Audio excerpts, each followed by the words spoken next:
beneficial. We do the research for you. So we make sure we give you the best. For example, you got fat lash. A client was allergic to fat lash, so I did a London Lash patch test on her.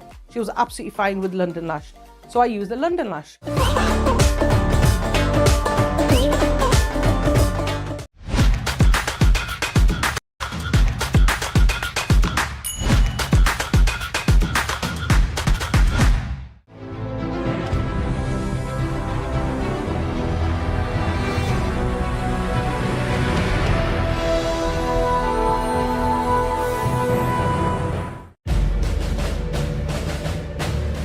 My name is Terence South. I formerly served in the British Army. We had to go down as the muscle squad and go on, you come with us. She not let us go, we're fighting. No. I could communicate, I had all the skills for the wirelesses, the radios. I could do that, that was no problem. I could do that blindfolded. Second World War, understood where you were and what you were doing, where your head was.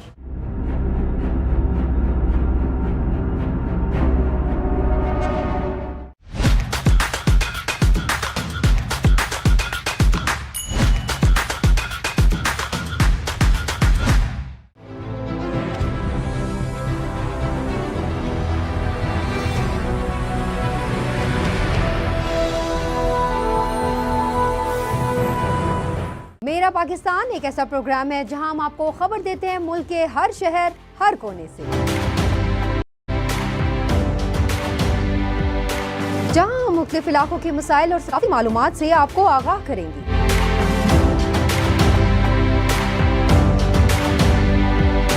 हमारा आज़्म है कि हम आपको बर वक्त और दुरुस्त खबर से आगाह करें ताकि आप पाकिस्तान की मौजूदा सूरत हाल से बाखबर रहें। तो देखते रहिए पाकिस्तान की हकीकी तस्वीर, मेरा Pakistan.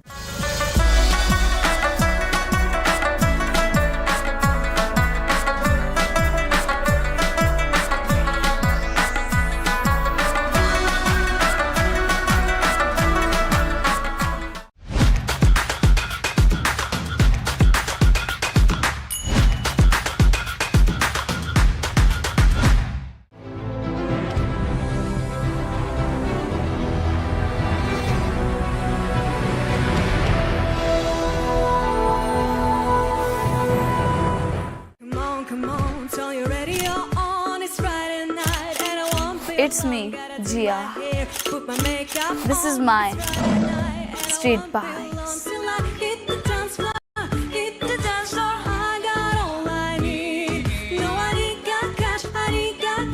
But I got you, baby. Baby, I don't need dollar bills to have fun tonight.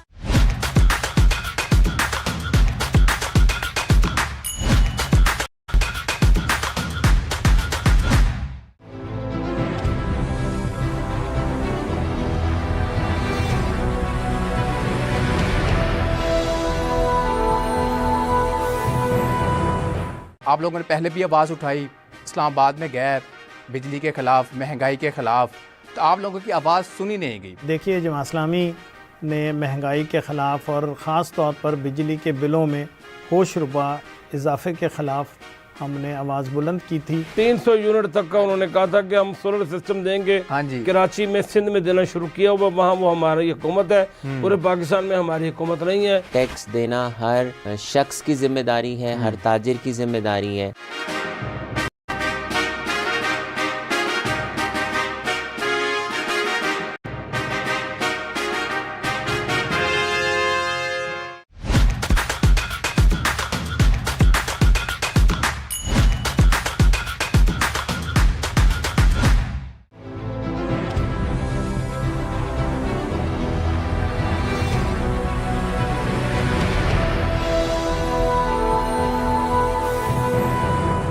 Trust है लोगों का, मुझे लगता है आप लोगों तक रसाई नहीं आपकी हो पाती। आपका मंशूर क्या है? इसी सियासी जमात में इतना अच्छा इंतखाबी कमीशन नहीं है। अच्छे कंटेंट देखना चाहें तो फिर डेफिनेटली आहिस्ता सा चेंज तो आएगा ना, ग्रेजुअल। तमाम 12 ज़ोडिक साइन पर मुझे अबूर है। दुबई के पास वसाइल थे, आज पाकिस्तान के पास तो बहुत कुछ है। जो सेफ सिटी के हवाले से है वो अब तो काफ़ी ज़्यादा जो है दोबारा वर्किंग में आ गए हैं। हाँ, एक टाइम आया था जब काफ़ी कम हो गए थे। 50 तो स्टार नहीं हो सकते, स्टार तो 3-4 ही होंगे किसी भी फील्ड के। बच्चे को देखा कि वो एक ऐप के अंदर घुसा हुआ है जिसको टिकटॉक कहते हैं।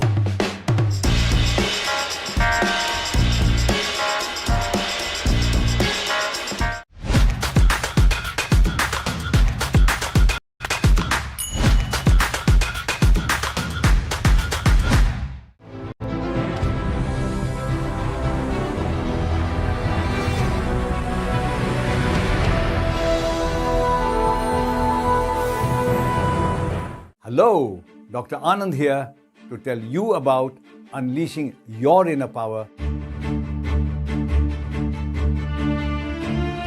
When you talk on Facebook with someone with your family far away, genuine communication takes place.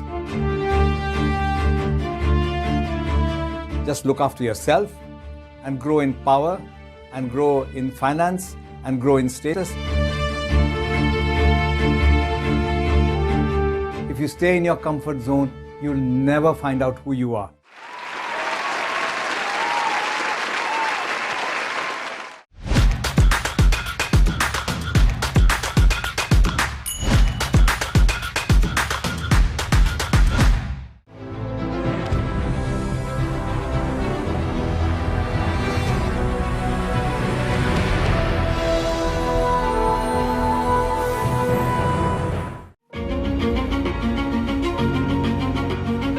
Hello, I'm Robin Ashby.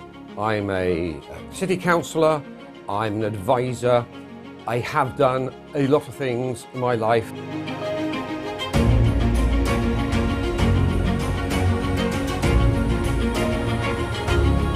Mix some hot Chileans, cool Jamaicans, Dominicans, Trinidadians and Bajans, with some Ethiopians, Chinese, Vietnamese and Sudanese.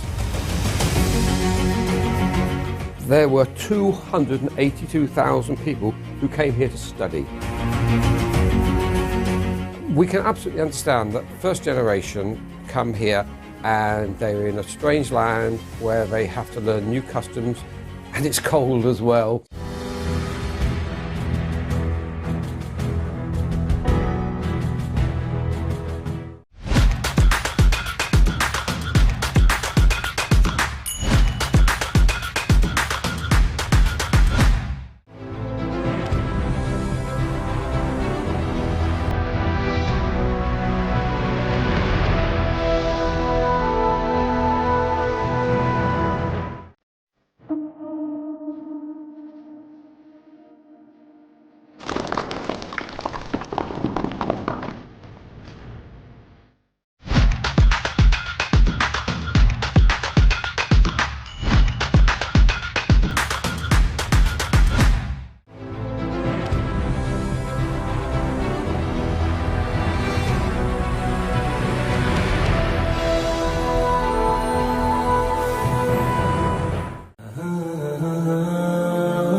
Hello, I'm Alan Curry. I'm bringing you a show badge of honour on my successful life in the police service to the rank of Chief Superintendent.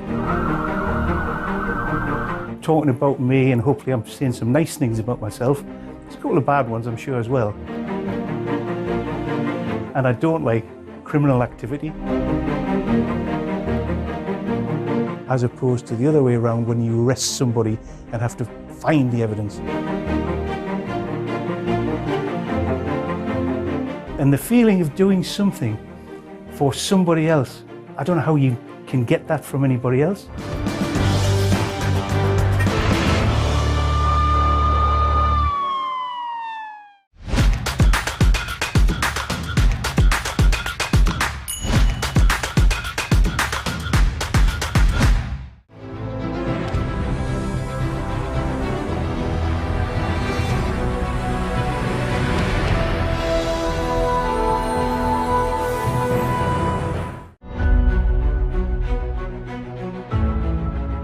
Hello and welcome to Business ABC.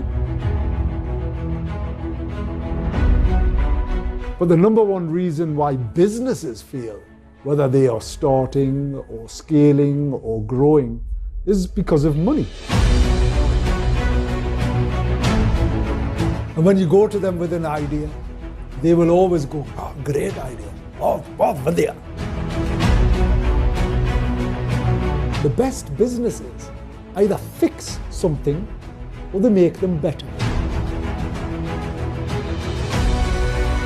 Where it's legal or where it's contract, take your time.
Hello, it's Dr. Anand again with Unleashing Your Inner Power with Dr. Anand. Today I'm looking at a topic which is rather difficult to comprehend and to deal with. But you know, I've been around for many decades on this planet and I've formed my point of view. That's all I give you. I don't quote other people. I don't say it is said, he said this, book says that. I just tell you my personal experiences in life. And I've had the good fortune of being born in one faith, going to school with people of a different faith, working in the UK with a third faith, and therefore I've transcended those boundaries where exactly your faith or your country or your religion or your status decides who you are. Because I believe we are a bit like snakes. As we grow, we shed the skin. So as a snake grows, it needs the space to expand. And the only way to learn who you are is to meet other people. If constantly I sat with doctors all the time, if constantly I sat and played carom or cards with men my age, if constantly I went to, say, the Hindu temple every day, morning, noon and night, that's fine. But that is your comfort zone. If you stay in your comfort zone, you'll never find out who you are. You'll be part of the flock, the sheep. And I therefore very strongly believe that because I've had the fortune of not only being allowed to mix with people, I purposely go to all different places. Do you know I've been to Iran? Do you know I've been to Israel? Do you know, as an Indian, I've been in Pakistan for 53 days in Lahore. And I learned a lot. What I learned was no one's different from me. Everyone is exactly the same as me.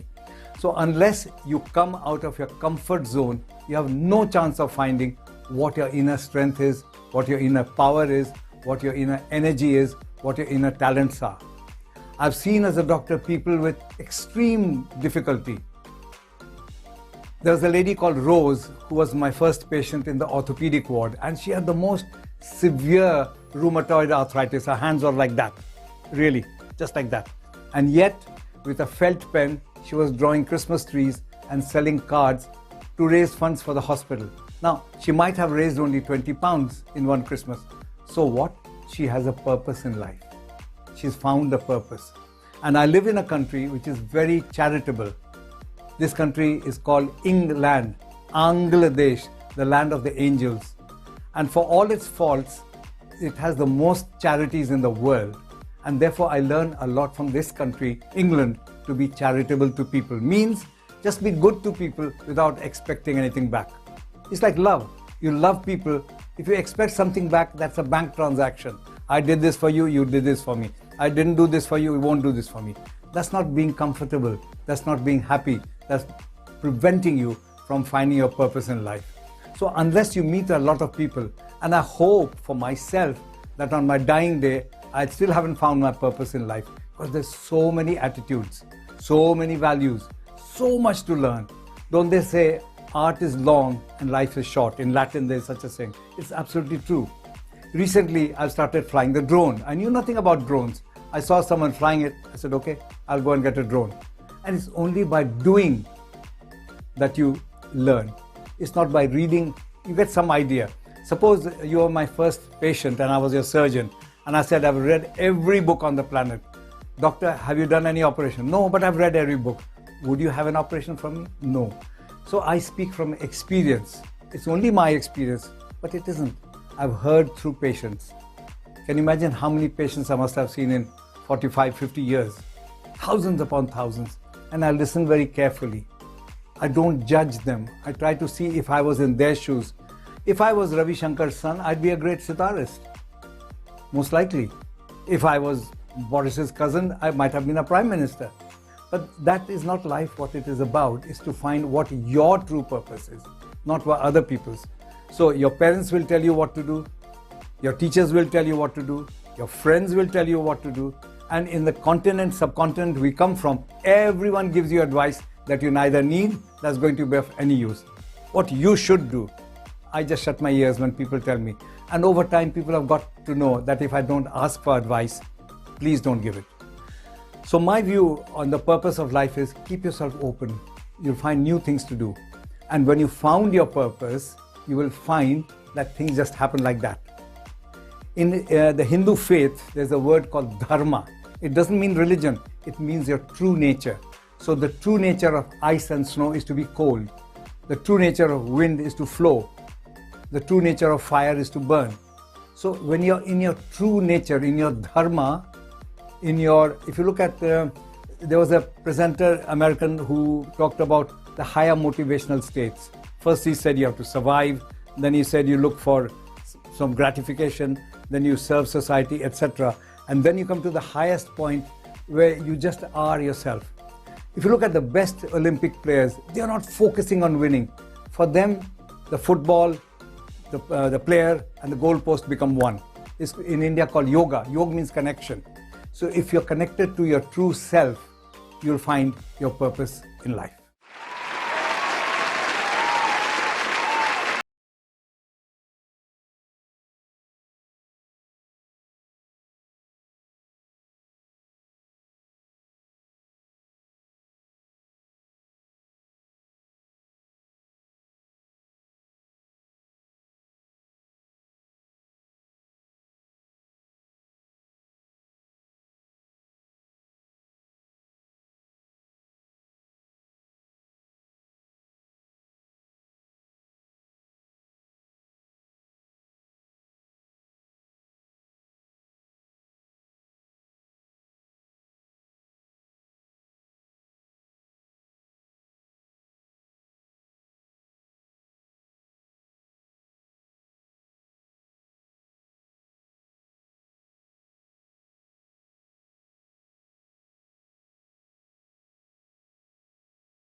My name is Terence South. I formerly served in the British Army.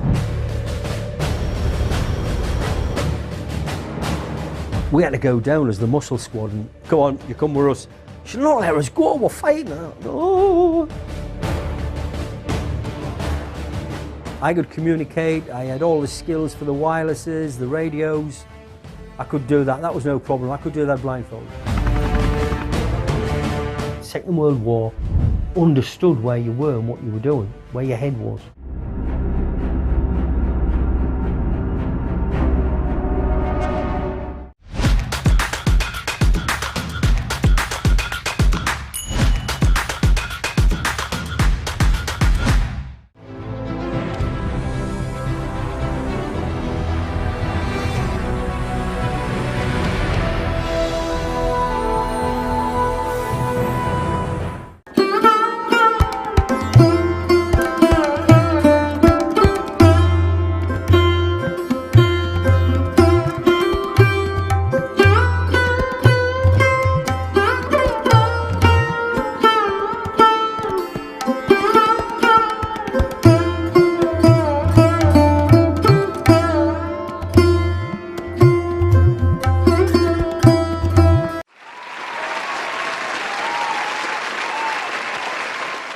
Hello there.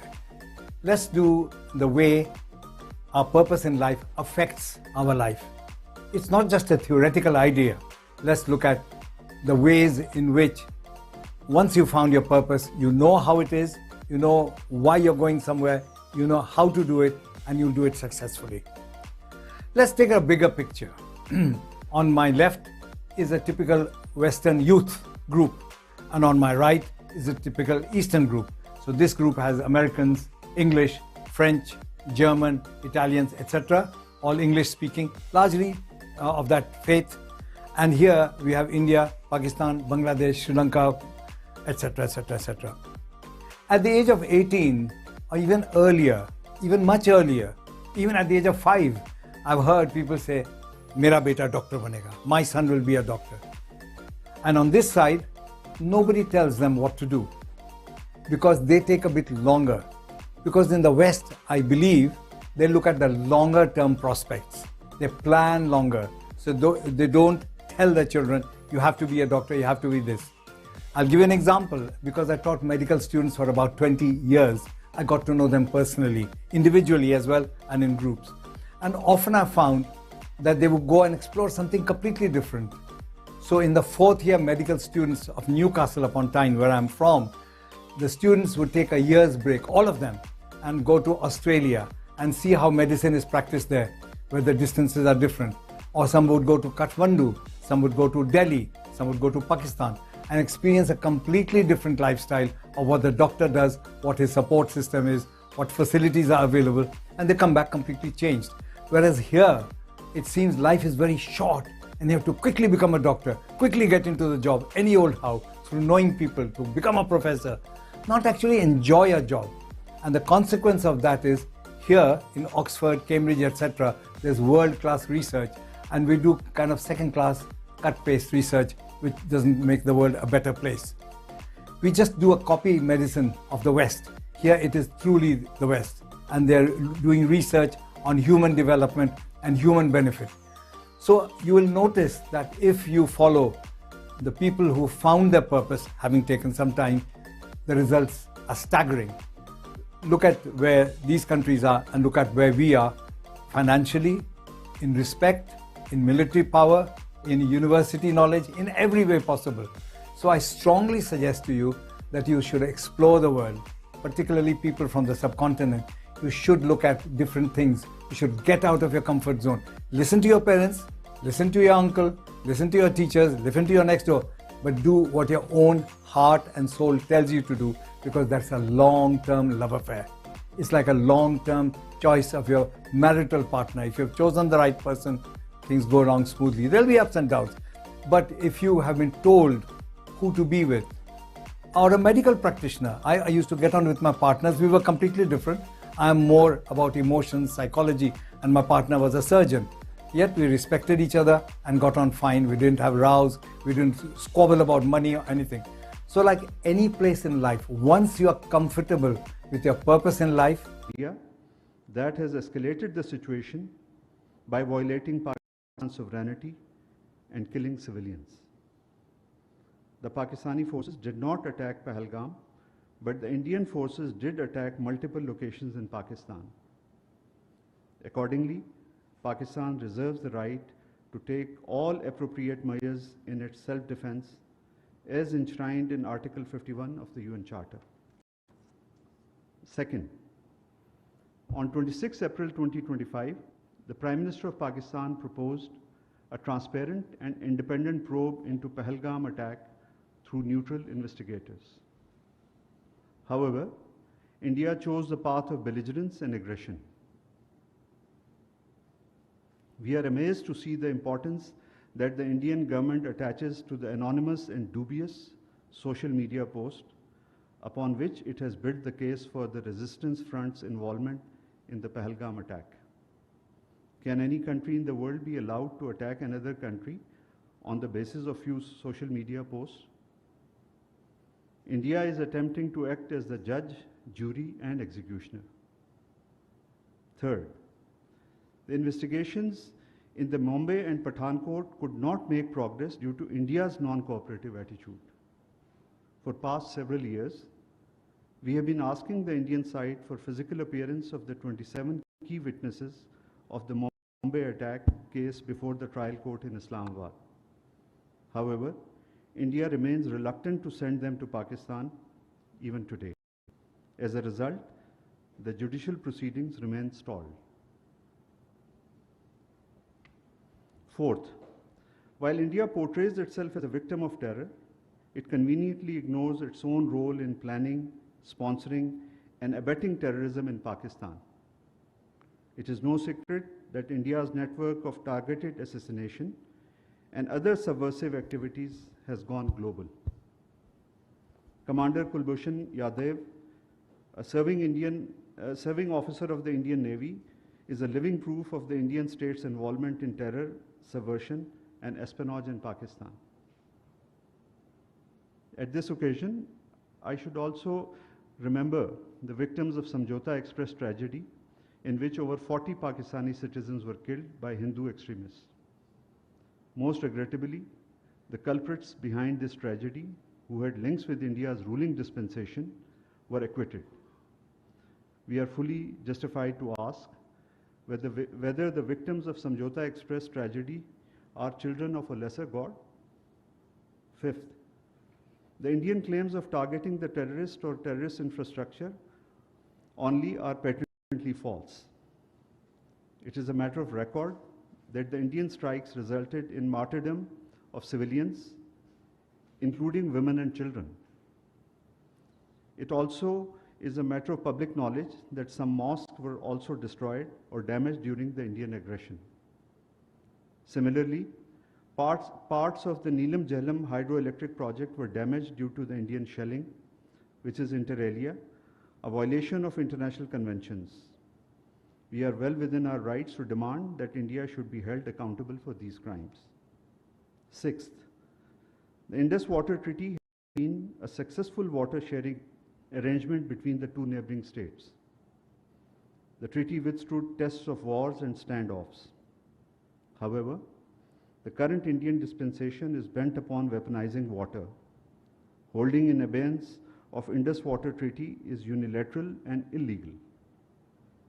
There are no such provisions in the treaty. This action shows India's blatant disregard for the sanctity of international treaties, It sets a dangerous precedent.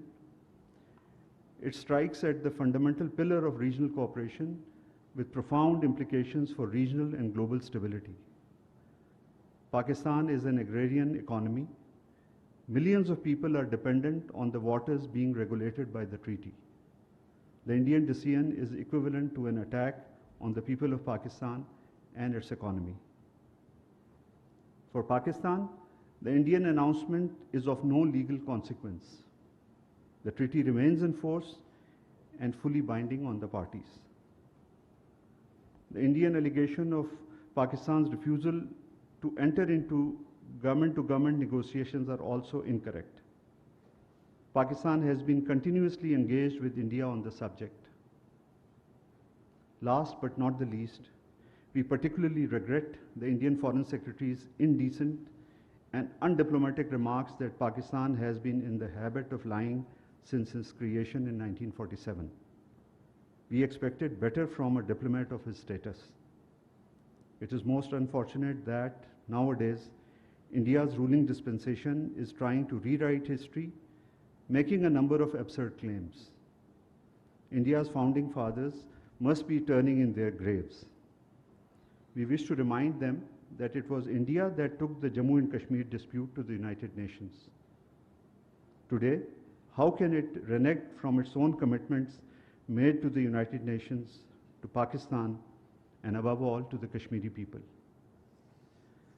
In fact, India remains a permanent factor of instability in the region, owing to its hegemonic ambitions.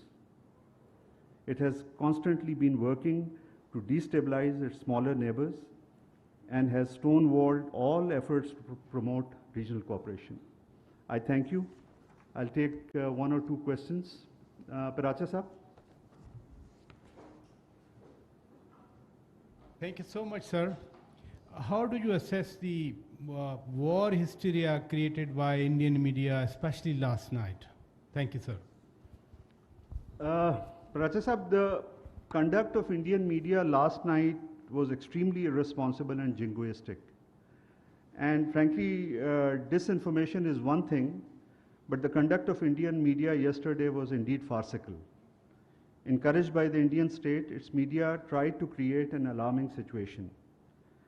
The repeated pattern of leveling accusations against Pakistan without any credible investigation reflects a deliberate strategy to manufacture a pretext for aggression and to further destabilize the region. Such actions not only further endanger regional peace, but also reveal a disturbing willingness to exploit misinformation for political and military ends. Thank you. Ji, Anas Saab.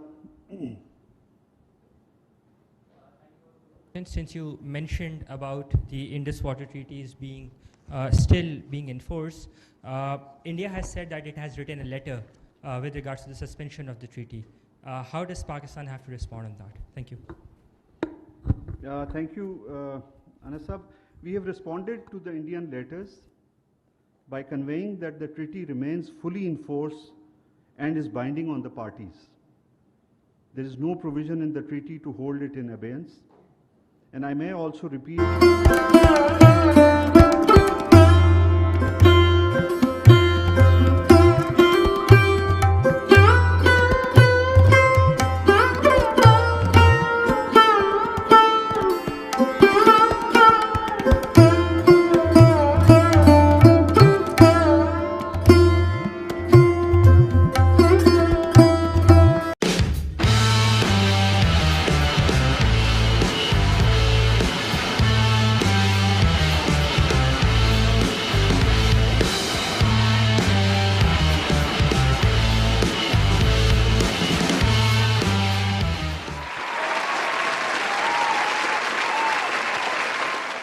Hello, it's Dr. Anand again with Unleashing Your Inner Power with Dr. Anand.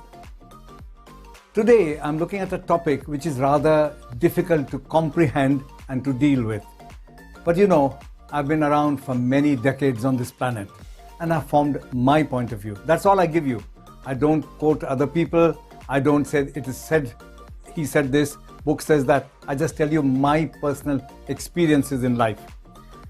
And I've had the good fortune of being born in one faith, going to school with people of a different faith, working in the UK with a third faith, and therefore I've transcended those boundaries where exactly your faith or your country or your religion or your status decides who you are.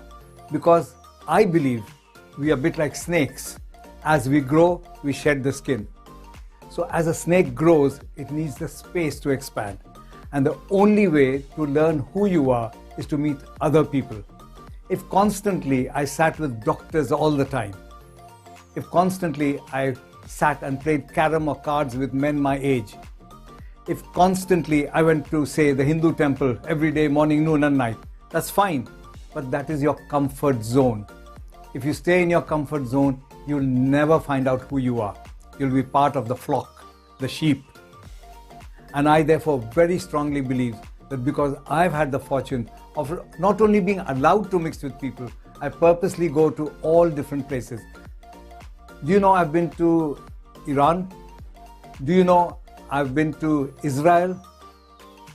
Do you know, as an Indian, I've been in Pakistan for 53 days in Lahore. And I learnt a lot. What I learnt was no one's different from me. Everyone is exactly the same as me. So unless you come out of your comfort zone, you have no chance of finding what your inner strength is, what your inner power is, what your inner energy is, what your inner talents are. I've seen as a doctor people with extreme difficulty. There was a lady called Rose who was my first patient in the orthopedic ward, and she had the most severe rheumatoid arthritis. Her hands were like that, really, just like that. And yet, with a felt pen, she was drawing Christmas trees and selling cards to raise funds for the hospital. Now, she might have raised only 20 pounds in one Christmas. So what? She has a purpose in life. She's found a purpose. And I live in a country which is very charitable. This country is called England, Bangladesh, the land of the angels. And for all its faults, it has the most charities in the world. And therefore, I learn a lot from this country, England, to be charitable to people. Means just be good to people without expecting anything back. It's like love. You love people.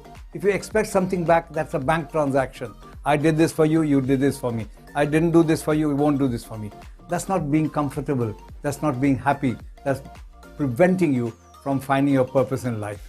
So unless you meet a lot of people, and I hope for myself that on my dying day, I still haven't found my purpose in life, because there's so many attitudes, so many values, so much to learn. Don't they say art is long and life is short? In Latin, there's such a saying. It's absolutely true. Recently, I've started flying the drone. I knew nothing about drones. I saw someone flying it. I said, okay, I'll go and get a drone. And it's only by doing that you learn. It's not by reading. You get some idea. Suppose you were my first patient and I was your surgeon. And I said, I've read every book on the planet. Doctor, have you done any operation? No, but I've read every book. Would you have an operation from me? No. So I speak from experience. It's only my experience, but it isn't. I've heard through patients. Can you imagine how many patients I must have seen in 45, 50 years? Thousands upon thousands. And I listen very carefully. I don't judge them. I try to see if I was in their shoes. If I was Ravi Shankar's son, I'd be a great sitarist. Most likely.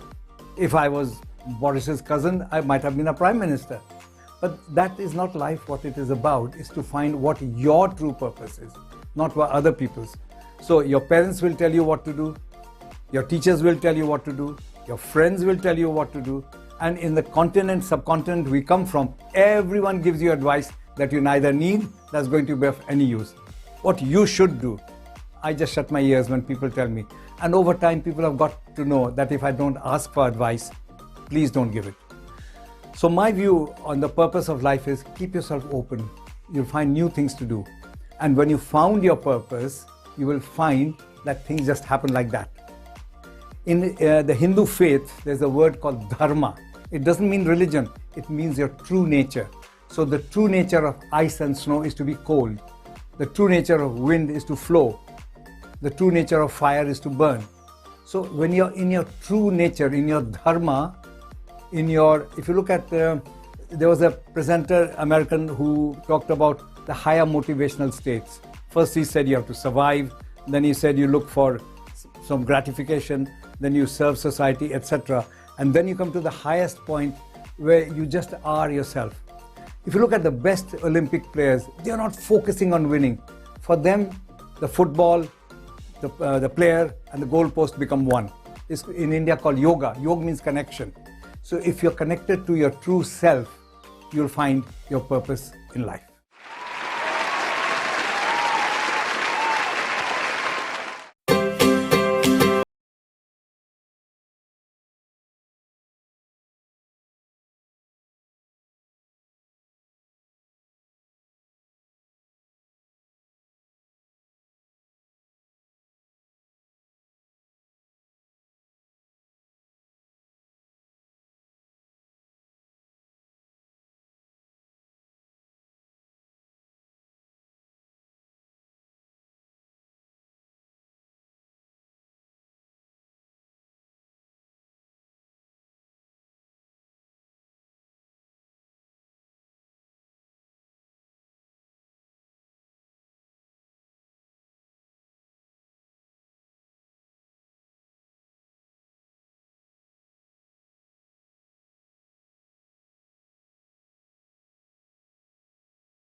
Hello, Dr. Anand here to tell you about unleashing your inner power.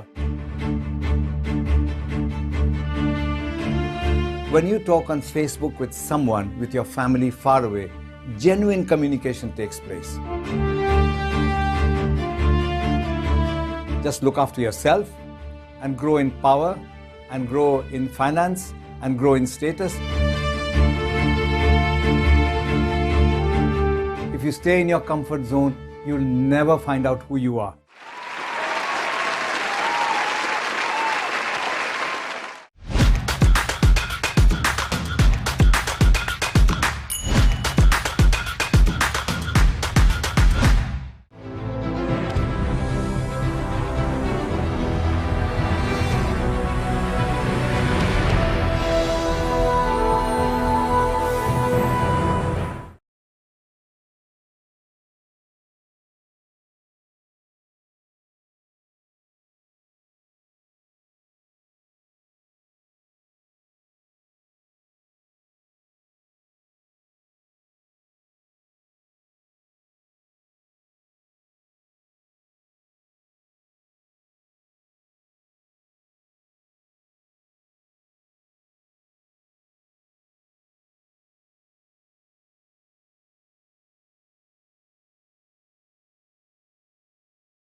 I thought I'd tell you a little bit about how Newcastle came to be so called and how it's become a city of 300,000 people with a very substantial immigrant community. It's called Newcastle because it was literally a new castle 1,000 years ago.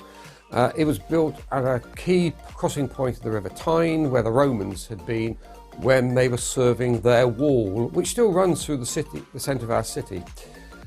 This whole area, the Hadrian's Wall, the dividing line between the civilised Roman world and the uncivilised barbarian world, was built by legionnaires. It would appear that many of them were actually immigrants. They were, at least some of them were from Syria, and this accounts for some people in the northeast of England who get suntans very easily. When the Romans left Britain, the wall fell into disuse, and you will find other farmsteads along Hadrian's Wall built of stone that look remarkably like the stone that went into the wall. But over the years, we have built up our city. In 1216, beg your pardon, 1216, King John, bad King John, having reneged on Magna Carta, gave more copies of the Great Charter to places around the country. And in 1216, he came to Durham, and the burghers, the merchants of Newcastle, went to see him and said, please, can we have a charter for ourselves as a city? And they paid him £100 a year. And that's when Newcastle first became a city. We grew and grew over the years, and we have had a tide of people who've come into the region. That places like Middlesbrough and Consett were nothing. There were just a few farms until they discovered iron ore, and they built those places on immigrant labour from places like Ireland who came here for a better life. And now we have immigrants coming from different countries looking for a better life. So we can absolutely understand that first generation come here and they're in a strange land where they have to learn new customs, and it's cold as well, and they get their heads down and build their lives and build up their families, and they try to do the best for their children, and they do that through education and through giving them a work ethic. And that's really important. This is the message that yesterday passes down to tomorrow. It's not just physical things, but emotional and spiritual things too.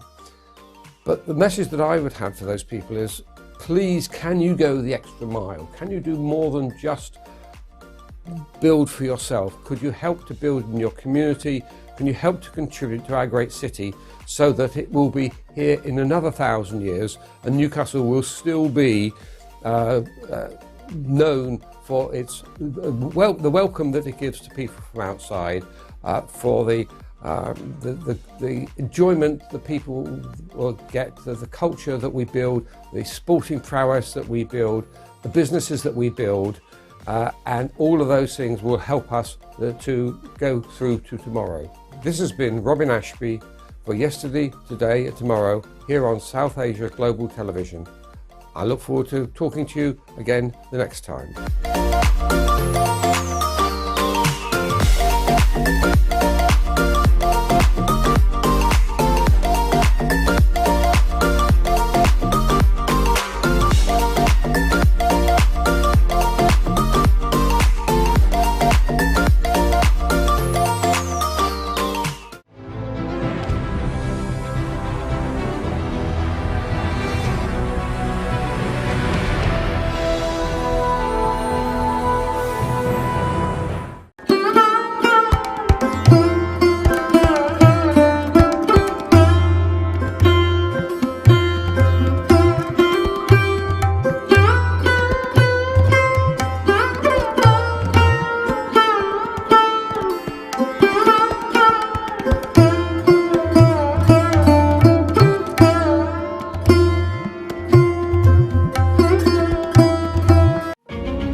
Hello, it's Dr. Anand again with Unleashing Your Inner Power with Dr. Anand. Today I'm looking at a topic which is rather difficult to comprehend and to deal with. But you know, I've been around for many decades on this planet and I've formed my point of view. That's all I give you. I don't quote other people. I don't say it is said, he said this, book says that. I just tell you my personal experiences in life. And I've had the good fortune of being born in one faith, going to school with people of a different faith, working in the UK with a third faith, and therefore I've transcended those boundaries where exactly your faith or your country or your religion or your status decides who you are. Because I believe we are a bit like snakes. As we grow, we shed the skin. So as a snake grows, it needs the space to expand. And the only way to learn who you are is to meet other people. If constantly I sat with doctors all the time, if constantly I sat and played carom or cards with men my age, if constantly I went to, say, the Hindu temple every day, morning, noon and night, that's fine. But that is your comfort zone. If you stay in your comfort zone, you'll never find out who you are. You'll be part of the flock, the sheep. And I therefore very strongly believe that because I've had the fortune of not only being allowed to mix with people, I purposely go to all different places. Do you know I've been to Iran? Do you know I've been to Israel? Do you know, as an Indian, I've been in Pakistan for 53 days in Lahore. And I learnt a lot. What I learnt was, no one's different from me. Everyone is exactly the same as me. So unless you come out of your comfort zone, you have no chance of finding what your inner strength is, what your inner power is, what your inner energy is, what your inner talents are. I've seen as a doctor people with extreme difficulty. There was a lady called Rose who was my first patient in the orthopedic ward, and she had the most severe rheumatoid arthritis. Her hands were like that, really, just like that. And yet, with a felt pen, she was drawing Christmas trees and selling cards to raise funds for the hospital. Now, she might have raised only 20 pounds in one Christmas. So what? She has a purpose in life. She's found a purpose. And I live in a country which is very charitable. This country is called England, Bangladesh, the land of the angels. And for all its faults, it has the most charities in the world. And therefore, I learn a lot from this country, England, to be charitable to people. Means just be good to people without expecting anything back. It's like love. You love people. If you expect something back, that's a bank transaction. I did this for you, you did this for me. I didn't do this for you, you won't do this for me. That's not being comfortable. That's not being happy. That's preventing you from finding your purpose in life. So unless you meet a lot of people, and I hope for myself that on my dying day, I still haven't found my purpose in life, because there's so many attitudes, so many values, so much to learn. Don't they say art is long and life is short? In Latin, there's such a saying. It's absolutely true. Recently, I've started flying the drone. I knew nothing about drones. I saw someone flying it. I said, okay, I'll go and get a drone.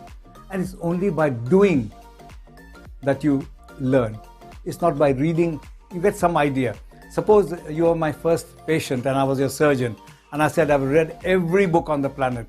Doctor, have you done any operation? No, but I've read every book. Would you have an operation from me? No. So I speak from experience. It's only my experience, but it isn't. I've heard through patients. Can you imagine how many patients I must have seen in 45, 50 years? Thousands upon thousands. And I listen very carefully. I don't judge them. I try to see if I was in their shoes.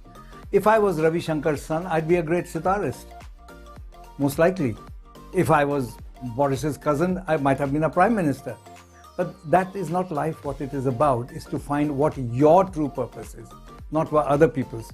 So your parents will tell you what to do. Your teachers will tell you what to do. Your friends will tell you what to do. And in the continent, subcontinent we come from, everyone gives you advice that you neither need, that's going to be of any use.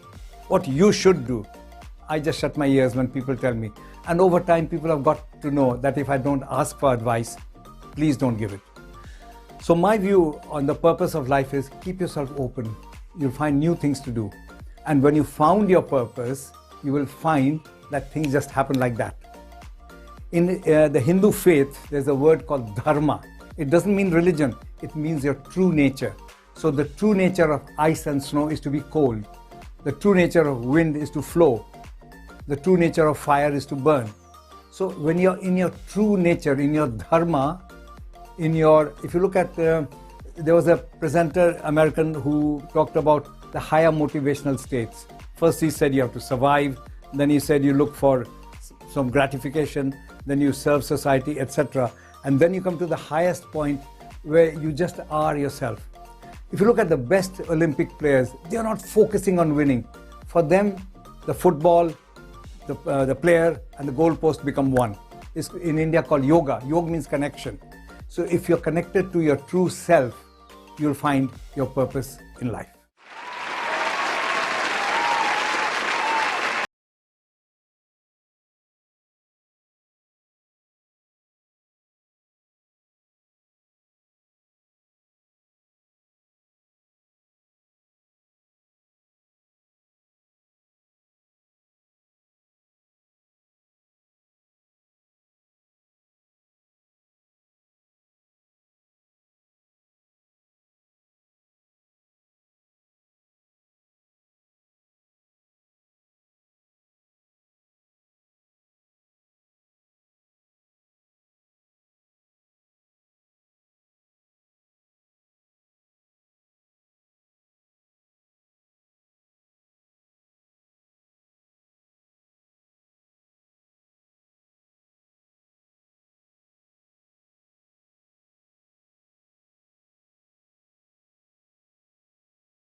Hello, Dr. Anand here to tell you about unleashing your inner power.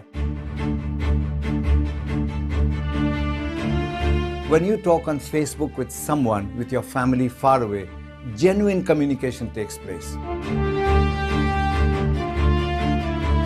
Just look after yourself and grow in power and grow in finance and grow in status. If you stay in your comfort zone, you'll never find out who you are.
I thought I'd tell you a little bit about how Newcastle came to be so called and how it's become a city of 300,000 people with a very substantial immigrant community. It's called Newcastle because it was literally a new castle 1,000 years ago.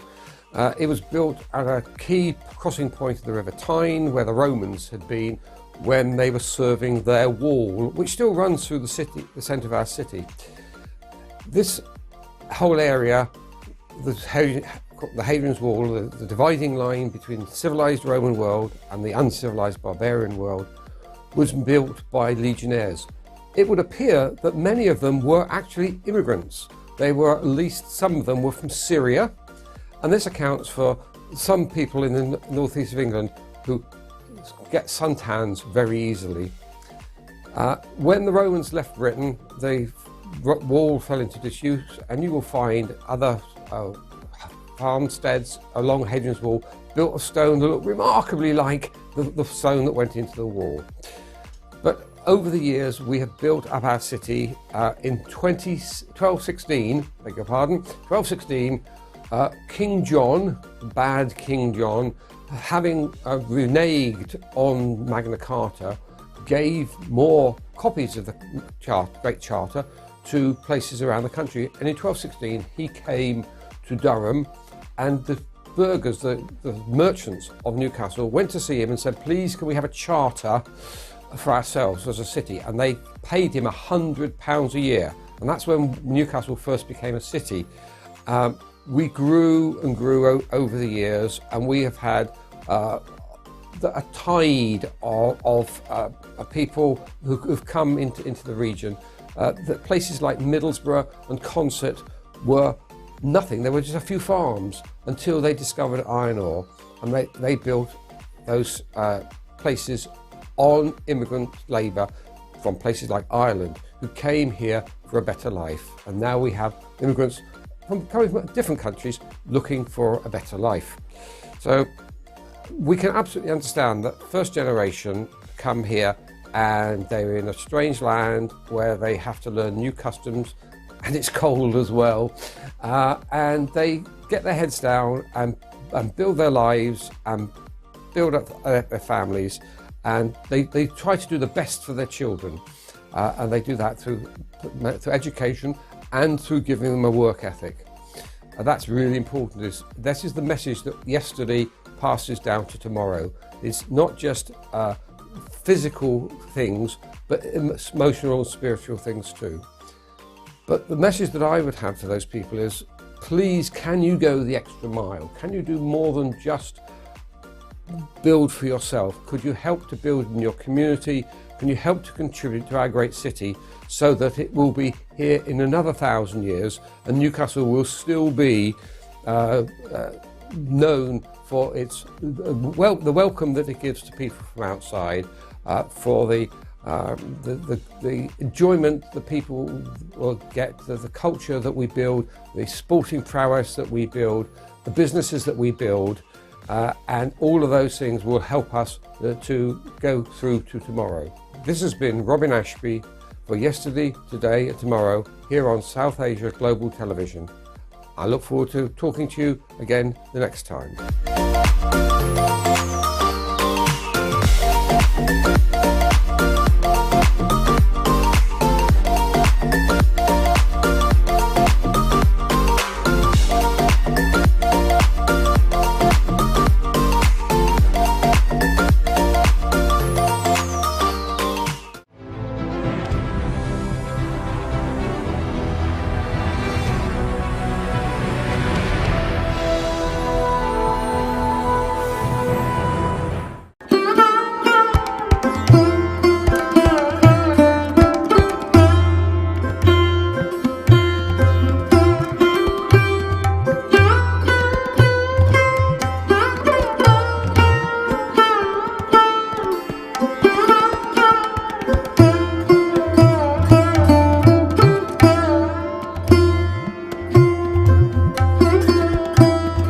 आप लोगों ने पहले भी आवाज़ उठाई इस्लामाबाद में गैर बिजली के ख़िलाफ़, महंगाई के ख़िलाफ़, तो आप लोगों की आवाज़ सुनी नहीं गई। देखिए, जमात इस्लामी ने महंगाई के ख़िलाफ़ और ख़ास तौर पर बिजली के बिलों में होशरुबा इजाफे के ख़िलाफ़ हमने आवाज़ बुलंद की थी। 300 यूनिट तक का उन्होंने कहा था कि हम सोलर सिस्टम देंगे। हाँ जी। कराची में, सिंध में देना शुरू किया हुआ, वहाँ वो हमारी हुकूमत है, पूरे पाकिस्तान में हमारी हुकूमत नहीं है। टैक्स देना हर शख्स की जिम्मेदारी है, हर ताजिर की जिम्मेदारी है।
My name is Terence South. I formerly served in the British Army. We had to go down as the muscle squad and go on, you come with us. She said, no, let us go, we're fighting. No. I could communicate, I had all the skills for the wirelesses, the radios. I could do that, that was no problem. I could do that blindfolded. Second World War, understood where you were and what you were doing, where your head was.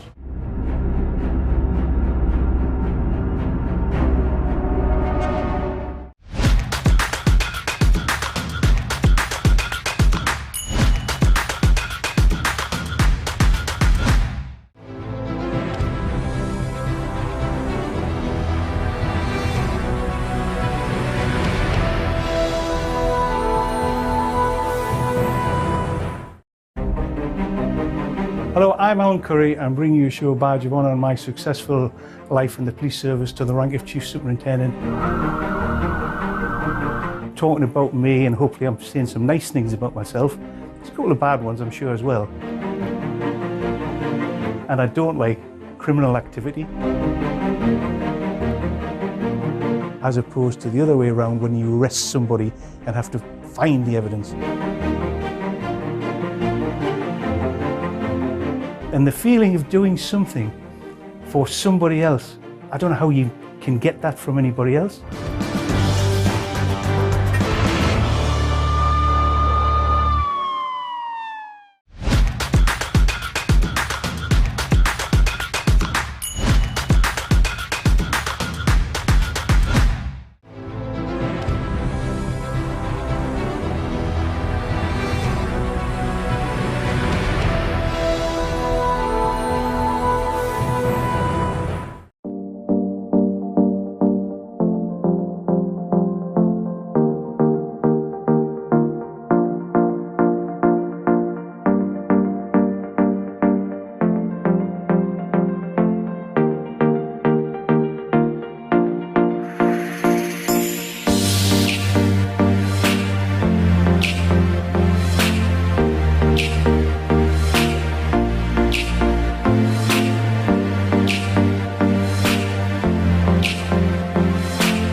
Hello and welcome to Business ABC.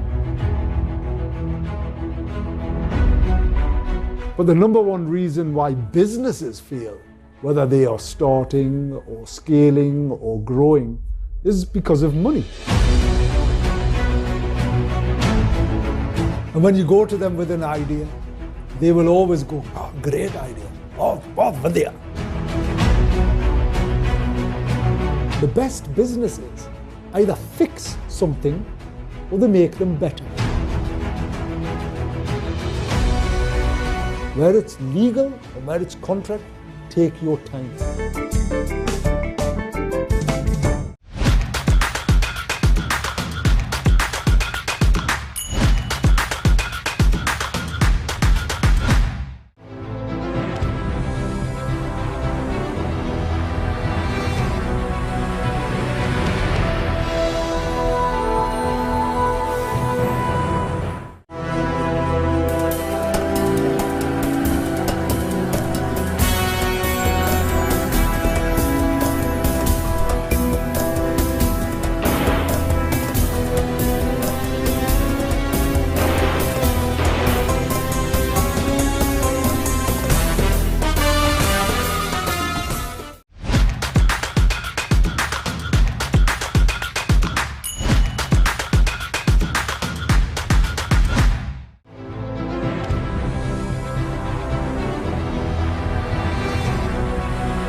and I welcome you to my show, Glow and Beyond with Uma Malhotra.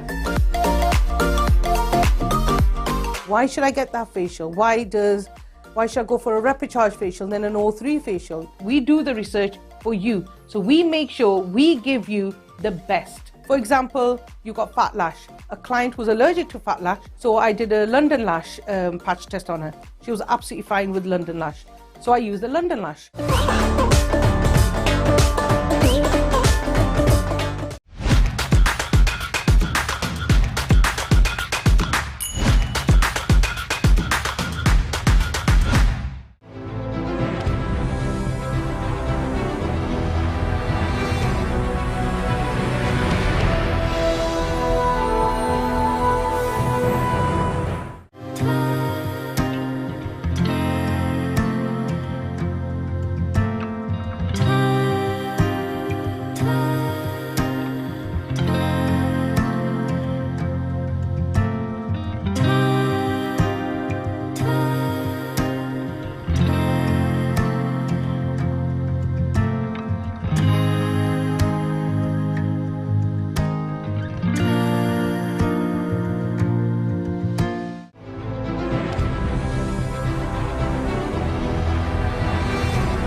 मेरा पाकिस्तान एक ऐसा programme है जहां हम आपको खबर देते हैं मुल्क के हर शहर हर कोने से, जहां हम मुख्तलिफ इलाकों के मसाइल और सकाफती मालूमात से आपको आगाह करेंगे।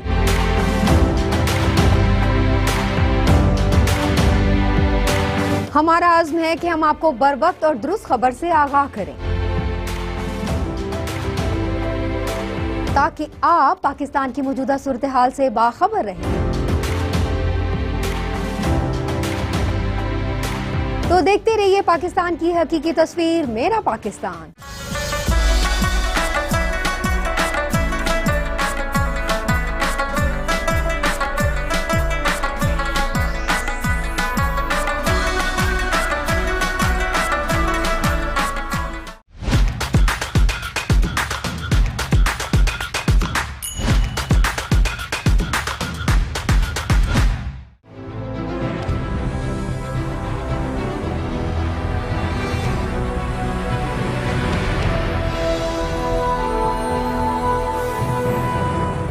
Hello, Dr. Anand here to tell you about unleashing your inner power.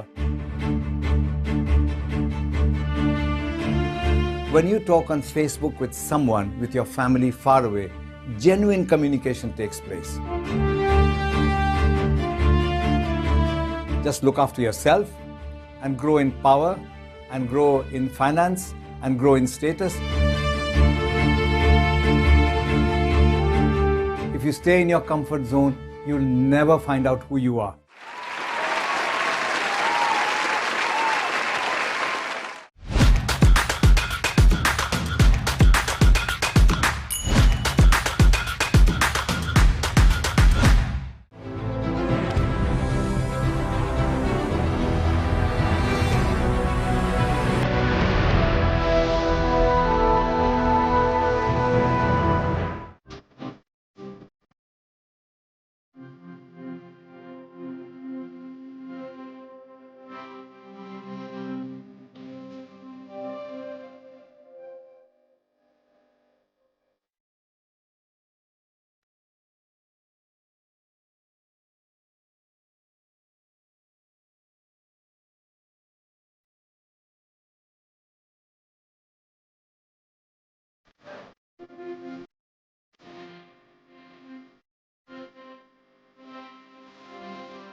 Interest है लोगों का।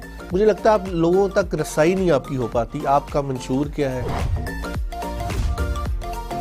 किसी सियासी जमात में इतना अच्छा इंतखाबी कमीशन नहीं है। अच्छे कंटेंट देखना चाहें तो फिर डेफिनेटली आहिस्ता सा चेंज तो आएगा ना, ग्रेजुअल। तमाम 12 ज़ोडिक साइन के ऊपर मुझे अबूर है। दुबई के पास वसाइल थे, आज पाकिस्तान के पास तो बहुत कुछ है। जो सेफ सिटी के हवाले से है वो अब तो काफी ज्यादा जो है दोबारा वर्किंग में आ गए हैं। हाँ, एक टाइम आया था जब काफी कम हो गए थे। 50 तो स्टार नहीं हो सकते, स्टार तो 3-4 ही होंगे किसी भी फील्ड के। बच्चे को देखा कि वो एक ऐप के अंदर घुसा हुआ है जिसको टिकटॉक कहते हैं।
आप लोगों ने पहले भी आवाज़ उठाई, इस्लामाबाद में गए बिजली के ख़िलाफ़, महंगाई के ख़िलाफ़, तो आप लोगों की आवाज़ सुनी नहीं गई। देखिए, जमात इस्लामी ने महंगाई के ख़िलाफ़ और ख़ास तौर पर बिजली के बिलों में होश रुबा इजाफे के ख़िलाफ़ हमने आवाज़ बुलंद की थी। 300 यूनिट तक का उन्होंने कहा था कि हम सोलर सिस्टम देंगे। हाँ जी। कराची में, सिंध में देना शुरू किया हुआ, वहाँ वो हमारी हुकूमत है। पूरे पाकिस्तान में हमारी हुकूमत नहीं है। टैक्स देना हर शख्स की जिम्मेदारी है, हर ताजिर की जिम्मेदारी है।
खबर? ओह, व्हाट अ सरप्राइज! ये क्या कर रहे हो? कुछ नहीं, वो मैं इसको झाड़ा था, मट्टी बहुत पड़ गई हुई थी इसके ऊपर। तो पता है मेरा लाइफस्टाइल बड़ा ऑर्गेनिक है। Please come upstairs. अच्छा, व्हाई नॉट? आ जाओ, मुझे पता है कि हर चीज में कोई ना कोई मजे की चीज निकाल दोगे, ये तो मुझे पता है। क्रिएटर तो हो। आज तुम बिल्कुल डिफरेंट लग रही हो। अच्छा, नहीं हाँ, बाल खुले नहीं इसलिए? नहीं, बिल्कुल डिफरेंट लग रही हो। But I mean I really like your look. अच्छा, थैंक यू। आ जाए ऊपर। मेरे तो ऑनर की बात है कि आपको मेरी लुक अच्छी लग गई। बहुत शुक्रिया जी। ये खबर आपसे पता नहीं क्या क्या काम करवाएगा अभी, बस बड़े सब्र के साथ आपने रहना है इसके साथ। हाँ जी, हाँ जी। ठीक है। हाँ जी, आए वेलकम वेलकम वेलकम। भाई इतने अरसे के बाद, इतने अरसे के बाद बहुत आर्टिस्टिक, और अचानक से घर पुराना हो गया है। पुरानी चीज की अपनी खूबसूरती है, पता है, पायदार होती है। हाँ ये तो है। वो क्या कहते हैं पंजाबी में, नवा 9 दिन पुराना 100 दिन। आ जाए। बहुत खूबसूरत भाई, जबरदस्त। बल्कि मैं आपको व्यू दिखाता हूँ पूरा। क्या बात है, क्या खूबसूरत दीवान है भाई, माशाल्लाह। खबर वेरी आर्टिस्टिक, जबरदस्त, वाह जी वाह। आपको लगता नहीं कि हम के टस्कनी में या स्पेन के किसी कंट्री साइड में आ गए हैं? तो ये इंस्पिरेशन वहीं से ली? नहीं, मैंने ये सब कुछ अचानक से बनाना शुरू किया था। फिर अचानक मैं वहाँ पे गया तो मुझे लगा जैसे मैं वहीं का बंदा हूँ। अब लोग आते हैं पूछते हैं बाप दादा का घर है, तो मैं उनसे कहता हूँ कि नहीं, ये बाप दादा का घर नहीं, ये मैंने खुद जानबूझ के पुराना किया है। हर खूबसूरती वही होती है जो वक्त के साथ साथ बढ़ती है, और वो होती है पर्सनैलिटी की खूबसूरती। जैसा कि रीमा ने अपने आप को पर्सनैलिटी वाइज बहुत ग्रूम किया है, कहाँ तक गई हैं और क्या कुछ लर्न कर रही हैं और क्या देख रही हैं आगे फ्यूचर, बड़ी फ्यूचरिस्टिक अप्रोच के साथ चल रही हैं। और मैं बहुत खुश हूँ कि इन्होंने जिस तरह 360 डिग्री पे जाके अपने आप को चेंज किया है। जाहिर है चेंज तब इंसान करता है जब वो चीज़ें उसके अंदर होती हैं। तो आज हम उन्हीं चैप्टर्स को अनफोल्ड करेंगे। माय गॉड, ये तो नहीं बताया था आपने। तो इतना ज़बरदस्त कोई आप स्क्रिप्ट बोल रहे हैं और ज़रूरत नहीं है आपके लिए, किसी स्क्रिप्ट की ज़रूरत नहीं, बिल्कुल ज़रूरत नहीं है। I know that you are very blunt and bold person. हाँ, आपको पता है, और मैं बिल्कुल ऑनेस्ट ओपिनियन देता हूँ। तो ओवर द इयर्स हमने जो पाकिस्तान में सही स्टार देखी वो रीमा की फॉर्म में देखी।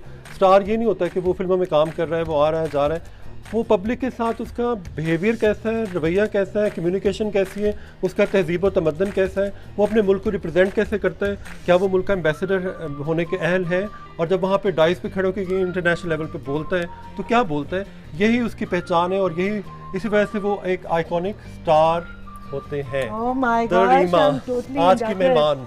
बहुत शुक्रिया, बहुत शुक्रिया। और बहुत इंटरेस्टिंग ये पता है कॉन्सेप्ट है आपका, कि आपकी वो रिवायती बातें नहीं हैं, रिवायती तरीका नहीं है, और जिस तरह से ईमानदारी के साथ आप अपने काम को करते हैं, और जिस वजह से इतने सारे लोगों की मौजूदगी में आपकी अपनी किनफरादियत है, इसी तरह आपके बोलने में भी वो सदाकत नज़र आती है। बट मेरे लिए बड़े ऑनर की बात है कि आपने मुझे मौका दिया कि आपके इस खूबसूरत शो का मैं भी हिस्सा हूँ। नहीं, और ये मेरा पहला शो है और वो रीमा के साथ है।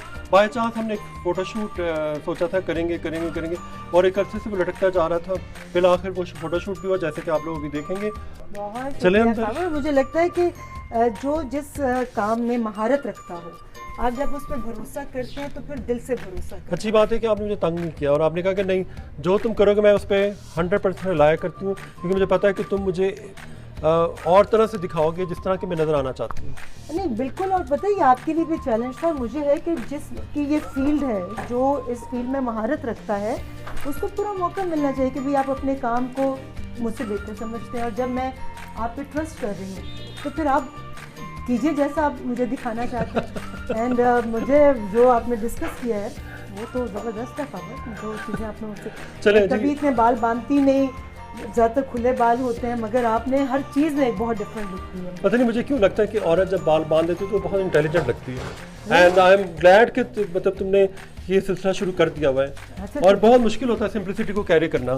Most important thing is honesty, कि आप किसी चीज़ को भी जब तक ईमानदारी से नहीं करते, इवन कि अगर आपने किसी पर तनकीद भी करनी है तो ईमानदारी से करो, उसमें भी खयानत मत करो। अच्छा, उस ईमानदारी का बहुत फ़ायदा नुकसान ही मुझे कई दफ़ा उठाना पड़ा। बचपन में मेरे वालिद जो है ना, मेरे मुंह पे अक्सर मुंह रख दो, तुम्हारा मुंह जो ना उसको वर्बल डायरिया है। डिसिप्लिन डेफिनेटली, उसके बगैर जिंदगी। मैंने देखा कि तुम्हारा जो लाइफ स्टाइल है ना वो बहुत डिसिप्लिन है। जिस तरह तुमने मतलब बैग में कपड़े रखे हुए थे, जिस तरह चीज़ें ज्वेलरी रखी हुई थी, I am not like that, but I really appreciate this. Very I think ये एफर्ट होनी चाहिए कि ज़िंदगी में डिसिप्लिन होना चाहिए, और वो डिसिप्लिन जो अपनी पर्सनैलिटी में नज़र भी आता है। देखिए, आप काम करें उसमें डिसिप्लिन होना चाहिए, आप ज़िंदगी के किसी भी पैथ पर चलें उसमें भी डिसिप्लिन होना चाहिए, आप किसी रिश्ते को निभाने की सोच रखें उसमें भी डिसिप्लिन होना चाहिए। तो जब आप ये सारी पॉजिटिविटी के साथ किसी चीज़ को भी करेंगे तो मुझे लगता है कि फिर उसका रिजल्ट अच्छा होता है।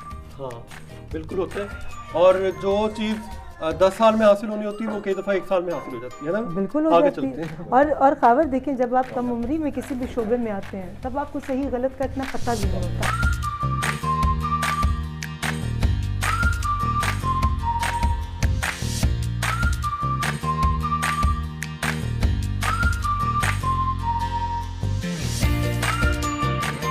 और देखें ये अल्लाह की रहमत भी हो रही है, बारिश बिल्कुल बारिश होना शुरू हो गई और काफी दिनों बाद हुई बारिश। वही हम अचानक से यहाँ पे गर्मी हो गई। अच्छा लग रहा है, इधर ही आ जाए, खावर इधर आ जाए, अच्छा लग रहा है। हाँ वाकई ऑनेस्टली यहाँ पे जो जिंदगी गुजारी, फिर अचानक अमेरिका चली गई और वहाँ जाके भी अपना नया एक चैप्टर खोल लिया, कोई प्रोग्राम भी किया अमेरिका, रीमा का अमेरिका। हाँ रीमा का अमेरिका, और वो मैंने देखा भी और मैंने उसकी काफ़ी सारी किस्तें देखी। मैं हैरान हो गया कि जिस तरह से लोगों से सवाल कंडक्ट करी, इवन गोरे भी, और बहुत सी चीज़ें डिस्कवर कर रही हैं, अपने तरीके से देख रही लाइफ को, और वो आम लोग भी थे उसमें, वहाँ की सेलिब्रिटीज़ भी थी, सोशलाइट्स भी थे। तो ये सब कैसे ख्याल आया? ये बस अल्लाह की रहमत है। देखिए जब आप किसी काम करने की नियत करते हैं ना कि मैंने ज़िंदगी में कुछ करना है, क्योंकि मुझे लगता है कि शुरू से मेरे अंदर एक जिद्दत थी, बचपन से ही मैं हर चीज़ को चैलेंज के तौर पर लेती थी और कभी मायूस नहीं होती थी, कभी हिम्मत नहीं हारती। मेरे में हज़ार खामियाँ होंगी, मगर मुझे सबसे अच्छी अपनी बात जो लगती है बचपन से आज तक, कि मैंने कभी नाकामी को अपने दिल पे सवार नहीं किया, ना अपने दिमाग पे। मुझे होता है कि जब तक आपकी सांसें चल रही हैं, आपके अंदर ताकत है, आप दुनिया की हर चीज़ कर सकते हैं। जब तक आप खुद अपने आप से ना हार मान लें, दुनिया की कोई ताकत आपको नहीं हरा सकती। क्या कोई नाकामी मिली? बहुत सारी नाकामियाँ, बहुत सारे फेलियर्स भी लाइफ में देखे, मगर वो ऐसे थे। जब मैं फिल्म्स में आई थी तो उस वक्त लोगों ने कहा था ये धान पान सी छोटी सी 14-15 साल की लड़की, ये तो जावेद फाजिल साहब ने बहुत ब्लंडर किया रीमा शान को लेकर, ये तो कामयाब कभी हीरो हीरोइन बन ही नहीं सकते, लगते ही नहीं है, छोटे से बिल्कुल मैकडोनल्ड के बंस की तरह इनकी शक्लें गोल मटोल सी, तो ये कैसे? और फिर साल के सारे अवार्ड भी ले लिए। पर ये क्योंकि काम को बहुत ही तो एक्ट्रेस बनने का शौक था शुरू से? नहीं, इट वाज प्योरली एक्सीडेंटल। बचपन में क्या ख्वाब आते थे कि मैं ये बनूं या वो बनूं? कुछ के बच्चे कहते हैं मैं डॉक्टर बनूंगी, कोई कहते हैं पायलट बनूंगा। खावर बनावट से बालातर होकर मैं आपको सच बताऊं, मुझे बचपन से जो एक पैशन था मेरे अंदर कि इस दुनिया में जो लोग आते हैं और चले जाते हैं, मगर तारीख किन को याद रखती है, अपना नाम कौन बनाता है। जब कोई ख़ास आदमी इस दुनिया से जाता है और एक अच्छा नाम छोड़कर जाता है, तो दर हकीकत जिस्मानी तौर पर दुनिया से जाता है, मगर अपने नाम की वजह से वो हमेशा इस दुनिया में जिंदा रहता है। बात यह है कि देखें, सिकंदर आज़म जब दुनिया से गया था ना, तो उसके दोनों हाथ बाहर थे, तो उसने इसलिए अपने हाथ बाहर रखवाए थे ताकि लोगों को पता चले कि एक दुनिया को फतह करने वाला इस दुनिया से खाली हाथ जा रहा है। तो हमने लेकर तो कुछ नहीं जाना। अच्छा, तुम क्या फतह करने निकली हो? सही से बताओ। मैं सच बताऊं, मैं असल कहानी क्या है? असल कहानी ये कि मैं लोगों के दिल पता करने निकली। और वो तो आप कर चुकी हैं। नहीं, खावर नहीं। मुझे ये बताएं कि आप क्या करना चाहती हैं, ऐसी चीज़ जिससे आपको लगता है कि आपके विजन में ये और ये होना चाहिए। जो मैंने ऑब्जर्व किया, जो मैंने सीखा, आपकी नीयत और आपकी मेहनत। आप जब ये कहेंगे कि रातों रात शॉर्टकट के ज़रिए मैं बहुत अमीर बन जाऊं, वक्ती तौर पे शायद आप अमीर बन जाएं, लेकिन उसमें बरकत नहीं पड़ सकती। वाकई मैं वाकई ये सोचती थी कि, और मैं सच बताऊं खावर, कि बचपन में भी एक ईमानदारी मेरे अंदर थी। मुझे अच्छी तरह याद है, मुआशी तौर पर जब अब्बू की जॉब चली गई तो हालात कुछ ऐसे नहीं थे कि हम लोग जो चीज़ें पहले अफोर्ड कर सकते थे वो बाद में भी कर सकते हैं। अगर नया यूनिफॉर्म नहीं ले सकते तो फेडेड यूनिफॉर्म पहनकर हम स्कूल जा रहे हैं, अब्बू को तंग नहीं करते थे। मालूम था कि वो he can not afford it at the moment. Job चली गई है, वो टैक्सेशन डिपार्टमेंट के अंदर एक बहुत अच्छे ओहदे पर थे, मगर क्या हुआ, खैर वो this is a long story, मगर कट इट शॉर्ट कि उससे मैंने ज़िंदगी में ये सीखा कि सब्र कैसे करना है। एक अच्छा वक्त देखा, सोने का निवाला लेकर पैदा हुए थे, मगर उसके बाद ऐसे क्राइसिस भी देखे कि जिससे मुझे पता चला है कि पेट भरकर खाना ना भी खाया जाए तो कंप्लेन नहीं करनी, चेहरे पर मुस्कुराहट रखनी। और इस जज्बे को हासिल करना सबसे मुश्किल काम है कि क्योंकि अल्लाह ताला को कंप्लेन पसंद ही नहीं है, और जो लोग इस चीज़ के आदी हो जाते हैं फिर उसके आगे तो फिर समझ लें कि हर तरह के दरवाजे खुल जाते हैं। ज़ात की नफ़ी। और पता मुझे एक जो सबसे चीज़ तकलीफ़ देती है, हम लोगों के कौलो फिल में बड़ा तज़ाद है। हम लोग लोगों के सामने बहुत अच्छा बनने की कोशिश करते हैं। ओह हम लोग बहुत सच्चे हैं, हम लोग बहुत अच्छे हैं, हम लोगों की मदद करना चाहते हैं और मैं बहुत ऑनेस्ट हूँ और मैं बहुत शरीफ हूँ और मैं कभी फिल्थी लैंग्वेज इस्तेमाल नहीं करती और मैं अब्यूसिव लैंग्वेज इस्तेमाल नहीं करती। मगर पता है मुझे क्या, मेरा ईमान है कि there should be complete compatibility between words and deeds. आप लोगों को धोखा दे सकते हैं, आप उसको धोखा नहीं दे सकते जो फाइनल क्रिएटर है, जिसके पास जाना है। वतइज़्ज़ो मन तशाओ वतज़िल्लु मन तशाओ। आप किसी को जलील करने की कोशिश करते हैं तो जिसको रब इज्जत दे रहा हो आप उसको कभी कम कर सकते हैं। अच्छा, कोई सामने ऐसा बंदा इंसान है जिसको आप अंदर से पसंद नहीं करें तो आपका क्या रिएक्शन है? ओह ऐसे वैसे वो रिएक्शन मैंने भी नोट किए हुए। हाँ पर मैं उनकी सत्ता पर मेरे ख्याल वो आंखों से हमने एक दूसरे को इशारा करते ही है।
अच्छा, जिस फील्ड में तुम हो वहाँ पर तो बहुत ज़्यादा क्रिटिसिज्म भी होता है और लोग बड़े अक्सर मुनाफिक भी होते हैं, वैसा तो नहीं, लेकिन तुम्हारा रिएक्शन क्या होता है जब तुम्हारे सामने पता चलता है कि फ़लाँ जो है मेरे सामने ऐसे था लेकिन असल में मेरी बुराई कर गया और जो मुझ में है ही नहीं और एक फजूल की एक स्टोरी बना ली है?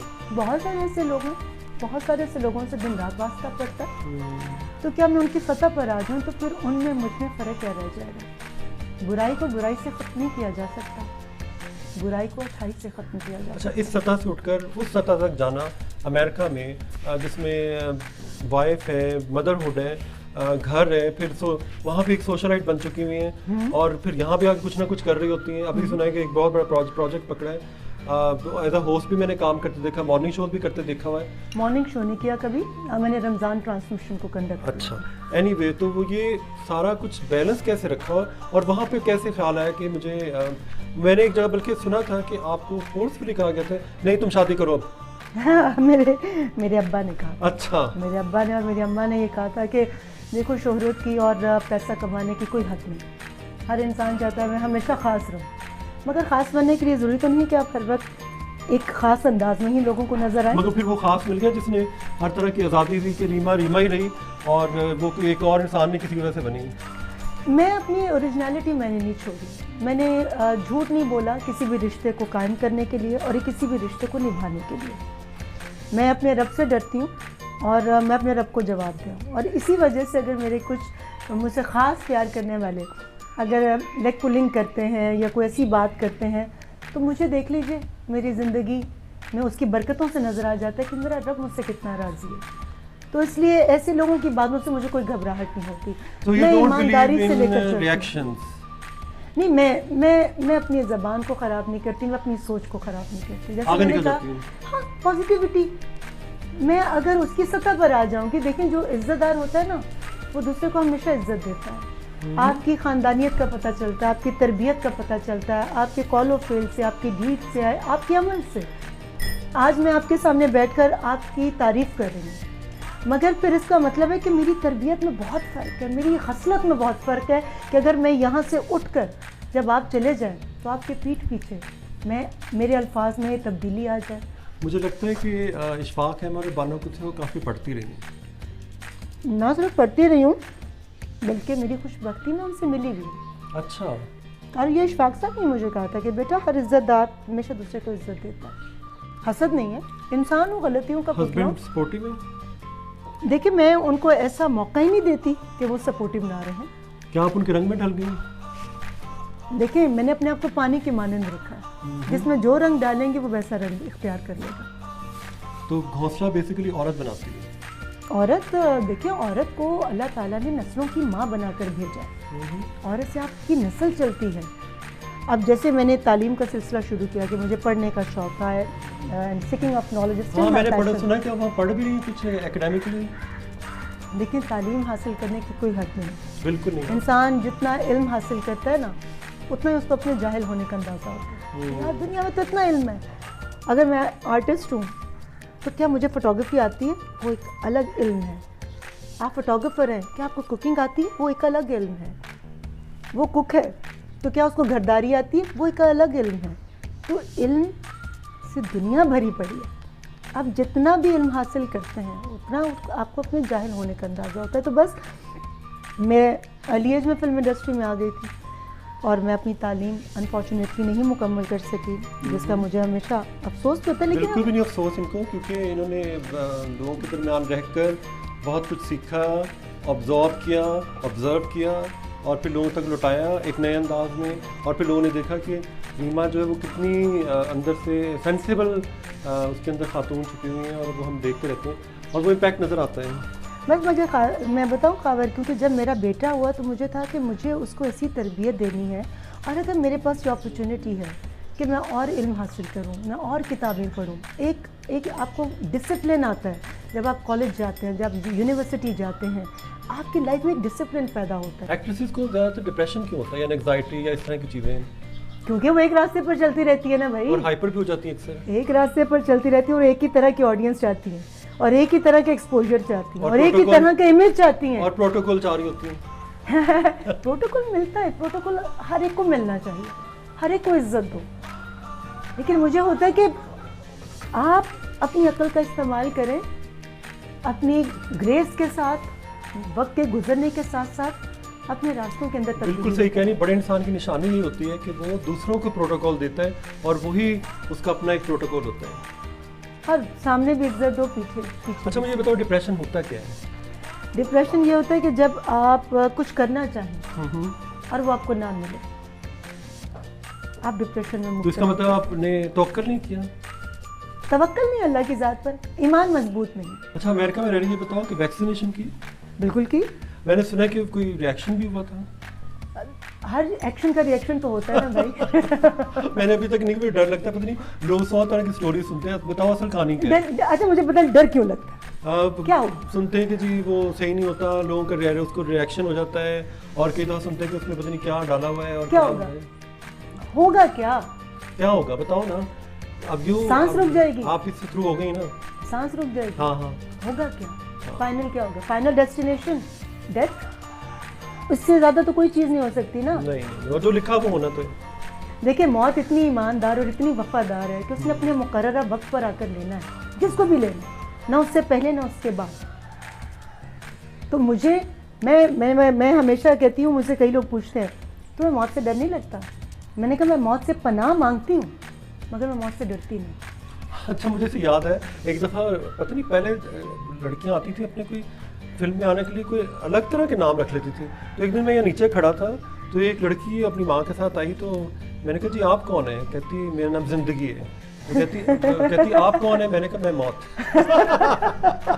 तो मैं इसी पर एक बड़ी खूबसूरत बात कि मौत को देखा तो नहीं शायद, मौत को देखा तो नहीं शायद, पर बहुत खूबसूरत होगी। कम वक्त जो भी इससे मिलता है जीना छोड़ देता।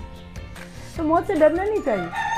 अपने अंदर ईमान की मजबूती रखें। वैक्सीन हुई, मुझे भी थोड़े साइड इफेक्ट्स हुए। अच्छा। बाजू में सोरनेस हुई, बॉडी एक हुई, मगर अल्हम्दुलिल्लाह कोई फीवर नहीं हुआ, कोई नौजिया नहीं हुआ।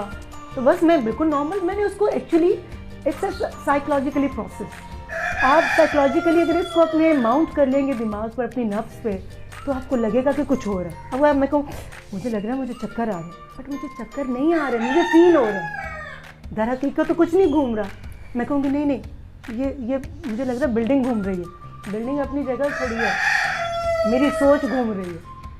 तो अगर आप अभी देखें, अगर खुदा न खास्ता ज़लज़ला आता है, तो जिस बंदे की टांग में दर्द है या टांग से चलने, सबसे पहले वो भागेगा। हिम्मत कहाँ से आ जाती है? हम लोग भी, हम दोनों जो लाइफ को चेंज होता हुआ देखना चाह रहे होते हैं, इसलिए हम यहाँ बैठे बैठे अब चाह रहे हैं कि चेंज हो जाए ये जगह, तो हम किसी और जगह चलते हैं बोरे से दूर होने के लिए। अच्छी तब्दीली आनी चाहिए।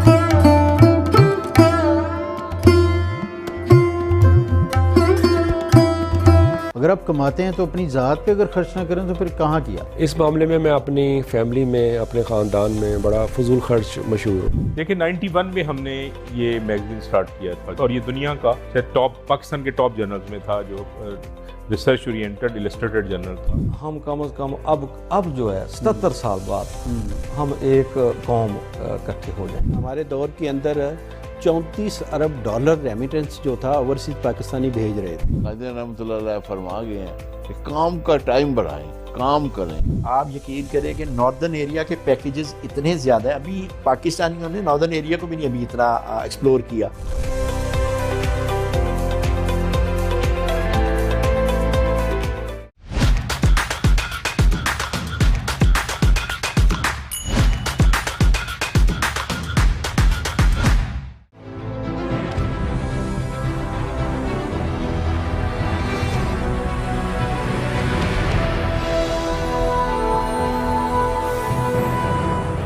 Hi, I'm Uma Malhotra and I welcome you to my show, Glow and Beyond with Uma Malhotra.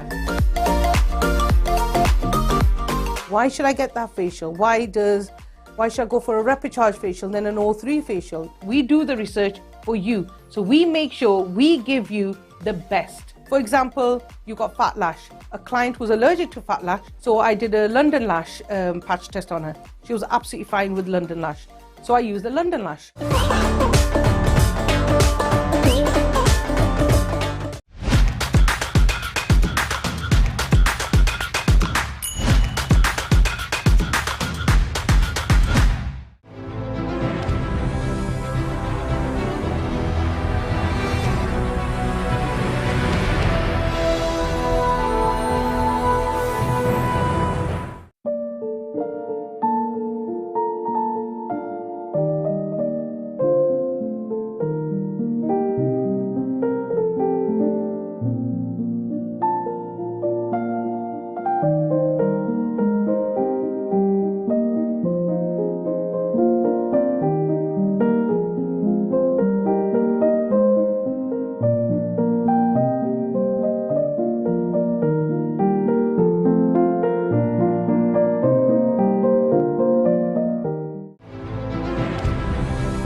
My name is Terence South. I formerly served in the British Army. We had to go down as the muscle squad and come on, you come with us. She said, "No, let us go, we're fighting." No. I could communicate, I had all the skills for the wirelesses, the radios. I could do that, that was no problem. I could do that blindfolded. Second World War, understood where you were and what you were doing, where your head was.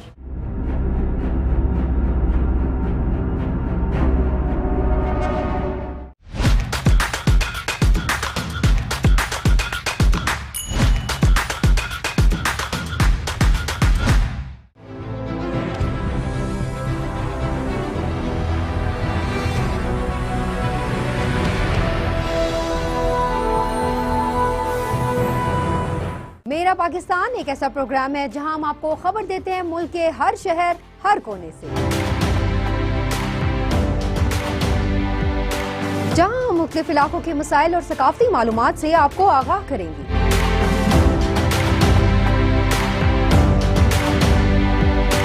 हमारा आज़्म है कि हम आपको बर वक्त और दुरुस्त खबर से आगाह करें ताकि आप पाकिस्तान की मौजूदा सूरत हाल से बाखबर रहें। तो देखते रहिए पाकिस्तान की हकीकी तस्वीर, मेरा Pakistan.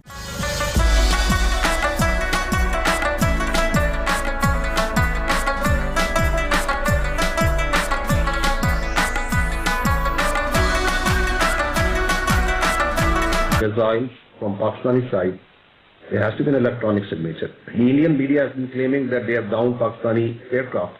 There has to be wreckage. They are claiming they have captured our pilots. There have to be people. So what is happening is that India has gagged the international media, India has gagged the digital space, and its own media is now churning out green stories hour after hour, which is now actually amusing for us in Pakistan. And unfortunately,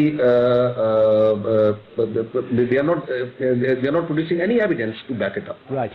As I said yesterday also, once Pakistan will act, Pakistan doesn't need the Indian media to report. The world will hear that once Pakistan will listen. Now, all of this tension bubbled over as a result of the attack, the gun attack on tourists in Indian administered Kashmir, 2 weeks ago. Now, Pakistan has denied involvement in that, and it has also called for an independent investigation. Who does Pakistan hold responsible for that attack? This Indian practice of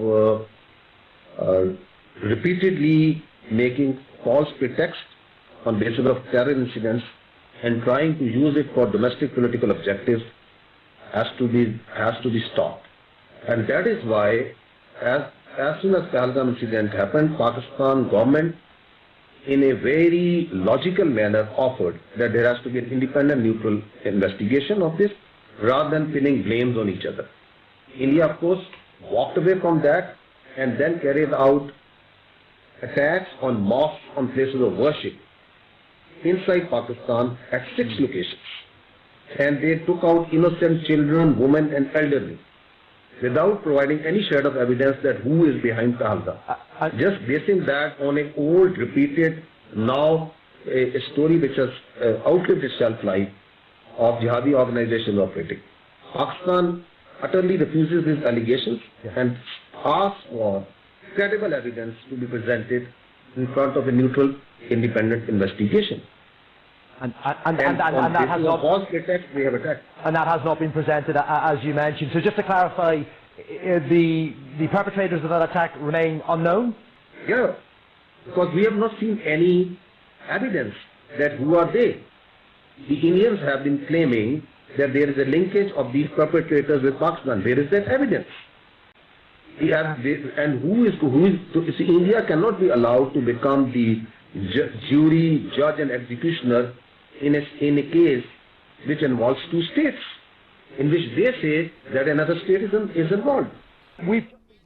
Bharat Pak फजाइया के pilot को पकड़ने का अगर दावा कर रहा है. In a strange land where they have to learn new customs and it's cold as well.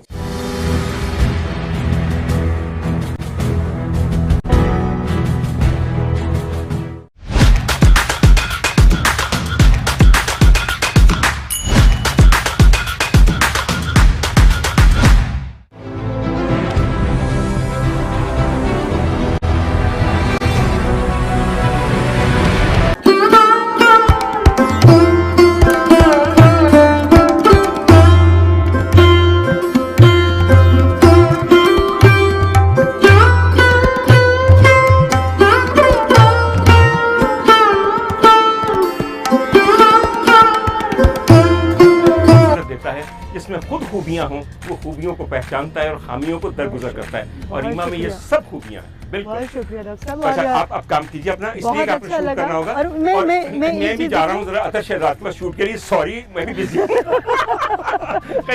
और प्यारे दोस्तों का नाम ले दिया इन्होंने, माशाल्लाह।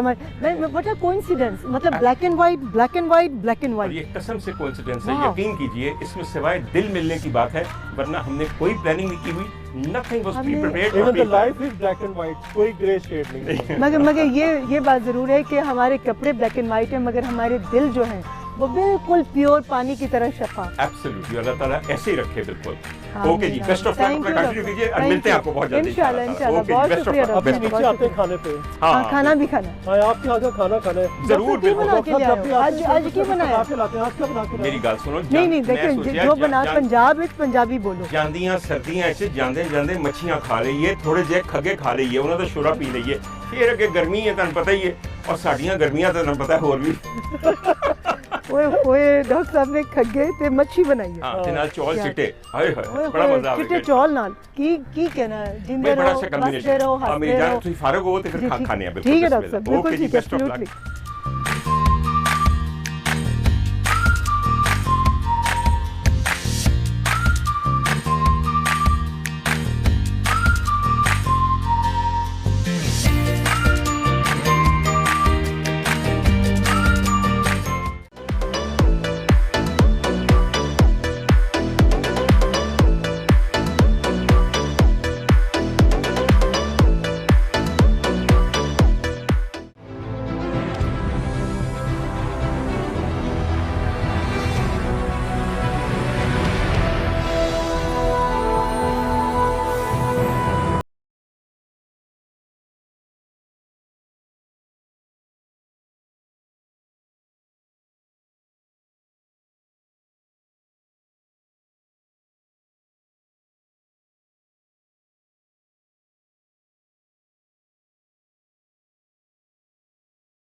अस्सलाम वालेकुम नाजरीन, आप देख रहे हैं प्रोग्राम दी करंट अफेयर्स। मैं हूं एहसन शहजाद।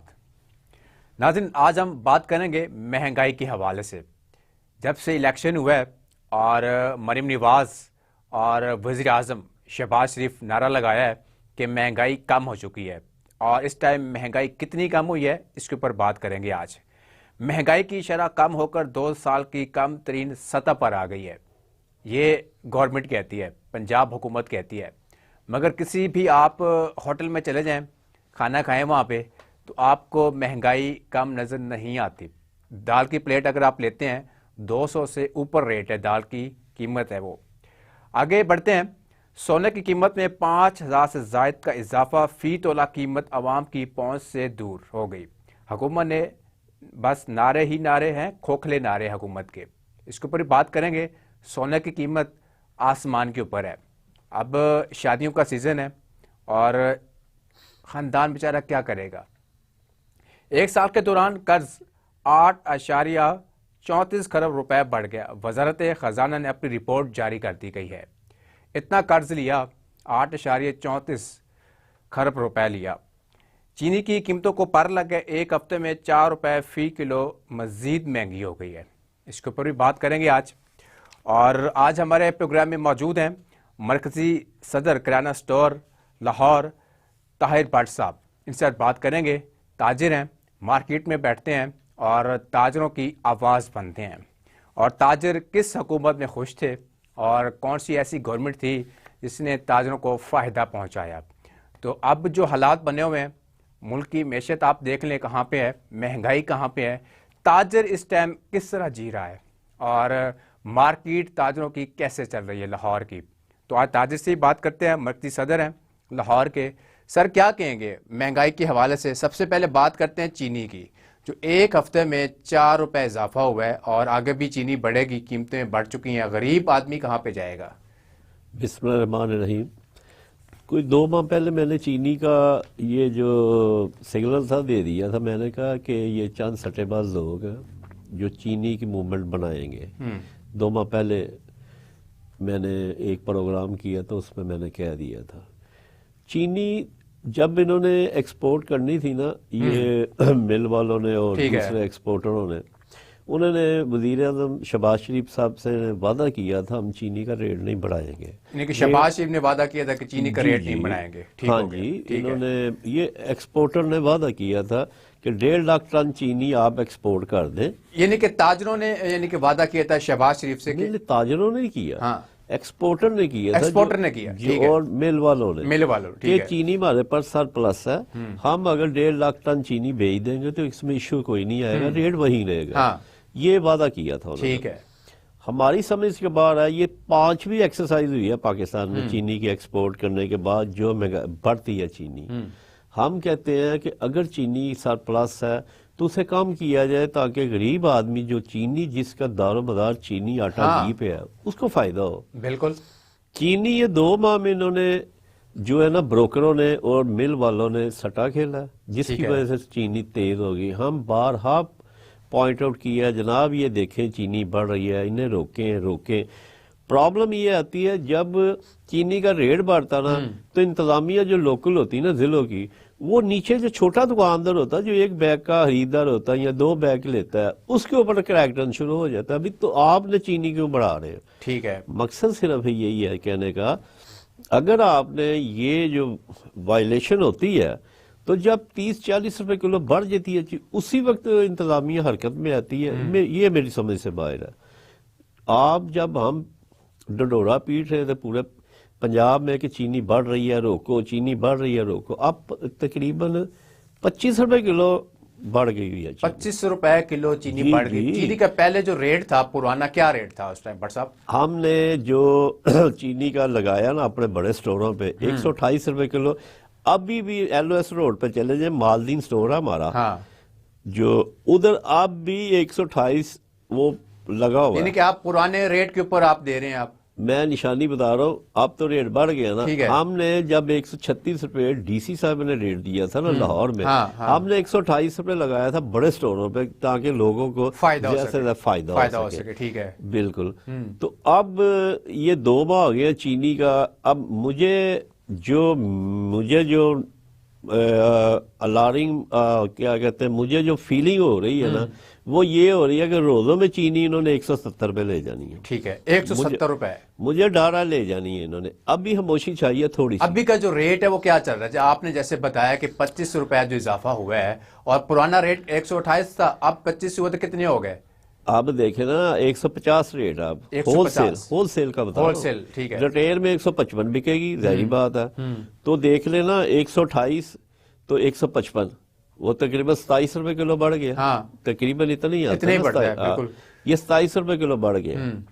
तो मैं यही कह रहा हूँ कि वजीर आज़म साहब से जो इन्होंने वादा किया था, वजीर आज़म साहब एक्शन ले कि भी ये क्यों बढ़ा चीनी, आपने को तो कह रहे हम रेट नहीं बढ़ाएंगे, तो अब आपने क्यों बढ़ा दिया। हमारी यही गुजारिश है गवर्नमेंट से कि कम से कम जो सबसे नीचे तो दुकानदार छोटा होता ना, उस पर क्रैकडाउन शुरू हो जाता। अच्छा सर, देखें दुकानदार भी कसूरवार है। अगर एक तरफ से देखा जाए, कहते हैं ना कि ताली जो बजती है ना वो दोनों हाथों से बजती है, सिंगल से नहीं बजती। ऐसा ही है, ठीक कह रहा हूँ। अगर मैं कभी गलत हो तो आप दुरुस्ती कीजिएगा। ठीक है।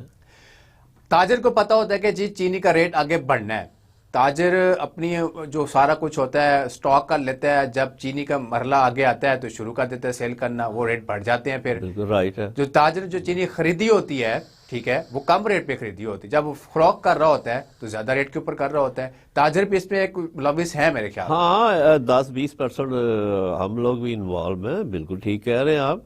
पर मकसद ये है कि कारोबार जो है ना, सिस्टम है पाकिस्तान में, हमने तो 136 वाली 128 हाँ मार्केट में सेल करवाई अपने दुकानदारों से। वो क्योंकि वो इफ्तिताह भी किया था, सलमा भट्ट साहब हैं हमारी प्राइस मिनिस्टर हैं, उन्होंने इफ्तिताह किया था, हमने 128 उनके हाथों से वो करवाया था सब कुछ।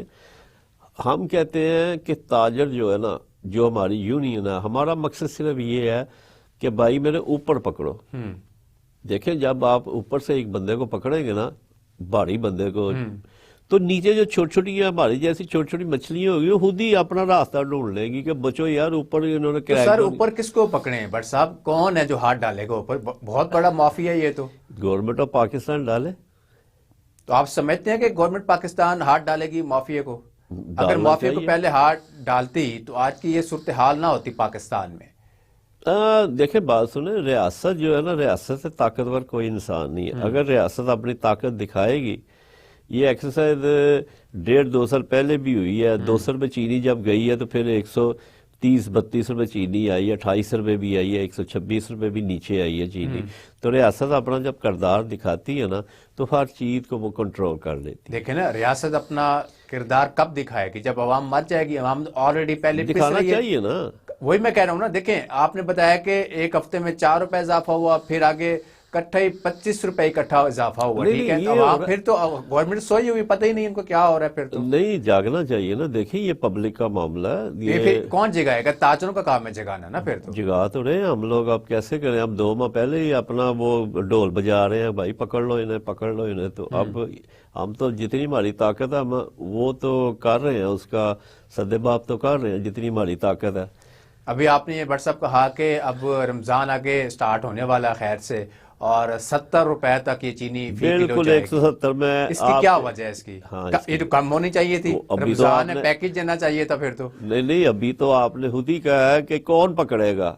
हाँ, तो हम जो आगे जो खतरा है ना, वो मैं बता रहा हूँ 170 रुपये है। तो आप क्योंकि लोगों की वजह से हम लोग की आवाज़ ऊपर जाती है, क्योंकि ज़ाहिर बात है, तो पहले प्रिंट मीडिया था, अब डिजिटल मीडिया हो गया, तो इसलिए हमारा जो आवाज़ आप लोगों ने आगे करनी है ना, तो वो तो अपना फर्ज अदा कर रहे हैं। हमारा फर्ज ही है हम बताना कि देखें ये चीज़ का रेट बढ़ रहा है, इन्हें पकड़े। अब घी है, वो भी यही पोजीशन है, वो नीचे नहीं कर रहे। क्यों नहीं नीचे कर रहे? ये गवर्नमेंट को चाहिए ना। जब घी वाले जब रेट बढ़ता था मार्केट में, आलमी मंडी में, तो इधर 10 रुपए किलो पड़ जाता था। अब रेट नीचे आ रहा है, ये कम से कम अब तो नीचे करे ना। तो इनका जो पूल है वो तोड़ना चाहिए गवर्नमेंट को, इन्हें बुला के इन्हें कहा भी ये रमजान वाला रेट ये होना चाहिए। अगर चीनी की जगह भट्ट साहब गुड़ इस्तेमाल किया जाए तो मेरे ख्याल में बचत हो ही जाएगी आवाम की। नहीं, हमारी इतनी एजुकेशन नहीं है हमारी पब्लिक की। 80% लोग अनपढ़ हैं, वो कैसे समझाएंगे? वो कहते हैं हमने खानी चीनी है भाई। ये तो होता है कि वो आप ये छोटे छोटे इदारे होने चाहिए जहाँ वो क्या कहते हैं एजुकेट करना चाहिए लोगों को। जैसे आप हैं, टीवी चैनल वाले हैं, ये बताएं यार गुड़ इस्तेमाल करो, ये करो। एक तो वो सस्ता है, तो 100 में 80-90 200 रुपये किलो है, तो वो इस्तेमाल भी थोड़ा होता है। तो हाँ, थोड़ा सा डालें, सारी चाय नमकीन सॉरी मीठी हो जाती है, सारा कुछ हो जाता है। चीनी के तब 5 चम्मच डालेंगे तब जाके मीठा असल होता है। चीनी शुगर उसकी ना, शुगर केन की नहीं ना, ये तो मुख्तलिफ चीज़ों की बनती है ना। चीनी चुकंदर की बना लेते हैं, और ये जो क्या कहते हैं ये शलजम है उसकी बना लेते हैं चीनी, मुख्तलिफ चीज़ों की बनाते हैं ये। आपका भी गवर्नमेंट से ताल्लुक है, आप बता रहे थे कि चेयरमैन भी हैं अपने इलाके के, इसके ऊपर भी बात करेंगे कि आप आगे आवाज़ क्यों नहीं पहुंचाते। ब्रेक का टाइम है, बट साहब नाज़रीन शामिल करते हैं ब्रेक, हमारे साथ रहिएगा।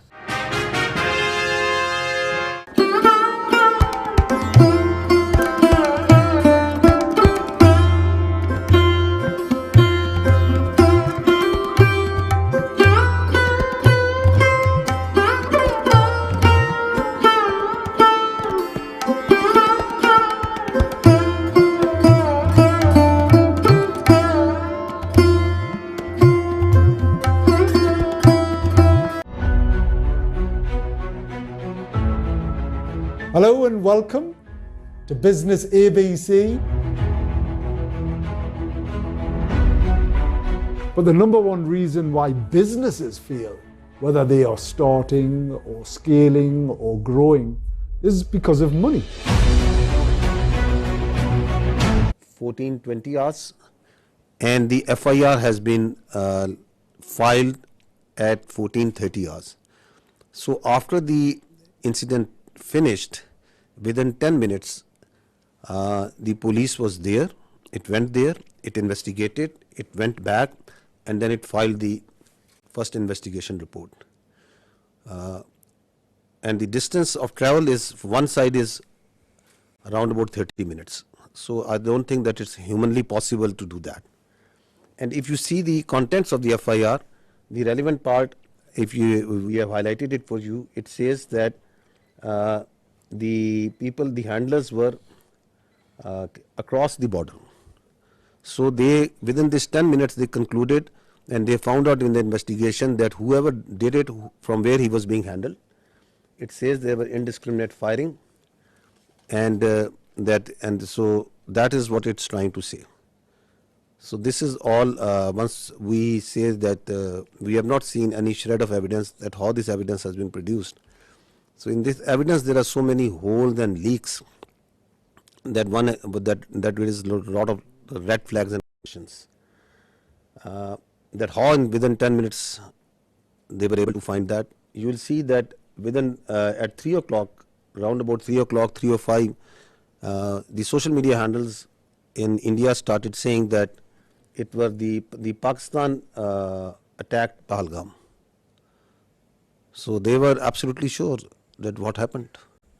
Where is that evidence? We are till now today saying that okay, you knew at 3 o'clock that Pakistan attacked Pahalgam. Where is it? From where it's coming? Their TV channels started saying it. Please run this please run this clip of the TV channel.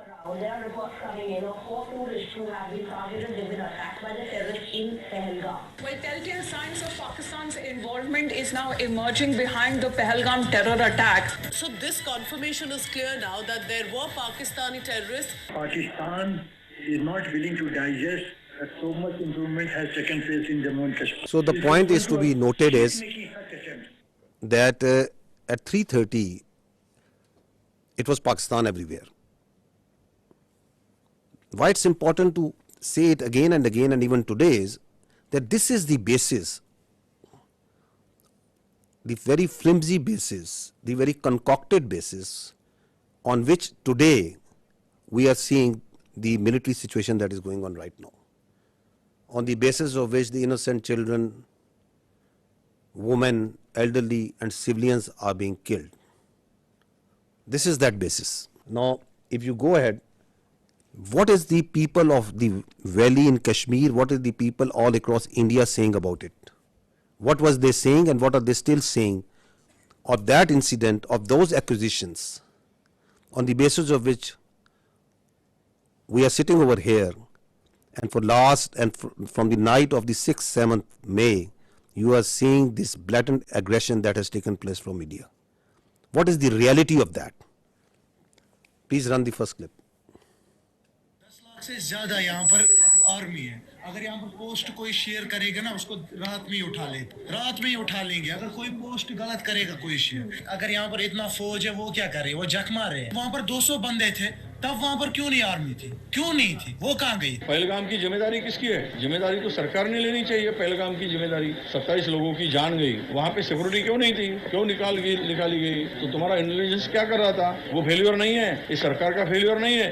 ये plan करके मत करो।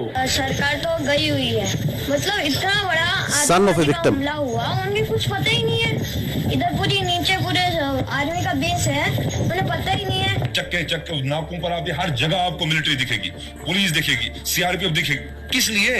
Border पे हैं तो कहां से आए? जहां तक पहुंचे हैं तो वापस कहां गए? इस तरीके से किया गया रिटेलिएशन नहीं हो सकता है। अगर 7 लाख से 12 लाख के आसपास यहाँ सिक्योरिटी फोर्सेज है, उसके बावजूद इनको ये पता नहीं इंटेलिजेंस फेलियर। 3 टायर सिक्योरिटी रहते हुए भी एक ऐसा लैब्स हुआ, और ये सिक्योरिटी लैब्स है। What happened to our intelligence? Have we failed somewhere? And if we have, why have we failed? Intelligence failure है, सिक्योरिटी फेलियर है। यहाँ 7 लाख फौजी है जमा कश्मीर में, एक छोटा सा इलाका है, 7 लाख फौज है, वो कहाँ है? वहाँ पे गाड़ी नहीं जा रही है, पैदल इंसान जा रहा है। सिक्योरिटी इतनी है कि वहाँ से टेररिस्ट कहाँ से आ गए? वहाँ कहीं ना कहीं इनकी एजेंसी ये अटैक करवाती है। Now, listen to what the other people all across India are saying. ये पुलवामा 2 है। पुलवामा 1 में कोई उत्तर नहीं मिला देशवासियों। ये संयोग नहीं है, प्रयोग है।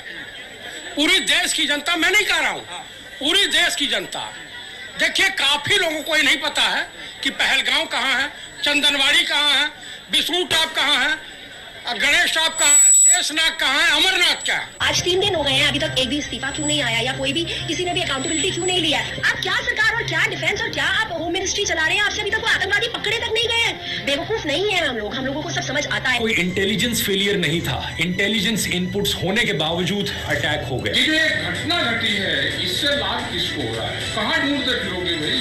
चोर तो आपके बीच में यही घूम रहा हो, या कोई कश्मीर के लोग अपने यहाँ पे घटना करके आबाद होंगे? The wife of the naval officer killed in this attack. That for 90 minutes he kept on bleeding and no one was there. हमारे घर में कोई घटना होती है तो हम सबसे पहले किसको पकड़ेंगे? सबसे पहले तो चौकीदार को पकड़ेंगे ना, कि तुम कहाँ थे, क्यों ये घटना हो गई तुम्हारे रहते हुए। कश्मीर में सिचुएशन स्टेबल नहीं है, कश्मीर में कुछ भी ठीक नहीं है। वो जो आप चुप देख रहे हो ना, इसका मतलब ये चुप नहीं है, ये किसी आने वाली चीज की आहट होने वाली है। जैसे एक साइलेंस होता है ना कुछ होने से पहले, कश्मीर अभी उसी ट्रिगर पर है। देश में अब तक के सारे बड़े आतंकी हमले भाजपा की सरकार में हुए हैं, और भाजपा की सरकार आते ही देश और देशवासी सभी खतरे में आ जाते हैं। पहलगाम हमले के बाद से ही सरकारी कवियों ने पाकिस्तान के खिलाफ मोर्चा खोल दिया है और वीर रस की कविताएं पढ़ना शुरू कर दी। देश के गृह मंत्री ने अपना क्यों नहीं लिखा? और प्रधानमंत्री को हमले के तुरंत बाद आतंकियों को धमकाने के लिए बिहार में रैली करने की क्या जरूरत पड़ गई? जम्मू कश्मीर के पहलगाम के निकट मिनी स्विट्जरलैंड कहे जाने वाले बेस्टर्न घाटी में आतंकी हमला हुआ। डॉक्टर राहत इंदौरी साहब की पंक्तियां हैं, सरहद पर बहुत तनाव है क्या, कुछ पता तो करो, चुनाव है क्या। Why it's important that we recall this? It's because of these questions, these very valid questions, this criticism that is coming from inside India, to divert attention from that, because they don't have any answers to this. What they do? They attack Pakistan, so that the whole attention of their domestic public, all this criticism is diverted to something else. And as we will see, as you must have seen, that before doing that, they gag the complete media. They ban the thousands of Twitter handles and social media sites. They ban all sort of digital media that is operating inside Pakistan, so that their public only listens to what they are telling them. You don't have any answers to why it happened, how it happened, who did it. You don't have any evidence. So what you do, you open up the military front. Is it the first time that India is doing this? That creating or using a terror incident for political purpose, for domestic political objectives? No, there is a history to it. Let's recall this incident that happened in 2000, quarter of a century ago, in Chhattis Singhpura. Listen to the general officer commanding there at that time. Listen to a general of the Indian Army telling you the truth of that incident. And we was guilty there, Captain Tuck. They were misused. ਰਾਤ ਨੂੰ ਆਉਂਦੇ ਸੀ ਪੂਰੀ plan ਬਣਾਈ ਇਹਨਾਂ ਨੇ uniform ਚ ਆਉਣਾ ਰਫੜਾ ਟੰਗ ਦੇਣੀਆਂ ਦਰਖਤਾਂ ਨਾਲ ਬੱਚਿਆਂ ਨਾਲ ਖੇਲਣ ਖੋਲਣ ਲੱਗ ਪਏ CID ਪੂਰੀ ਕੱਢ ਲਈ ਸੀ ਪਿੰਡ ਇਸ ਪਿੰਡ ਦੀ ਵੀ ਕਿਸ ਵੇਲੇ ਸੌਂਦੇ ਕਿਸ ਵੇਲੇ ਆ ਕਰਦੇ ਕਿੰਨੇ ਬੰਦੇ ਹੈ ਕੌਣ ਚੌਧ ਮੇਲਸ ਕਿੰਨੇ ਨੇ ਹਥਿਆਰ ਕਿੰਨੇ ਨੇ ਸਭ ਕੁਝ ਕੱਢ ਲਿਆ and then one night they came ਆਉਂਦੇ ਸੀ ਪਹਿਲਾਂ ਵੀ चेकिंग के लिए निकलाओ बाहर आओ सारे आओ मेल सारे बाहर आ जाओ वो लाइन अप कर लेते सी पहले उदा ही करते रहे फ्रेंडली लाइन अप उन्होंने कॉन्फिडेंस देता फिर फैसला किया अद्धी एक दिन आ गए 10 बजे रात निकलो बाहर गुरुद्वारे को लाइन अप करे ताकि भज जान पिंड छड़ के तो कोई आर्मी वालों कोई एक्शन या तो कोई we gave the full report. We said army was involved. Clinton kicked up a row. Due to me, a lot of lives have been lost. I want to know exactly what happened. The other human rights organization, United Nations, sent. And we sent them the report. Kya hoya? They knew. Americans knew. So the piche was killing the piche political reasons bhi sige? No. Only this. They exposed the BJP government and BJP government wanted to tell Clinton J&K च की हो रहा पाकिस्तान के खिलाफ propaganda करना सी ये देखो पाकिस्तान की कर रहा है पाकिस्तान ने साढ़े सिख लाइन अप करके मारते. So basically BJP planted this to impress Clinton to help India against Pakistan. तुसी मान नहीं सकते वो तो बाद जब रौला पिया फिर अडवाणी ने फिर ऑर्डर दिता कि देखो जल्दी से कुछ करो जिससे कन्विंस हो जाए भाई इन्होंने किया था ये वो पकड़ लो किसी को. इन्होंने 5 इनोसेंट बंदे कश्मीरी पहाड़ के ऊपर जाके मारते जी they were innocent boys.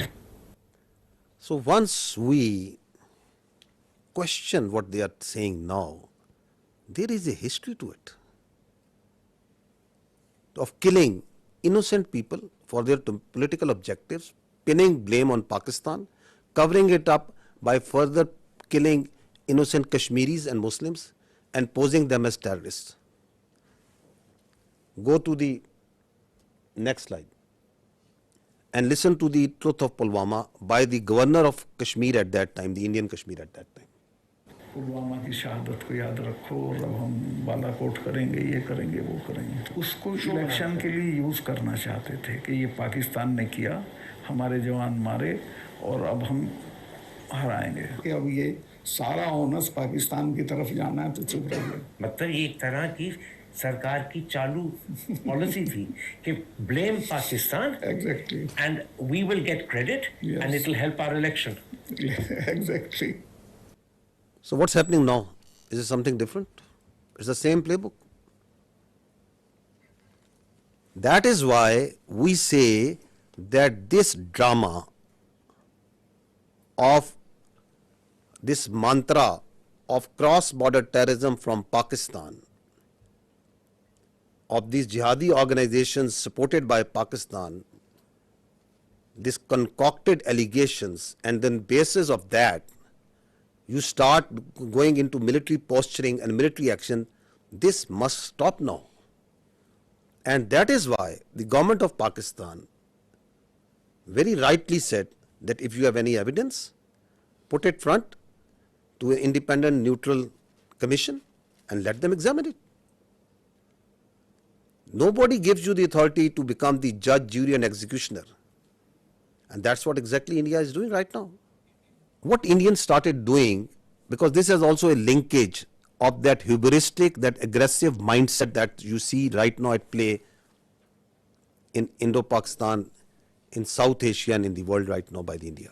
What they started doing it, that they started crushing the people of Kashmir and the Muslims and the minorities over there. This is, just listen to the Kashmiris, what is happening to them.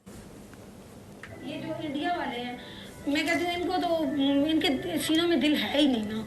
इनके सीनों में अगर दिल होता ना तो ये कुछ ना करते. इतना अरसा उन्होंने कैद में रख के तो आखिर में जब उनका फैसला होना था तो उन्होंने उनको एनकाउंटर कर दिया और इन्होंने हमें उनकी ना डेड बॉडी दी. पाला भी था वो.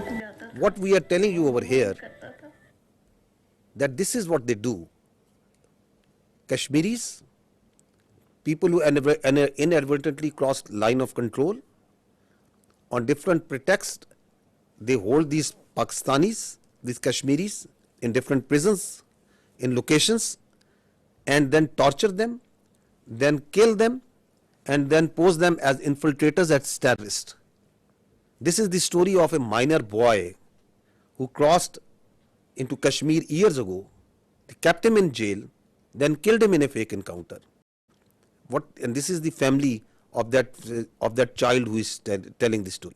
This is how they frame and concoct evidence for these so-called acts. इधर ही बाहर ही खेलता था. माँ ने बहुत मुश्किल दिन गुजारे. उनकी आँख नजर भी चली गई थी रो रो के. तो बस जब कोई इधर कोई आता था उनको मिलने के लिए, कहते हैं ज़िया मुस्तफ़ा की कोई खबर है, नहीं है. हम यही कहते थे कि वो आएगा, इंशाल्लाह ज़रूर आएगा. कहती थी कि मैं देख के मर जाऊँ तो फिर कोई अफसोस नहीं है. मेरी वालिदा मोहतरमा उसके इंतज़ार में वो वफात पा गई. और इसी तरह से हमारे बड़े भाई, 2 बड़े भाई फौत हुए उसके इंतज़ार में. हमारा वो प्यारा बच्चा वो इस तरह से मार दिया. जेल से बाहर निकाल के ऐसे फर्जी नाम दे के कि उसको पता नहीं कौन सी जंगलात का पता था. उसको क्या पता था ज़ालिमो तुम्हारे वो जेल में है, जेल से कैसे कोई बंदा रब्ता कर सकता है.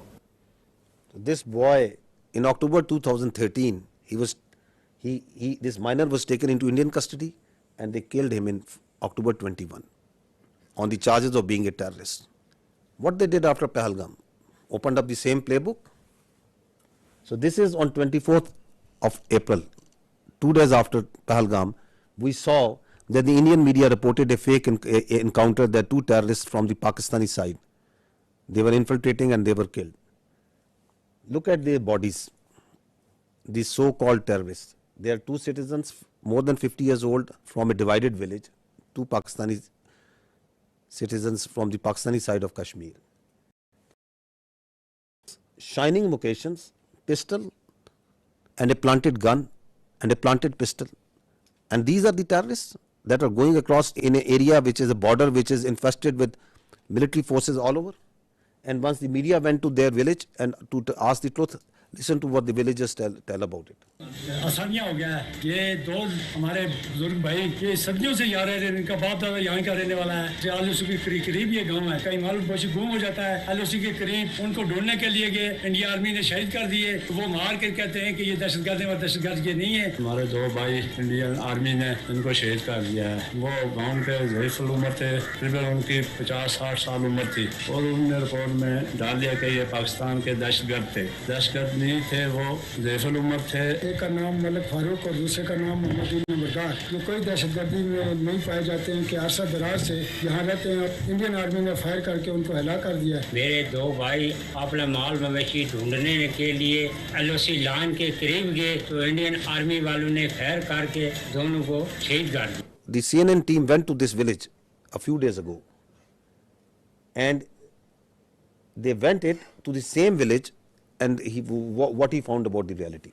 Elderly children and women are incredibly scared. He says, we want to take our livestock out to pasture, but the Indians are right there in front of us, and we're very concerned. Their fears may be well-founded. This 17-year-old says Indian troops killed his father, Malik Farouk. He had gone to the line of control to chase our cattle, he says. The Indians shot him and accused him of being a terrorist. He is not. He is a good man. The day after the massacre in Indian-administered Kashmir, the Indian government announced it had foiled a terror plot, killing 2 Pakistanis. Malik's brother denies the allegations too, says he was just a herder like me, believes India wants their land, before breaking down in tears. It's okay. It's okay. It's okay. India's done a great cruelty to us, he says. If they want me to leave, put a bullet in my head. That's the only way I'll go. What I want to bring to your notice is this: you as independent journalists, please go and find the facts. These are the facts. You pick innocent people, you murder them, the army sits and tells them these are terrorists. They do it on daily basis. That these are these the terrorists that the Pakistan is sending across? They are innocent people. And on basis of that, you ratchet up concocted lies, a story, and you put it out in the media, in international media. You blame Pakistan. You don't provide any evidence, and then you say we will attack. This is exactly what they have done. Okay, that this terror plot was made by this and this. These are the mosques, and you attack mosques, the places of worship,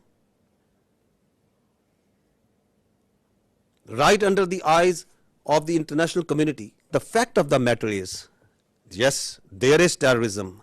There is terrorism that's happening in Pakistan on daily basis. And who is sponsoring it? It's India. I'll give you the facts of this Indian sponsored and abetted terrorism in Pakistan. First, listen to what their leaders, their political and military leaders themselves say. What the evidence which is available publicly, what it tells us.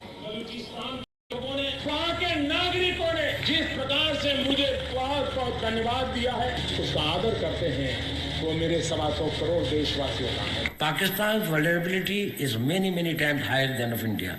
Once they know that India has shifted its gear from the defensive mode to defensive offense, they will find that it is unaffordable for them. You can do one Mumbai, you may lose Balochistan. प्रधानमंत्री जी का लाल किले से बयान अपने आप में पहला है और मुझे बड़ी खुशी हुई इस बयान को सुनकर। इस फोन में बुक्ति मरी मंगल कौन से सरदार का नंबर चाहिए मुझे बोलो, मैं दूंगा बलोचिस्तान में। अगर हम पाकिस्तान के अंदर उनकी जो इंसरेक्शनिस्ट मूवमेंट्स हैं उनके अंदर थोड़ा बढ़ावा देते हैं, तेल फेंकते हैं, हमें वो करना चाहिए। उन्होंने बलूची को दबा के गुलाम बना के रखे, तो उनको मुक्त करना है। The aims and the targets of Kulbhushan Yadav, serving naval officer of India, doing terrorism, supporting terrorism in Pakistan. Any kinds of requirements of them are conveyed back to the raw officials. The terrorist leaders who surrendered, they are telling that how India supports them, how India sponsors terrorism in Balochistan.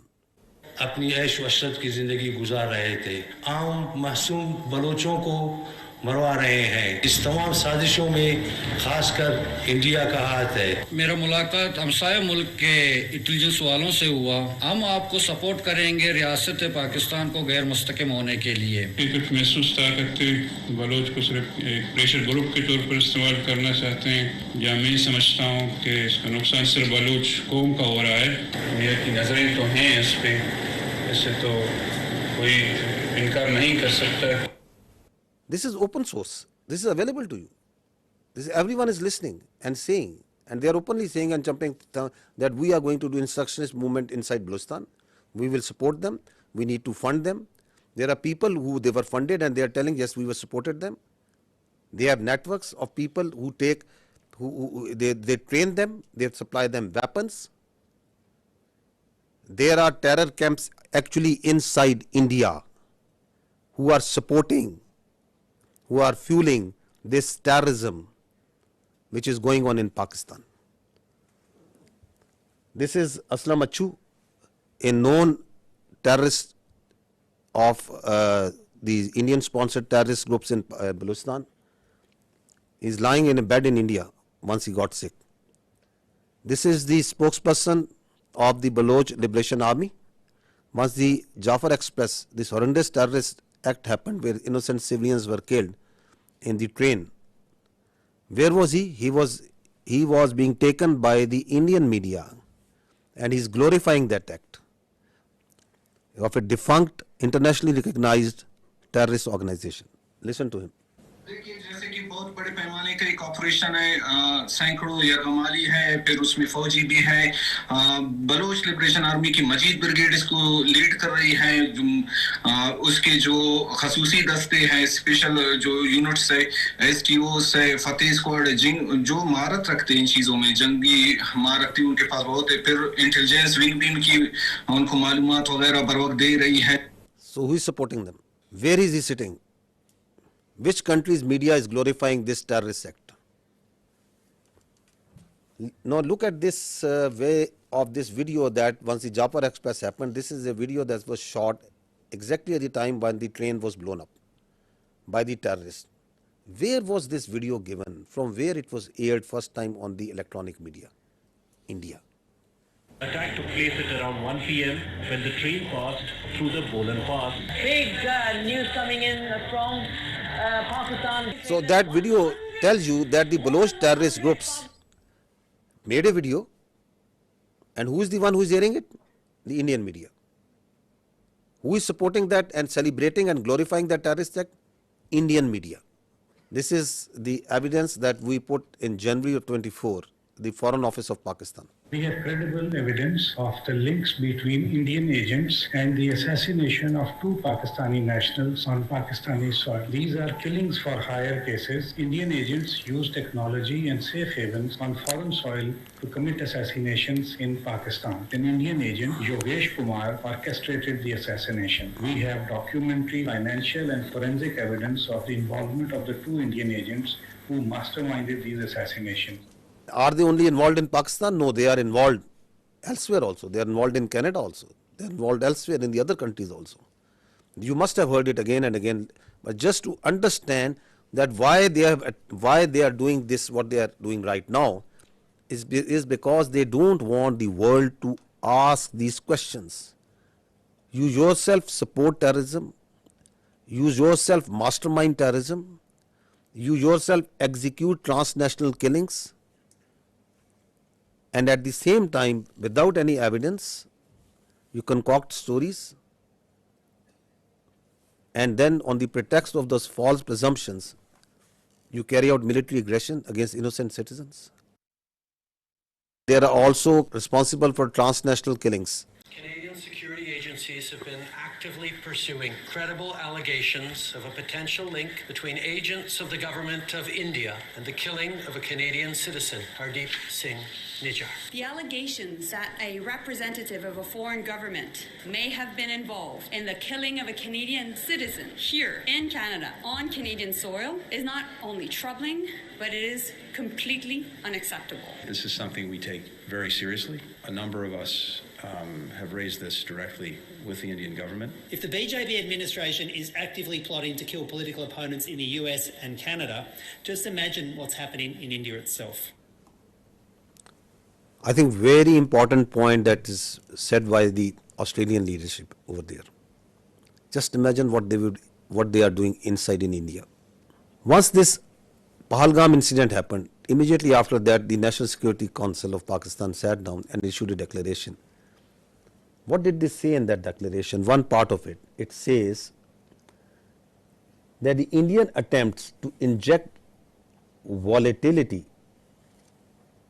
in the environment along Pakistan's eastern border is aimed at distracting Pakistan's counter-terrorism efforts. Because one of the objectives of this incident is to provide space to the terrorists sponsored by India who are operating along in the western part of the country, whether it's Fitna al-Khawarij or the terrorist groups operating in Balochistan. Because the government of Pakistan, its armed forces, security agencies are on daily basis tightening the noose against this Indian sponsored terrorism.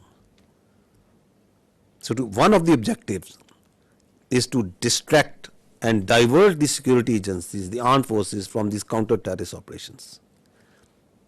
We know it because we have credible intelligence that as this incident happened, in the same time frame, instructions were issued, passed to all the terrorist cells, all the terrorist organizations sponsored and abetted by India to amp their activities in Pakistan, to increase the terrorist acts in Pakistan. And on the night of 25th, 26th April, post Pahalgam, the largest tashkeel of the Fitna al-Khawarij in the history, it attempted to infiltrate across Afghanistan. More than 100. And 71 of them were killed. Because they came in a hurry, because they were being pushed by the Indian intelligence agencies to go across and do terrorist acts in Pakistan. You can see this engagement and the results of that over here. The largest tashkeel. Now this is again on 25th of April, post Pahalgam, a terrorist was nabbed in the town of Jhelum in Punjab, Pakistan, and from the material, from his forensic of his mobile, a lot of information came out that he was working on behalf of the military intelligence of India. A terrorist being directly funded, sponsored, trained, and doing terrorist activity inside Pakistan for Indian military intelligence. I'll just show you one or two audios in which he is talking with his Indian military intelligence officials, their officers who are telling him what to do. So he is talking to an Indian Major Sandeep.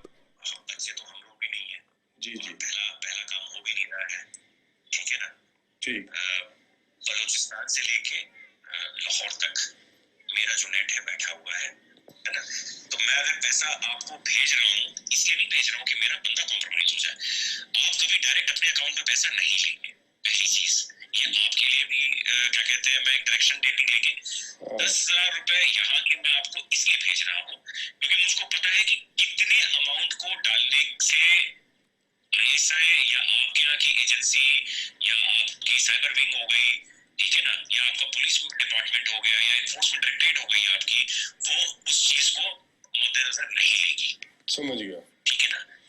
जब आप बड़ा operation करेंगे, और मैं लाखों की बात कर रहा हूँ, जब आपको 3-4 लाख रुपए भेजे जाएंगे यहाँ से, तो आप लड़कों में क्या होता है, एक ऑपरेशन करने के बाद वो पागल हो जाते हैं। मैं आप इस तरफ की बात कर रहा हूँ। उनको लगता है कि सामने वाला बंदा पैसा देने के मूड में नहीं है। जी नहीं, सामने वाला बंदा पैसा देगा, बट आपको वो टुकड़े टुकड़े में करके देगा। मेरे लिए बहुत आसान है, मैं भी कमीशन देता हूँ किसी बंदे को देने के लिए, जो वहां पे बैठा हुआ है, जो अपनी रिस्क पे आपको भेज रहा है पैसा, उसको भी तो मैं दूंगा ना भाई। मेरा क्राइम तो है नहीं वो, या घर वाला तो मेरा है नहीं, वो भी मेरा दोस्त ही है। मेरा ताना तो मैं दूंगा ही दूंगा ना भाई, उसकी भी तो लेबर लग रही है। फिर मेरे को सेफ रखना है तो मेरे लिए आसानी है कि मैं एक बारी में दे दूं, मेरा काम, मेरे पैसे बच जाएंगे।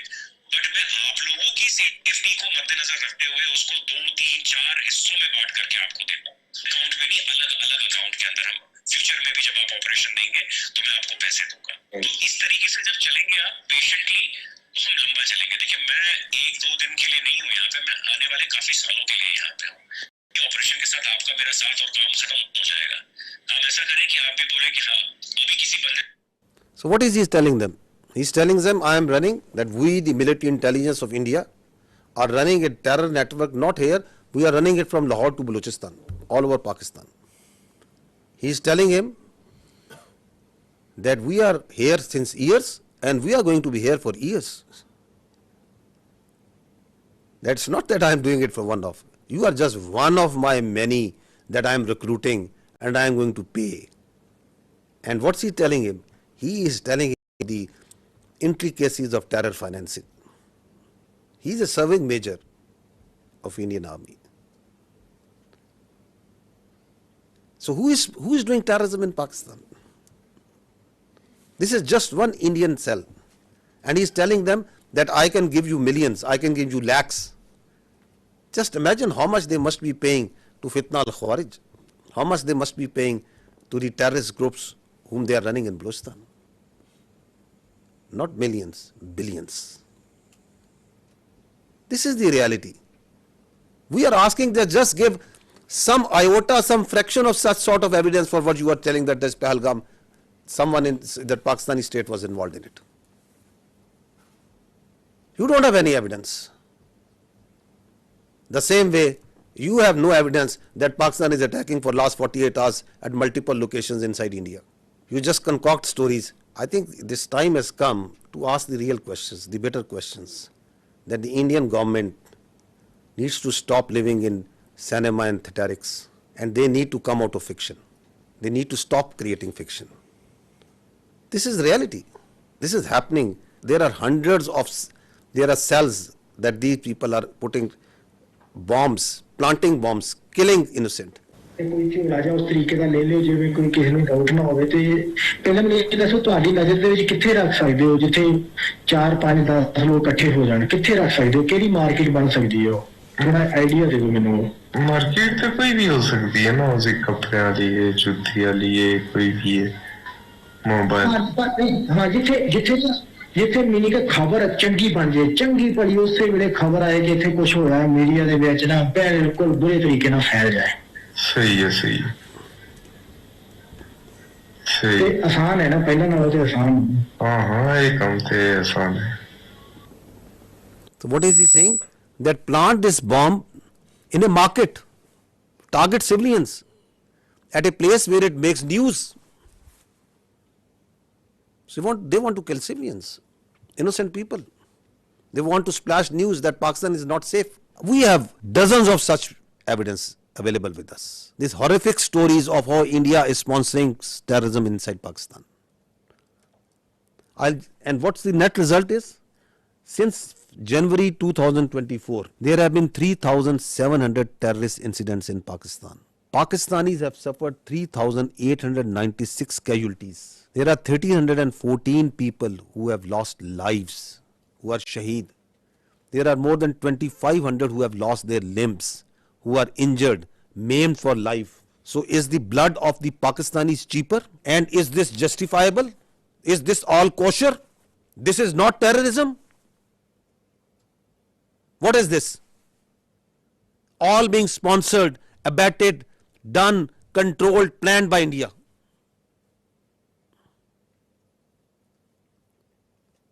And you don't have any evidence for Pahalgam? You cook up a story, this mantra, you listen just I think yesterday, there are jihadi organizations because Pakistan has been doing this, because Pakistan has been doing this.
Whether they are starting or scaling or growing is because of money.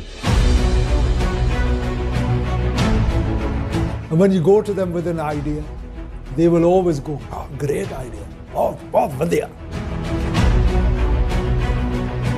The best businesses either fix something or they make them better. We are going to destabilize Pakistan. And please understand this, that Pakistan is the last bulwark state standing against this terrorism. This creeping ideology, this perverted ideology that is coming from our West,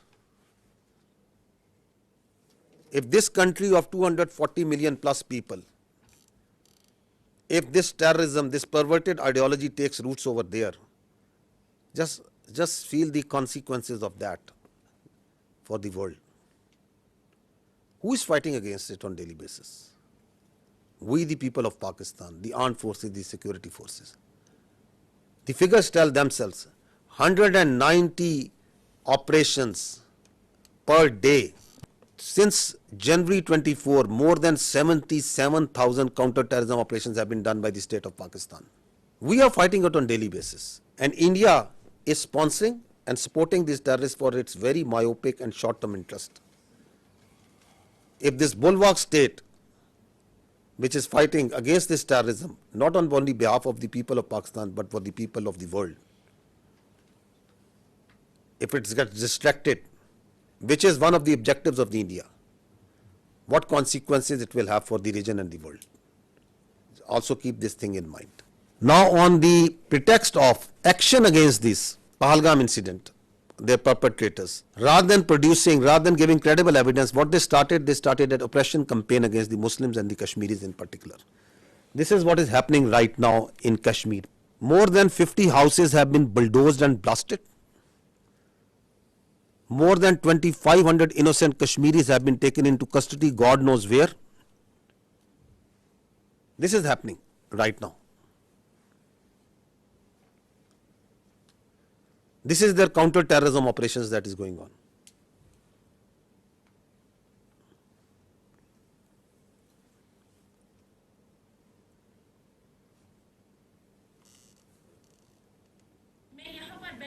security forces जब आए उन्होंने हमें सबको निकाला बाहर। तो एक बंदा यहाँ से चढ़ा, हमारे यहाँ पे जो ये थे मतलब घर का वो स्टोर होता था, वो वहीं पे चढ़ा, उसने कुछ रखा वहाँ पे, बम रखा, कुछ वो जो ब्लास्ट उन्होंने किया वो रखा उसने, मैंने खुद देखा। एक को मैंने फौजी वर्दी पहनकर उसको मैंने देखा था यहाँ पे जाते हुए, तो फिर सब कुछ यहाँ पे बर्बाद हो गया। They are beating innocent people on streets.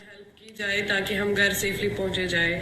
हम अभी स्टूडेंट्स हैं जो चंडीगढ़ में है, हमारे साथ बहुत ज्यादा टॉर्चर किया जा रहा है, हमें बहुत ज्यादा डराया जा रहा है, बहुत ज्यादा हम डरे हुए हैं। यहाँ पे बहुत ज्यादा ये अभी किया जा रहा है कि तुम लोगों ने किया, वो किया, ये किया, जबकि हमारा तो इसमें कोई इन्वॉल्वमेंट है ही नहीं। हमें इस चीज के लिए बहुत ज्यादा टारगेट किया जा रहा है। ये कश्मीर के लोगों की तरह बिल्कुल भी हेल्पफुल नहीं है, हमारी कोई भी मदद नहीं की जा रही है। It's a humble request, please हमारी हेल्प की जाए। Please zoom out. See the bigger picture. The Indians want you to zoom in and just ask you and on that this is happening, this is happening. This is what's actually happening behind all this dirt that they are doing right now. This is continuing on daily basis. This oppression, what's happening on the streets of India to the Muslims and the minorities.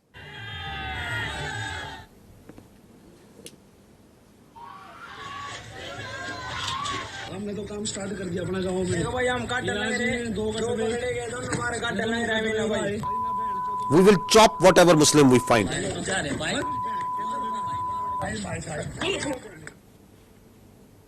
दो कटुए मारे गए, छत्री और अच्छा दल इसकी जिम्मेदारी लेता है और भारत माता की सौगंध 26 का बदला अगर 2600 से ना लिया तो मैं भारत माता का पुत्र नहीं। जय श्री राम, जय Hindu. Dogs and Muslims not allowed.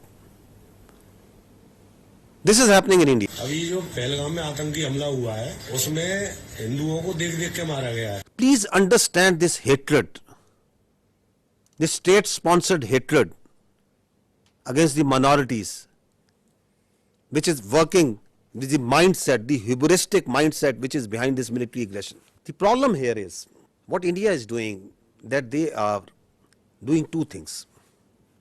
They are externalizing their internal problems and they are internalizing their external problems. So oppression of the minorities, extremism and terrorism is an internal problem of India. Rather than addressing that, rather than addressing this oppression, this extremism, this rising Hindutva within India, rather than addressing it, they are this internal problem, they are externalizing it. by putting blames on Pakistan and other countries that this terrorism and this extremism is being exported from here. It is not. It is their internal extremism and oppression day in, day out, 24 hours, that the minorities, that the Muslims, that the Kashmiris, that the Sikhs and others are facing there. You need to address it at home. Please don't externalize it. And Kashmir, ladies and gentlemen, is an external problem. It is an internationally recognized disputed territory between two countries, with the decision to be made by the people of Kashmir. But you are internalizing it by putting more than 700,000 troops over there, by doing oppression over there, by changing its demography, by changing its status. So this is the main issue that is at hand. You try to put their mouths shut. Listen to this boy. That on 24th April, what he said and then what happened to this journalist. He's a journalist in Kashmir. What happened to him on 25th April? अगर यहाँ पर 7 लाख से लेकर 12 लाख के security forces हैं, वो क्या कर रहे थे? पहलगाम तक जाते जाते मुझे 10 चेक पॉइंट्स पे रोका जाता है. मच्छी साथ नहीं ले सकता मैं. ये बंदे आए कहाँ से? Don't ask Kashmiris on this. Ask the security agencies. कितनी कंपनीज है यहाँ? RR है, SSB है, CRPF है, आर्मी है, BSF है. वो क्या जग मार रहे थे? गवर्नमेंट क्या कर रही थी? मैं उससे सवाल कर रहा हूँ आप सब लोगों के माध्यम से कि क्या कर रहा था गवर्नर? होम मिनिस्टर साहब यहाँ आए. होम मिनिस्टर साहब मैं आपसे सवाल कर रहा हूँ, ये क्यों हुआ?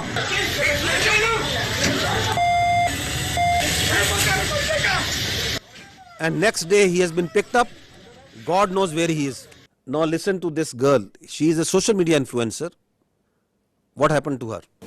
अपहरण कांड 1999, कारगिल युद्ध 1999, संसद पर आतंकी हमला 2001. She is just saying that why all these terror incidents happen in the time when the BJP government is in power.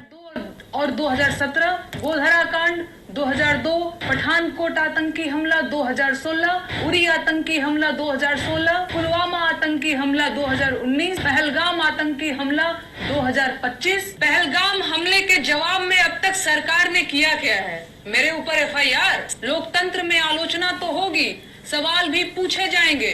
You shut down the all digital media that is coming from Pakistan or independent news agencies. You shut down the X and the other social media platforms because you don't have the capacity, you don't have the patience, you don't have the morality to listen to the truth. This is what's happening. This is why this aggression. So what they did was, after this Pahalgam happened, and we have seen briefly what actually is the truth of this Pahalgam, which they don't want to talk because they don't have any answer to it. So let's go into the military part. Why? So that there is a diversion, there is a strategic diversion, and everybody is focused on the day-to-day activities. Like what happened in Pulwama, who did Pulwama, why it happened, nobody would. Let's go and go for the military action. We will not allow this to happen. That after every few years, you cook up a story, there is a terror incident, there is an incident that happens. You don't provide any justification, you don't provide any evidence to it. On the basis of that, you start ratcheting up the media, international media, you start building up false pretexts and narratives, and on the basis of that, you start attacking. And that's what they did. On 6th and 7th May, they strikes Pakistan on multiple locations. In these strikes, drone that came inside, the total casualties, there have been 33 shaheed, out of which there are 7 all civilians, 7 female and 5 children. There have been 62 injured, all civilians, out of which again there are 10 females and 2 children. And in military we have 14 injured. So these are the locations where they killed innocent civilians. 2 years old. These are these training camps. These are from where these, God forbid, you kill 2 years old and you celebrate it. Look at their media. It is shameful the way they are celebrating these strikes.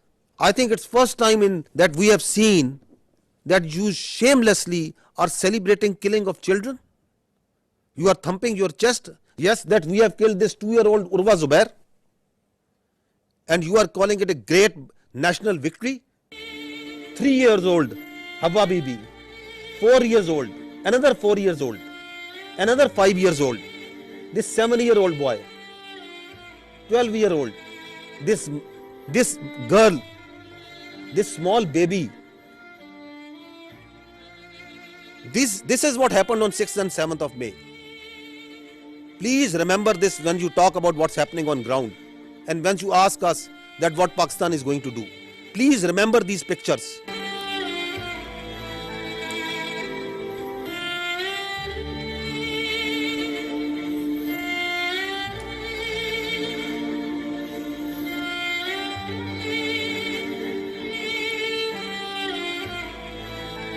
I ask you again, I request you to remember these pictures. They are in the conscience of the people of Pakistan and the state of Pakistan. India has killed innocent children on false pretexts. And they are thumping their chest. They are celebrating this killing of innocent. This is what they did to the mosques, to the places of worship. See the desecration of our Holy Quran. This is Murid Ke. This is the mosque that they bombed. See the Holy Quran. Tell me, please tell me, which religion allows this? Which humanity allows this? Which UN convention allows this? Which Geneva Convention allows this? Which human rights allow this? And you celebrate it? And you say we have done a great deed to the Indian people and we have done a great deed to the world peace? By taking out mosques, by taking out innocent children, by desecrating Holy Quran. This is Bahawalpur. They came on the night of 6th and 7th. They killed the innocent children. They desecrated the Holy Quran. This is what they did. Once they came, our proud Air Force took them on. They came in large numbers. 5 of their aircraft was shot down. 3 Rafales, 1 MiG-29, 1 Su-30, 1 large combat UAV, multiple smaller UAVs. On the line of control, the Indians opened fire all along, indiscriminate fire, specifically targeting the civilians living on the Pakistan side of Kashmir. Specifically targeting the civilian populations.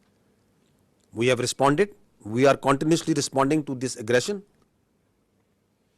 and we are only targeting the Indian military posts. We are being very careful because Pakistan, the state and its people and its armed forces do not believe in targeting innocent civilians. We have neither the culture nor our religion allow nor our morality allow that we target innocent people, that we target holy places. And I will show you the evidence that how precisely we are targeting only their military posts. So this is their brigade headquarters.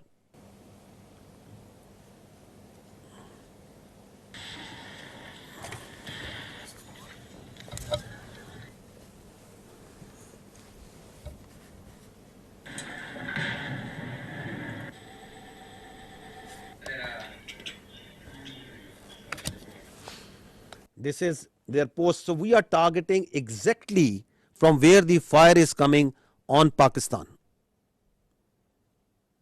Only the military targeting. We are just showing you some parts of it. This is Hajipir sector, ring contour post, Bhagsar mortar position. This is Danna top. This is the LP post. In continuation of what I said earlier, that one of the purpose of this Pahalgam and the continued action that is going on is to distract the counter-terrorism operations of Pakistan. Just received a message that Indian-sponsored terrorist entity Fitna al-Khawarij undertook it ID and attack on our forces in South Waziristan district, and we have suffered 9 shahadats. Attack through conventional forces, do terrorism through conventional forces against the innocent children and civilians, make a pull on the conventional on the armed forces of Pakistan to move towards the eastern border, create voids so that their sponsored proxies like Fitna al-Khawarij and the terrorist organization operating in Balochistan, they can increase the tempo of the operations. The design is for there to see. This is also important to understand that once they attacked with their air on 6th and 7th May, so there were 57 flights which are operating inside Pakistan at that time, including international flights from Gulf countries, brotherly Gulf countries, from Qatar, from UAE, from Saudi Arabia, from China, Korean, Thai, and many other countries, also all domestic flights.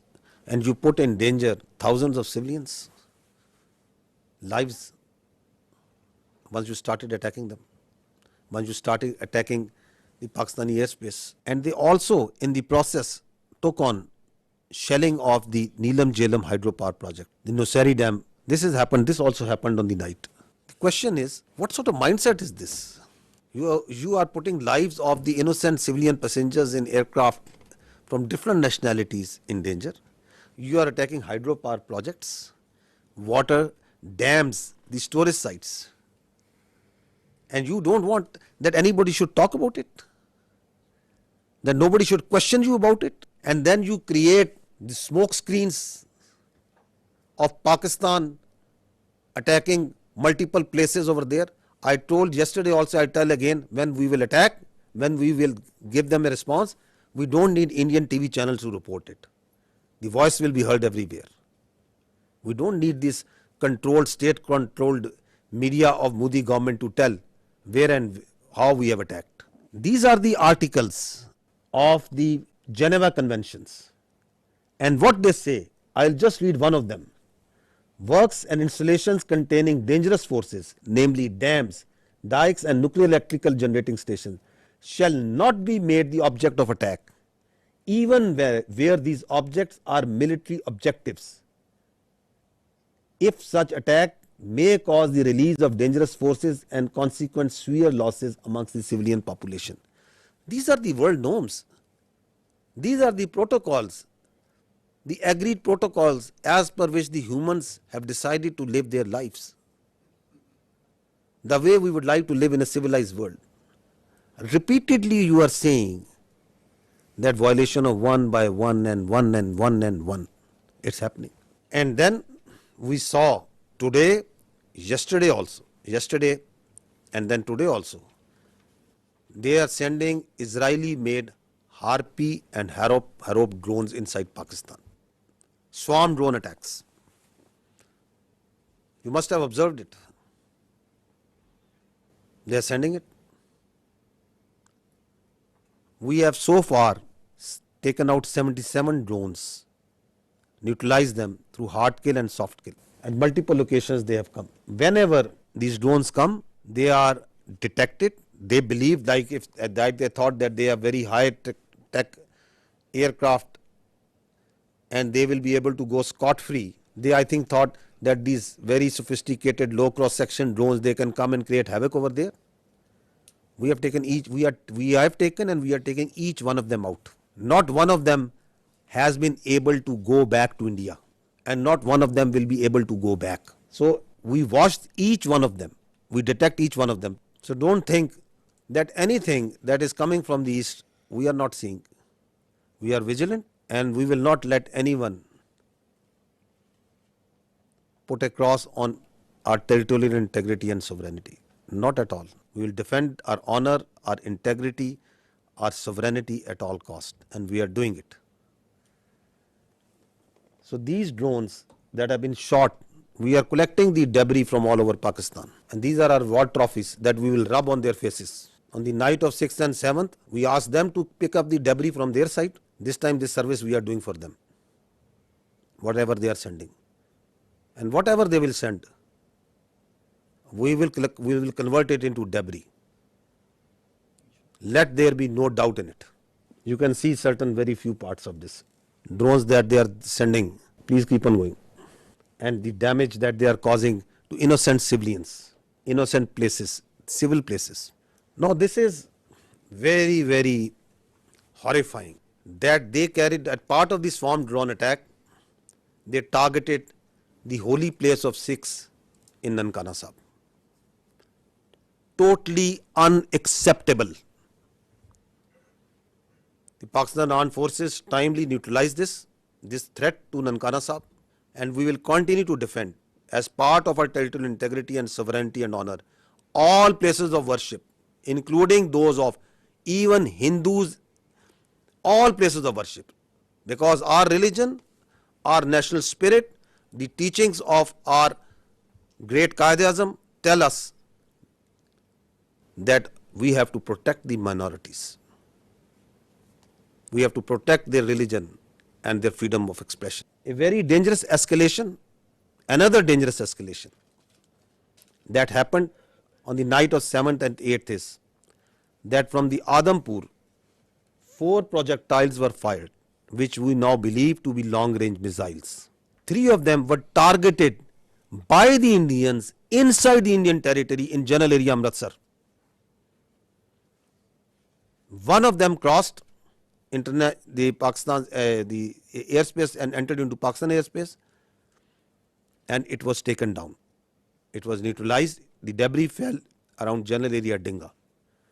I will show you the electronic signature of the projectile that entered Pakistan. I would request AVM Aurangzeb to kindly explain this.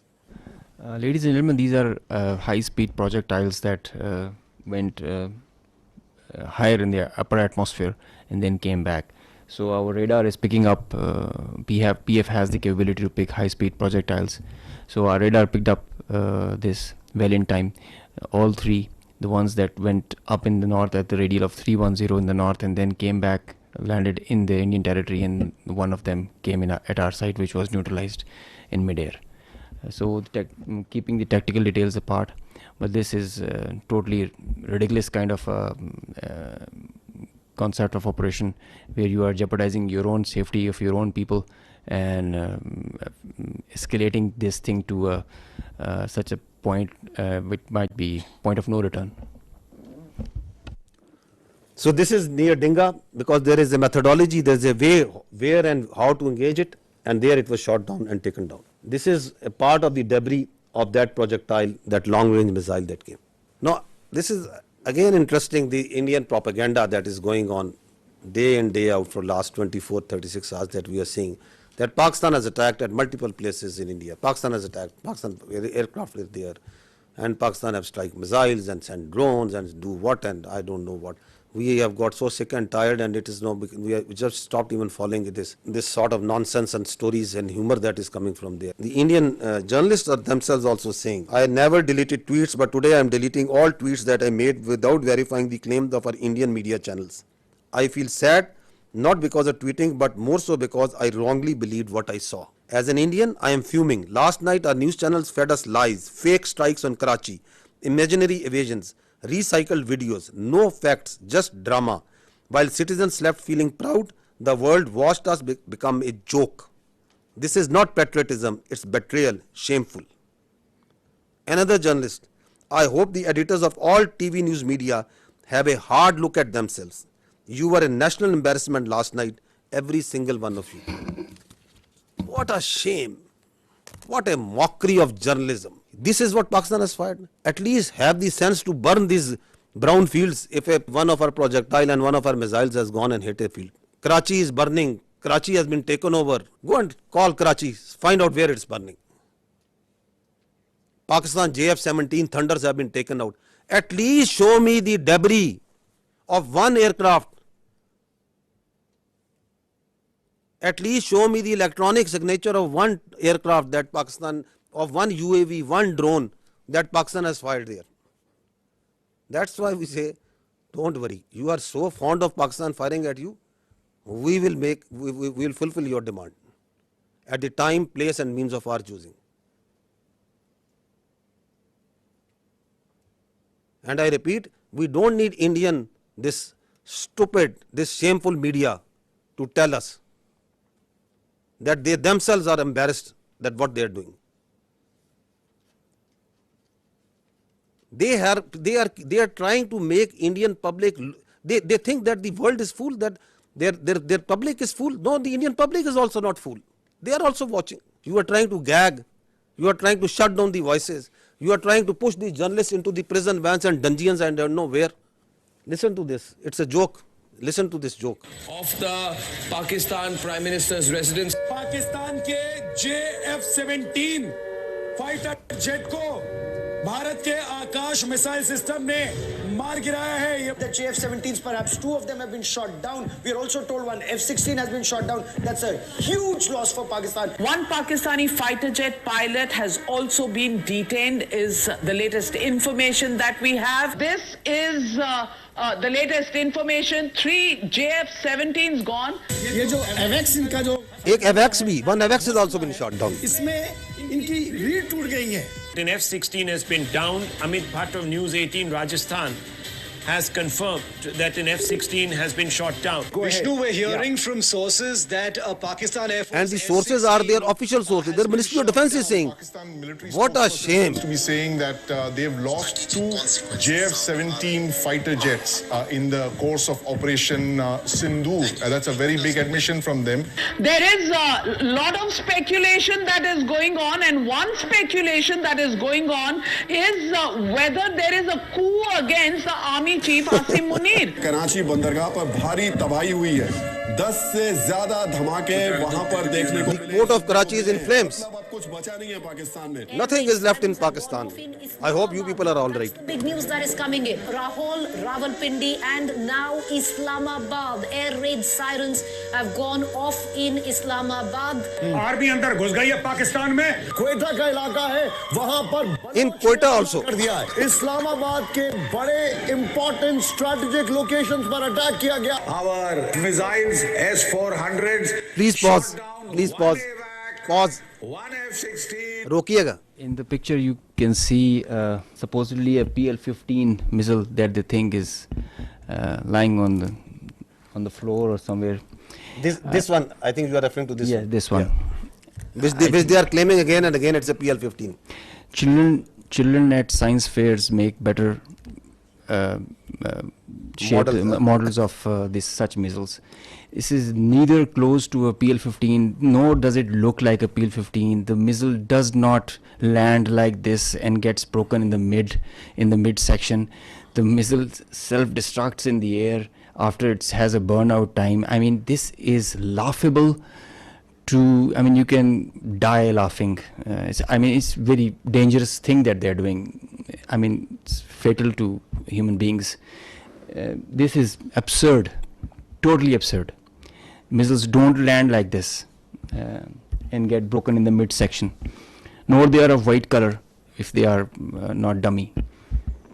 So, and as far as the seekers are concerned, well, we say that we fired at them.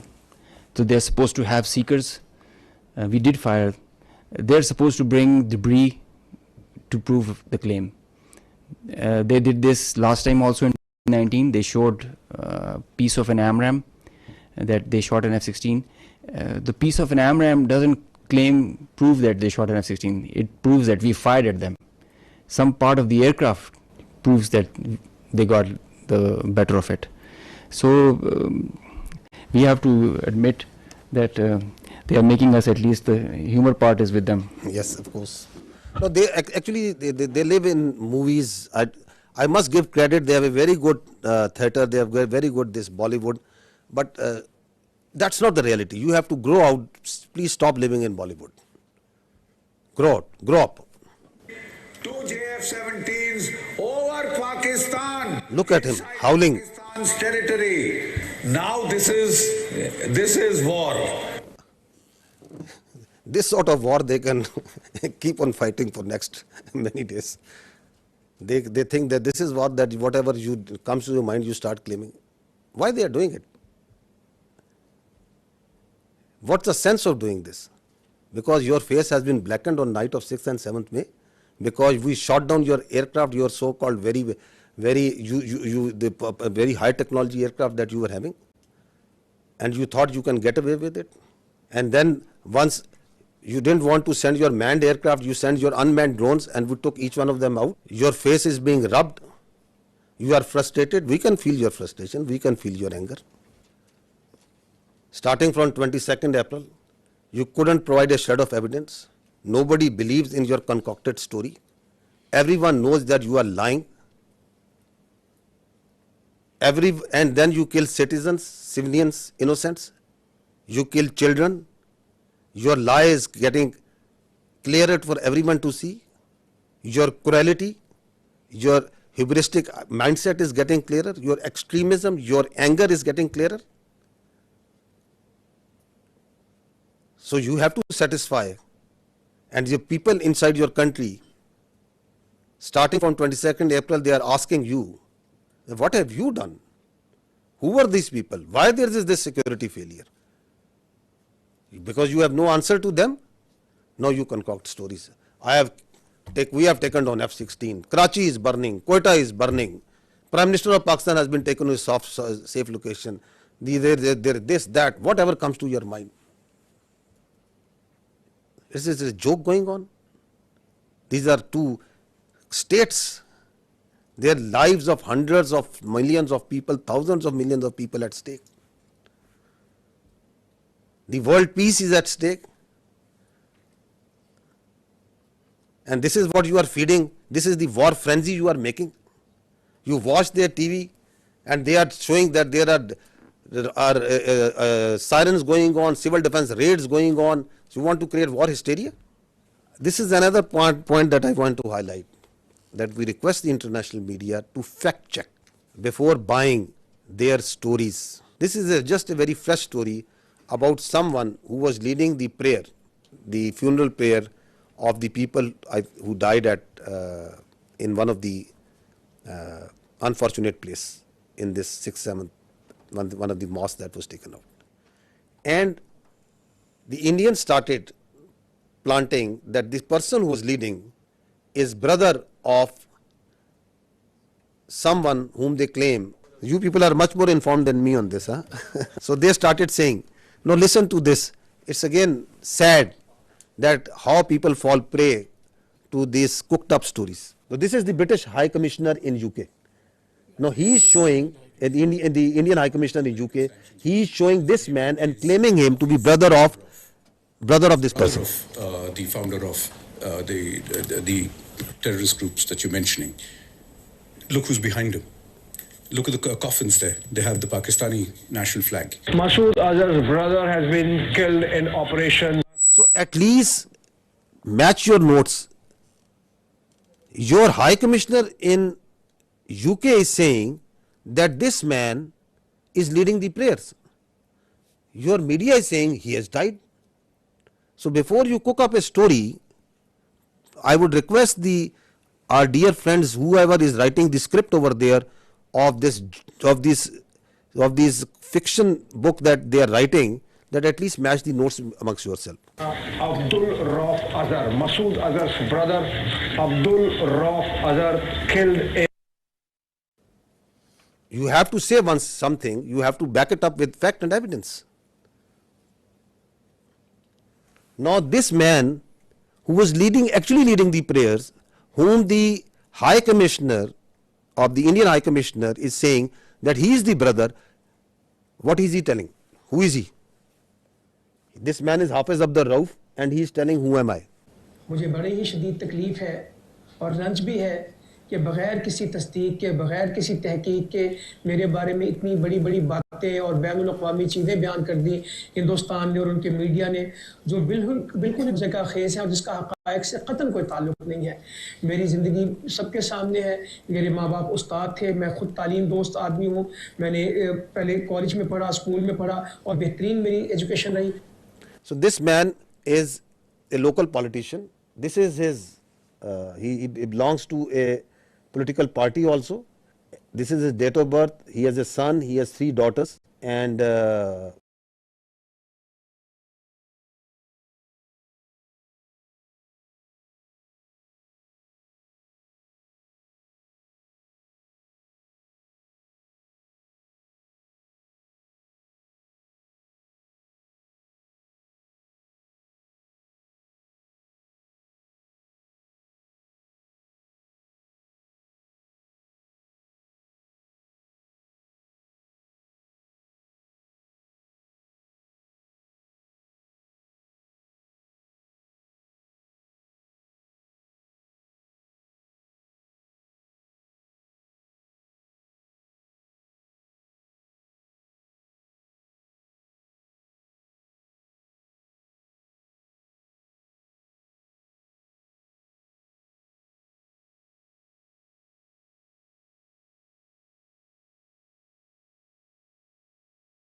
and so many others.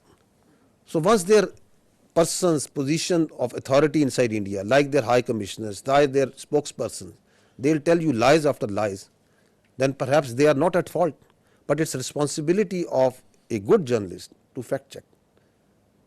Why we are requesting you this? Because once this process, this thing, this conflict that is going on, India is going to put lot of lies, fabricate lies, keep on feeding it to you, media, international media, on hourly, on minute by minute basis. Please fact check it. So she is a responsible journalist, Barkha Dutt. But she also fell prey to this bundle of lies that is coming from them. And then people listen to her, and journalists like them, and then they start believing. More such examples of lies and lies and lies.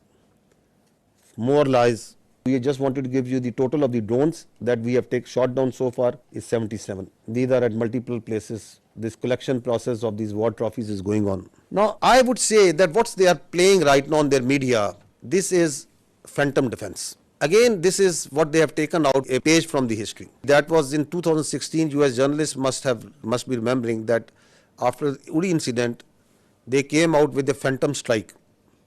Their DGMO and their officers came and they started claiming that we have gone inside Pakistan and we checked and there was nothing. Absolutely nothing that has happened. And they claimed it. They still claim it. Like the way Abhinandan, the pilot we captured, they shot down 2 aircraft and they awarded him with one of their gallantry awards. Because they don't want to face the reality. So, from the following that model of phantom strike, now we see phantom defense.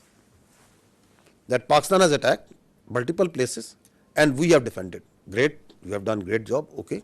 Show us the electronic signature. We can show you for each and every projectile that is coming, every drone that is coming inside.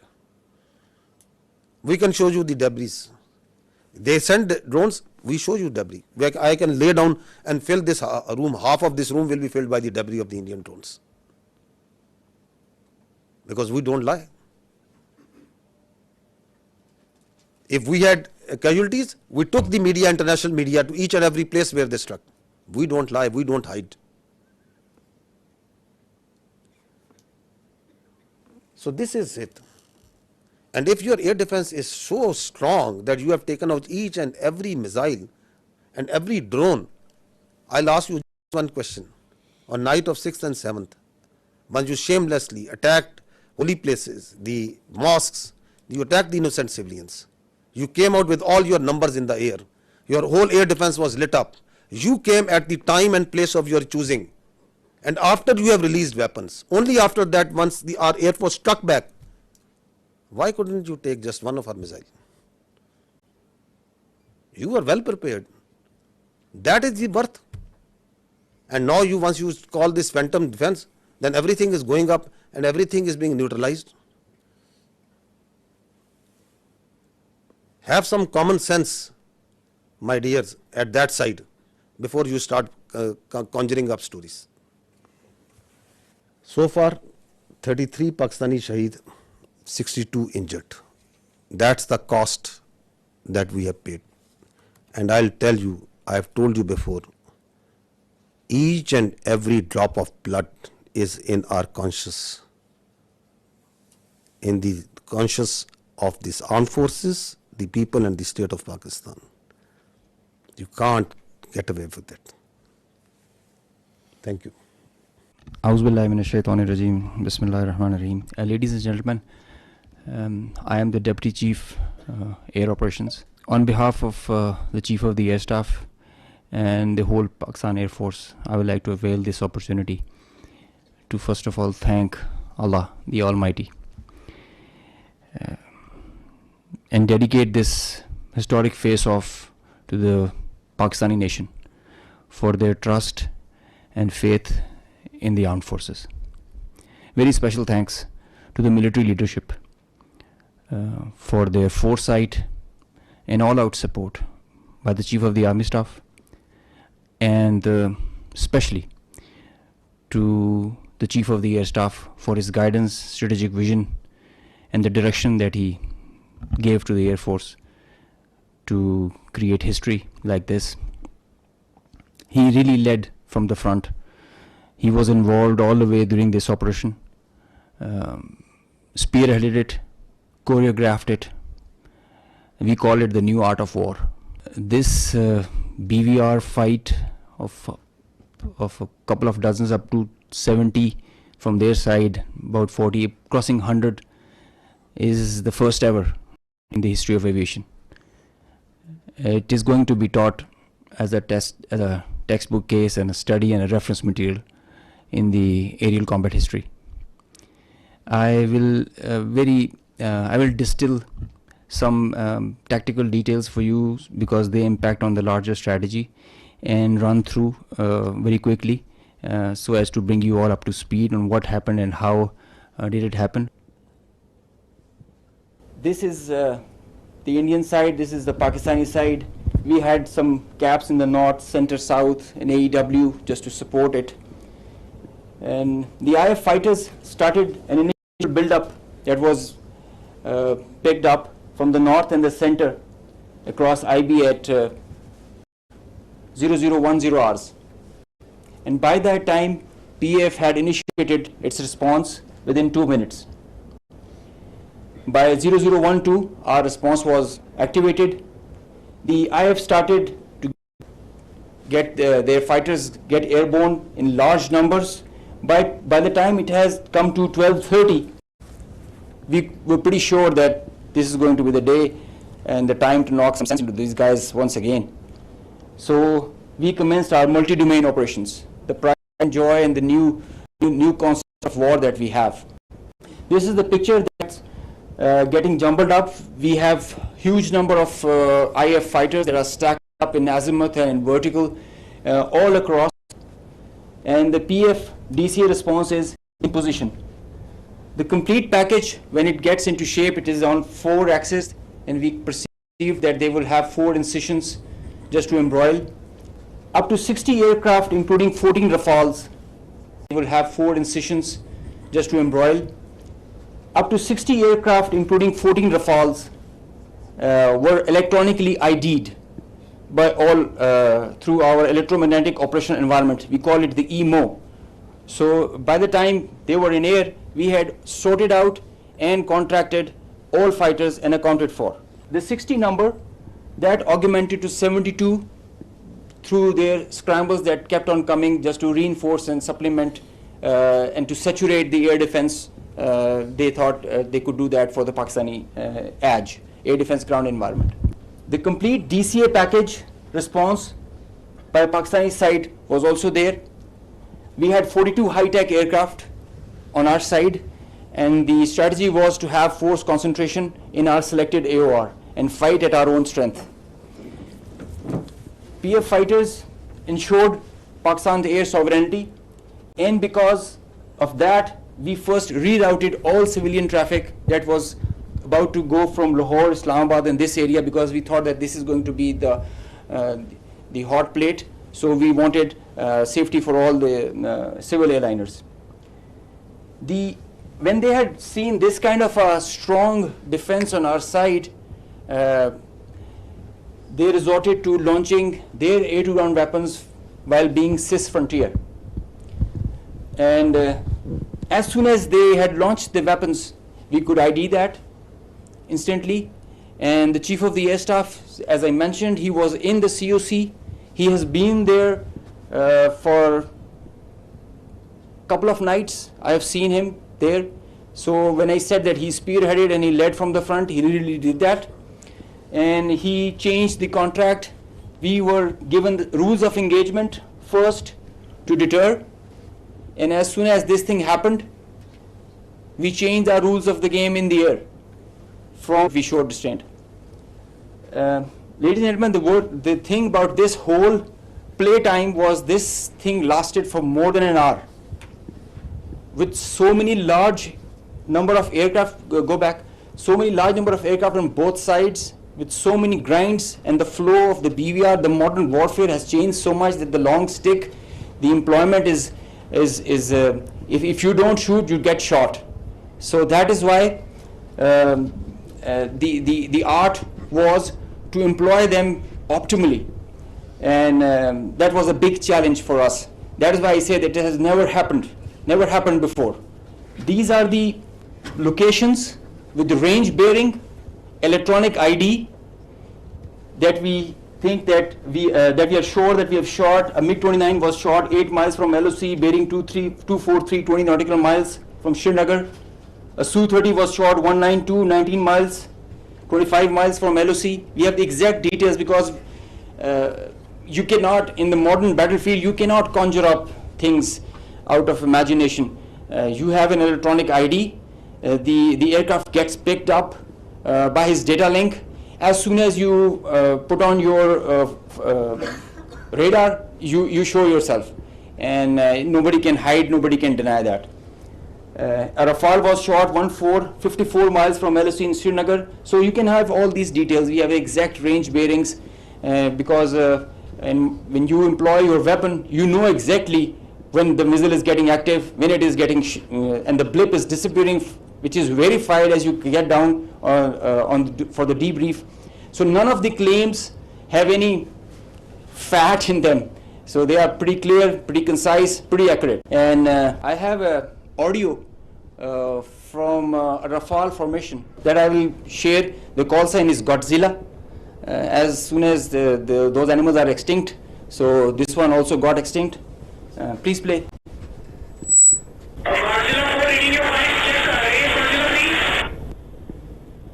So he's asking whereabouts of his formation member.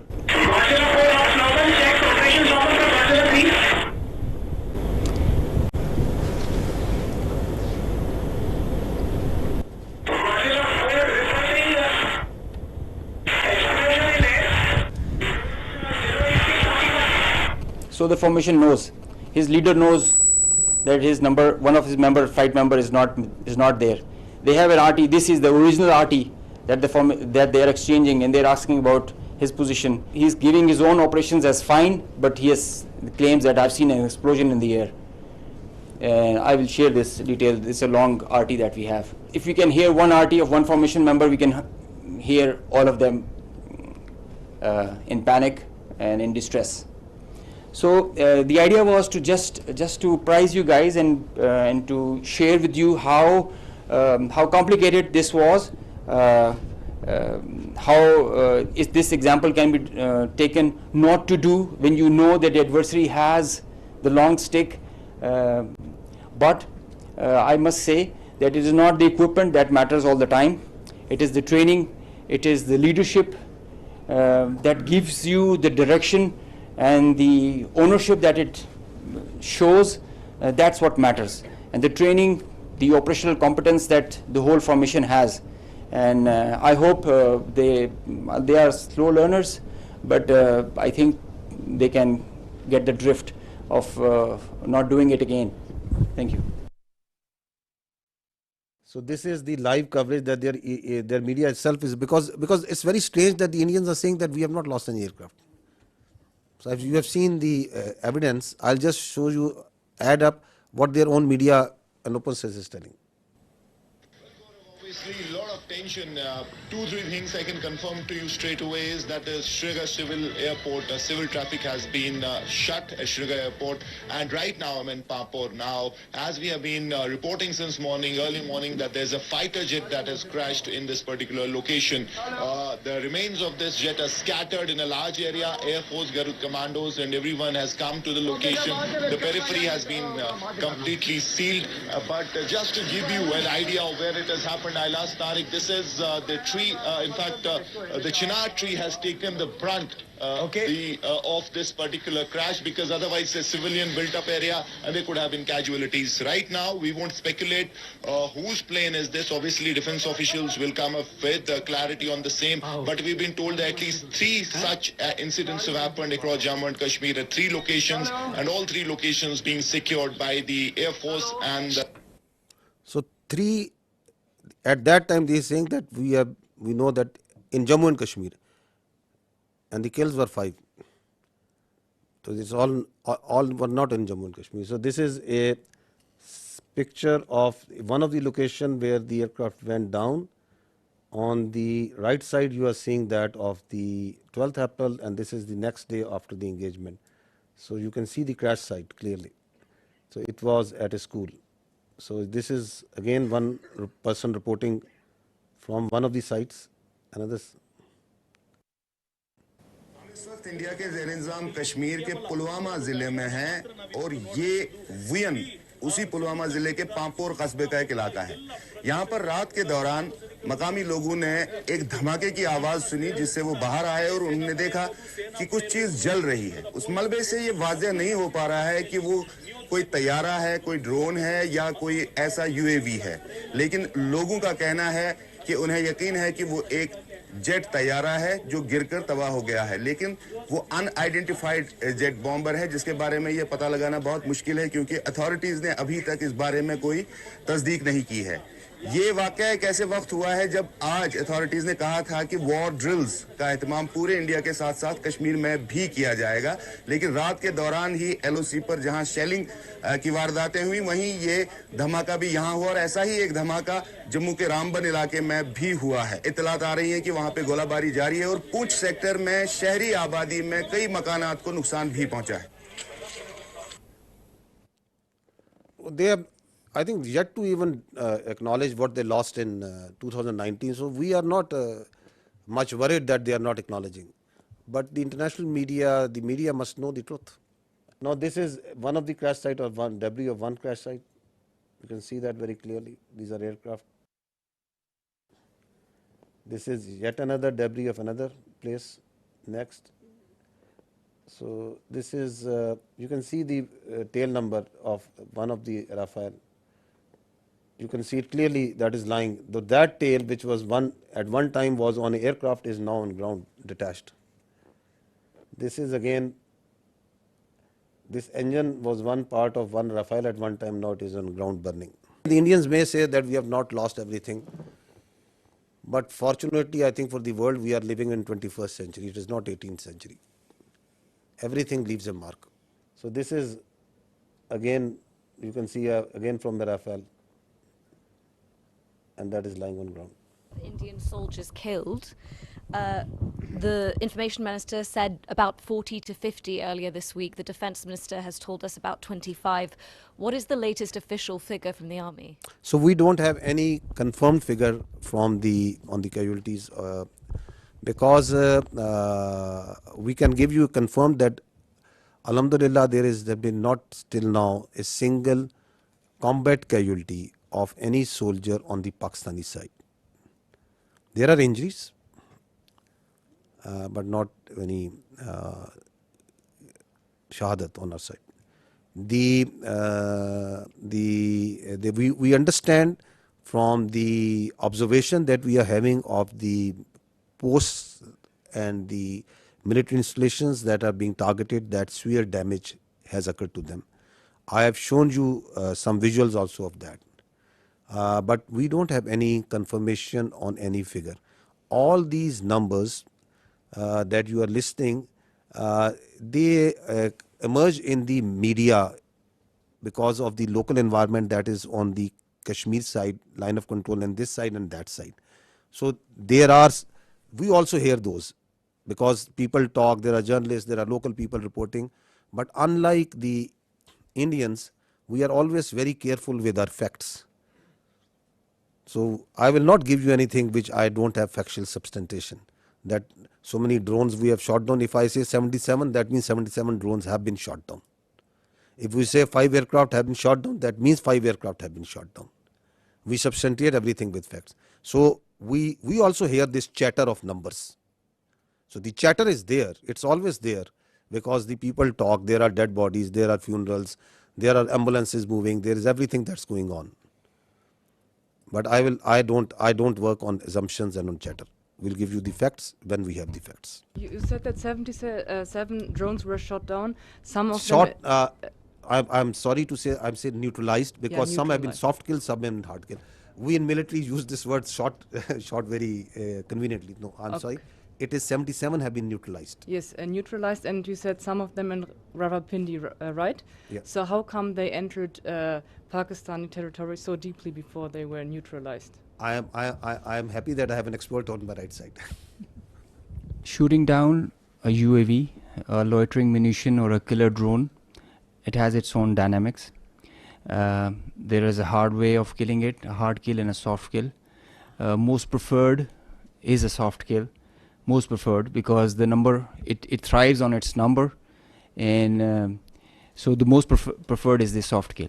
So then there are opportunities where you get that vulnerability on that bird or the UAV or the loiter munition when you engage it.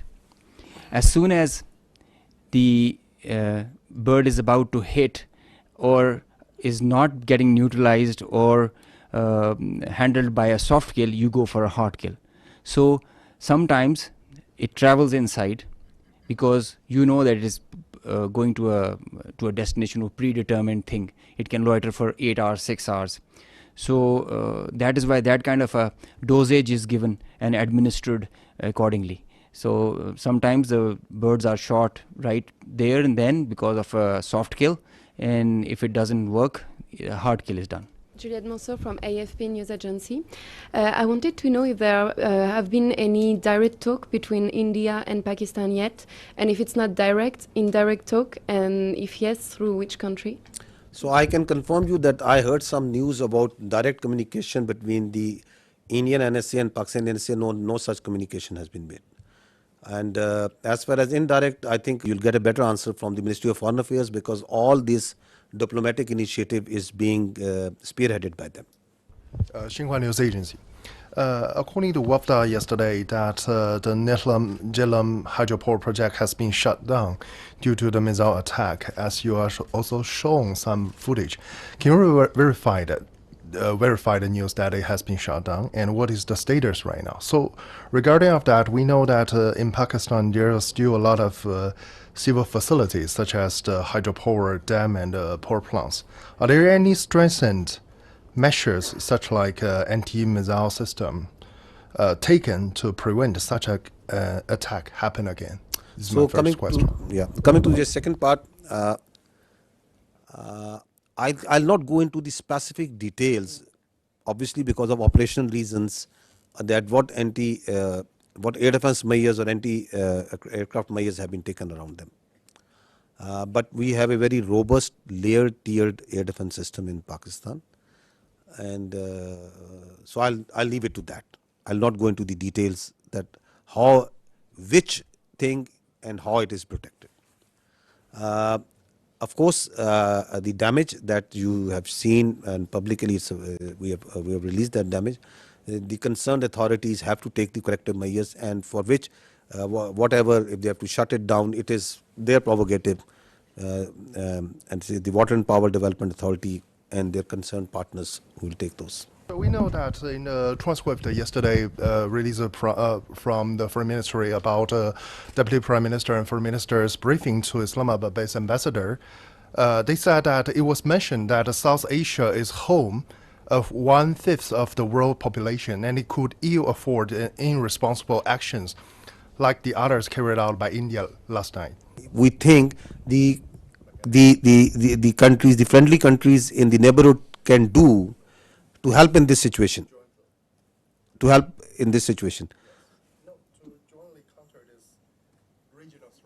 jointly counter this regional threat. I think the first thing is to put some sense into these people who have this hubristic mindset. The first and foremost thing is to tell them that don't externalize your internal problems and don't internalize your external problems. Have some sense and don't try to act like a regional hegemon. You are not. And respect the sovereignty and territorial integrity of the other states. Live like a responsible state. Stop spreading lies. Stop putting fake news out.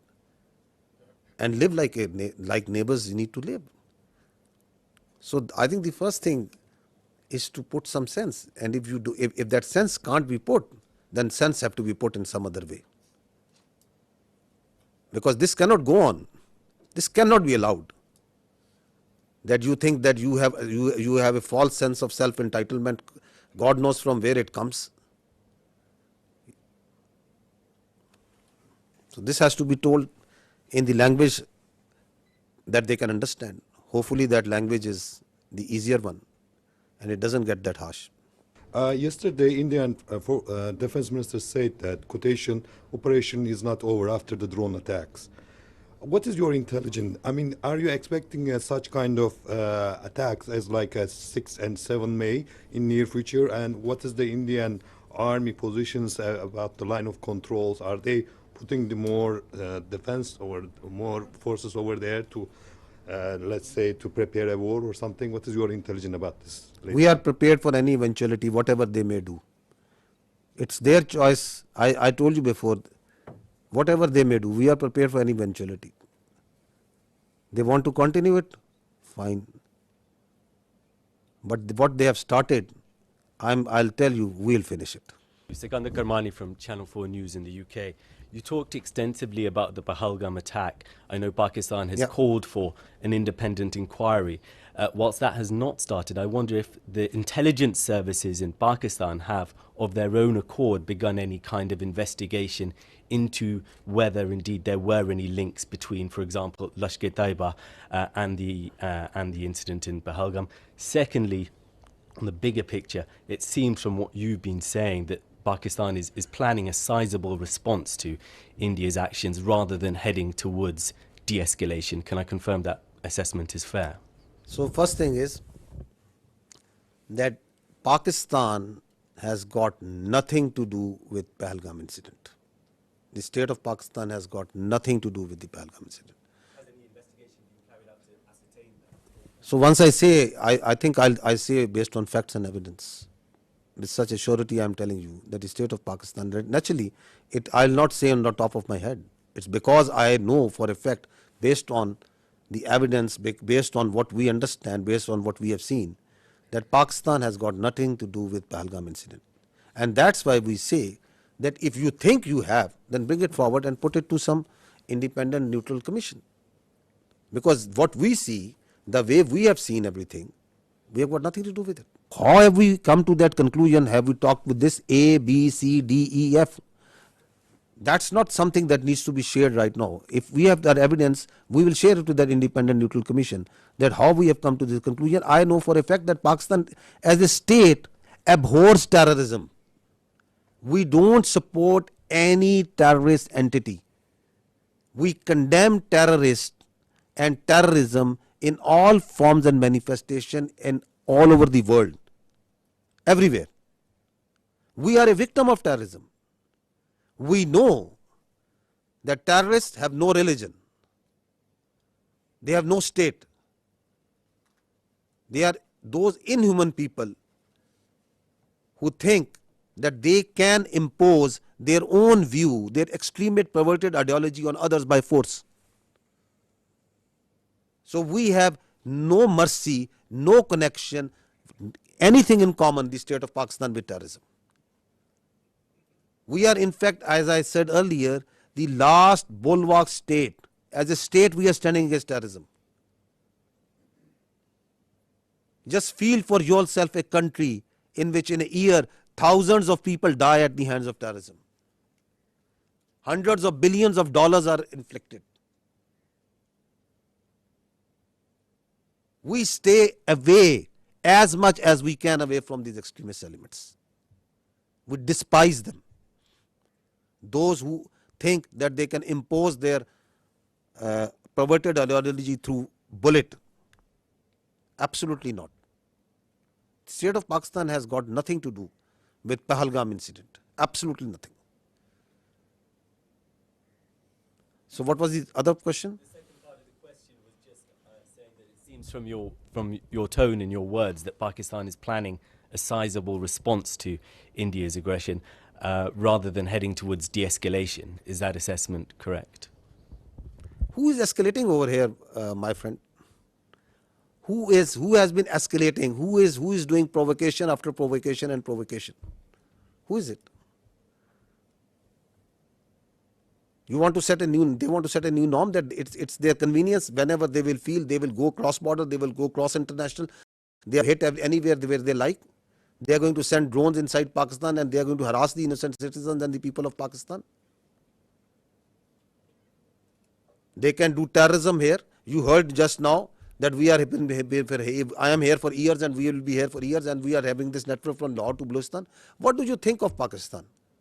That we will allow all this to happen? Once we say we have all the rights to do whatever to protect the honor, integrity and sovereignty of people of Pakistan. Whatever we have been doing so far is just protecting ourselves. And we have been doing it with lot of grace and alhamdulillah with lot of success. And we are rubbing their nose on every day, every hour, from wherever they are coming. Whether they are doing this shelling and this firing on line of control, they are getting a befitting response. Once they came in here, they got a befitting response. They sent in their drone, they are getting a befitting response.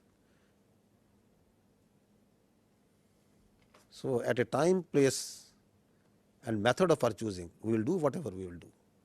We are not beholden to anyone else but the people of Pakistan. Kamran Yusuf from TRT World.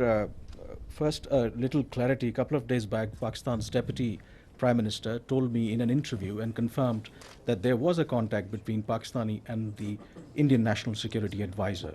And you were saying that there was no contact. Please clarify that. The Deputy Prime Minister said you there was a contact if there is a contact between 1, 2, 3, 4 parties.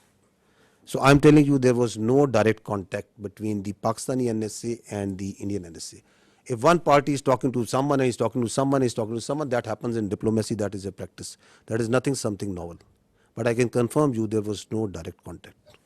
About the air defense of Pakistan, when you see the ingress routes for fighter jets and they are trying to avoid certain areas, this means that this air defense is pretty effective.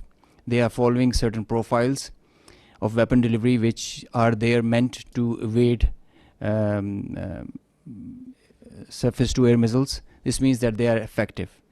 Both the countries have very effective air defense systems, the S-400 from their side and equally capable, if not more, from our side in the north and in the south. There are certain ways the high MADs and the low MADs are employed, certain ways where fighters are employed, and that's the way the air combat and the modern air combat is progressing. So Pakistan has a very effective air defense system.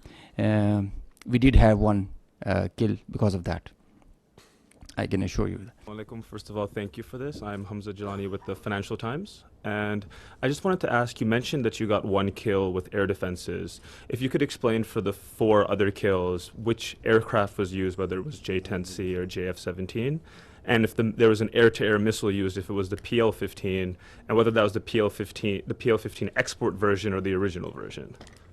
If you could tell me in very non-technical terms about air defense system, what are the capabilities that Pakistan have when it comes to neutralizing surface to surface and air to surface missile systems?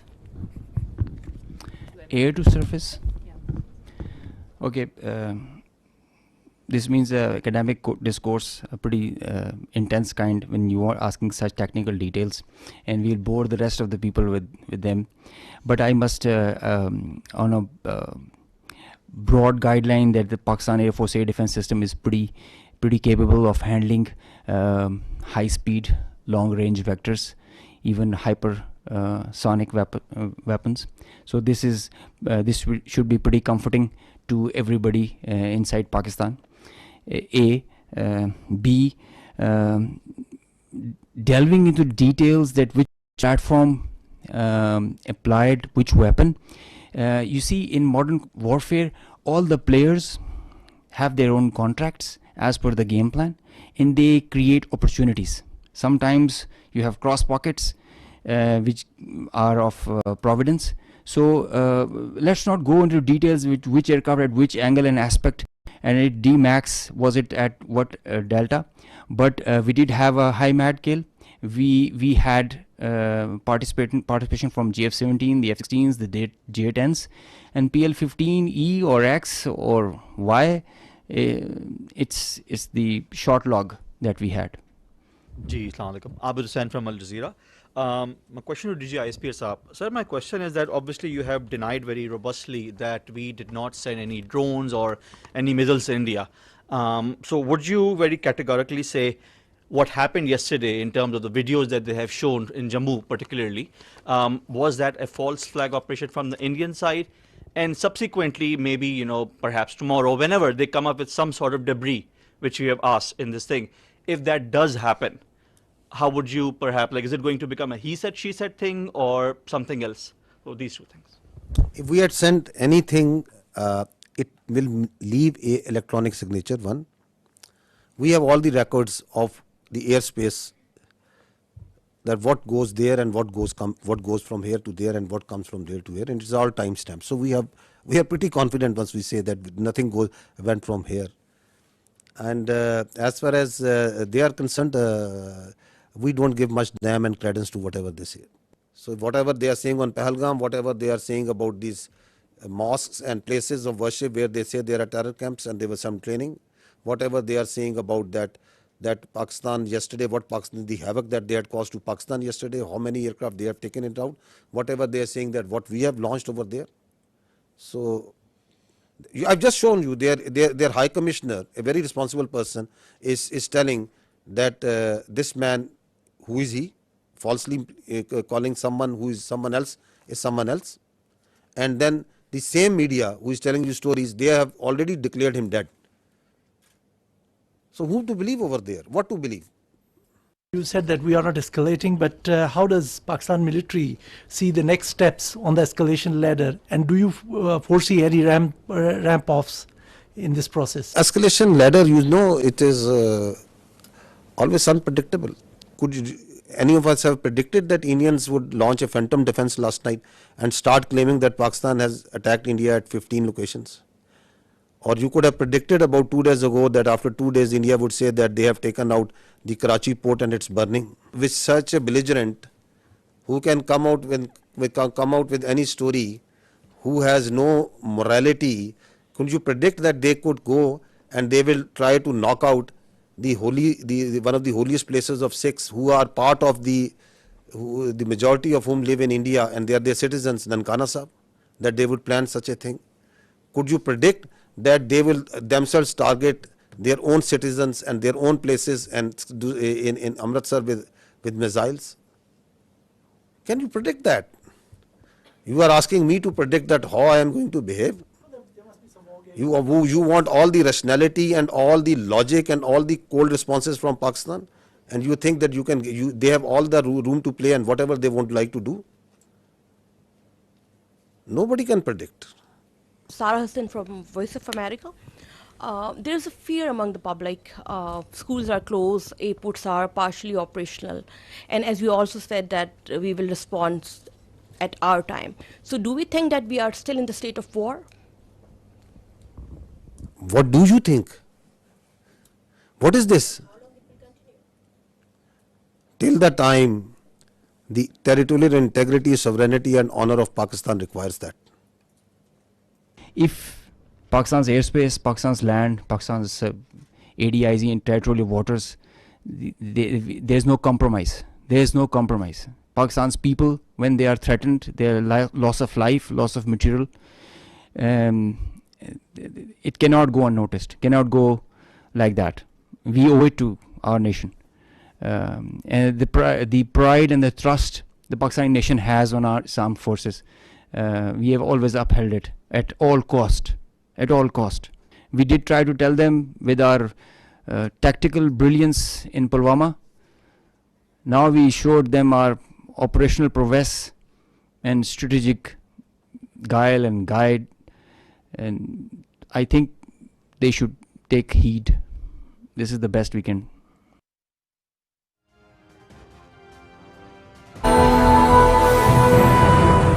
Hello, Dr. Anand here to tell you about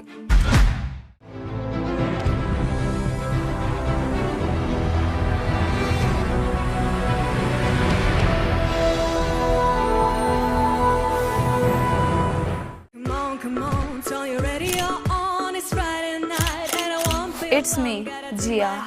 This is my street pie.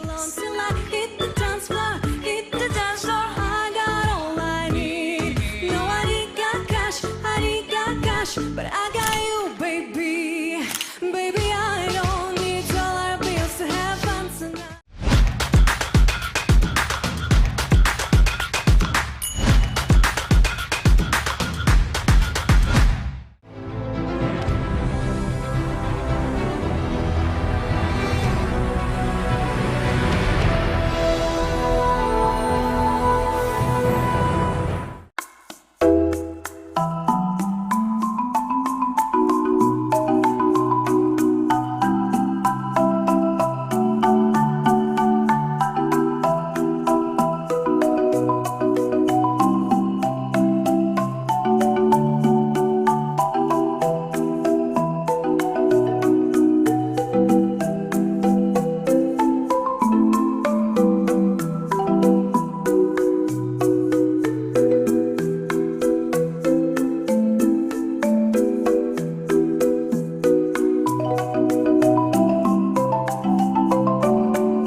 Trust है लोगों का।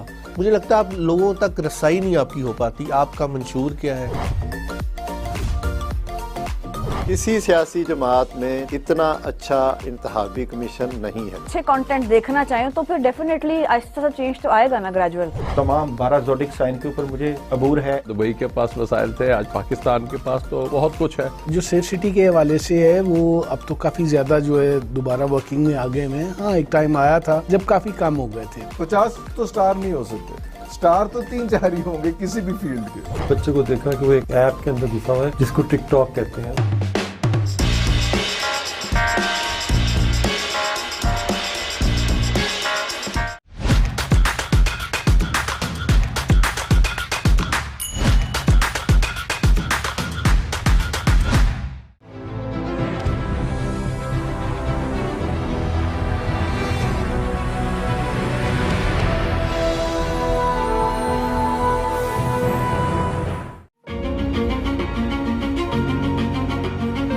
Hello, I'm Robin Ashby. I'm a city councillor, I'm an advisor. I have done a lot of things in my life.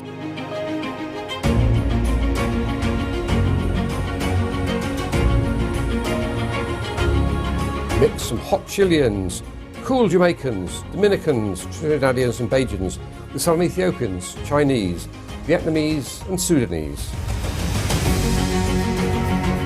There were 282,000 people who came here to study. We can absolutely understand that first generation come here and they're in a strange land where they have to learn new customs and it's cold as well.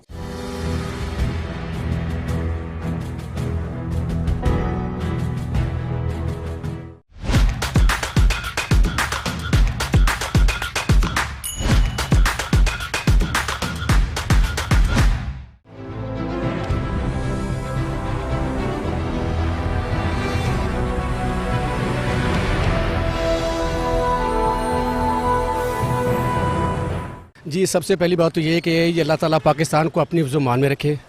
और रही बात India जो इस वक्त बुरी हरकत ये कर रहा है, बुज़दिलाना हरकत जो कर रहा है, तो इंशाल्लाह हमारी पाक आर्मी इस वक्त जी 24 आवर जी इंशाल्लाह चौकस है। वो इंशाल्लाह इनको भरपूर तरीके से जवाब देगी। इंशाल्लाह इनको मुँह तोड़ जवाब दिया जाएगा और इंशाल्लाह ये सारी ज़िंदगी याद रखेंगे कि किस पाकिस्तानी फ़ौज से पाला पड़ा है इनका। हाँ जी, ड्रोन हमले तो ज़ाहिर सी बात है, वो टीवी पे जैक्सन न्यूज़ आप देखते हो तो मेरे ख्याल से वो दिन रात हमारे पाक न्यूज़ पे चल रहे हैं कि 70 ड्रोन इस वक्त हमले हमारी पाक फ़ौज ने गिरा दी हैं।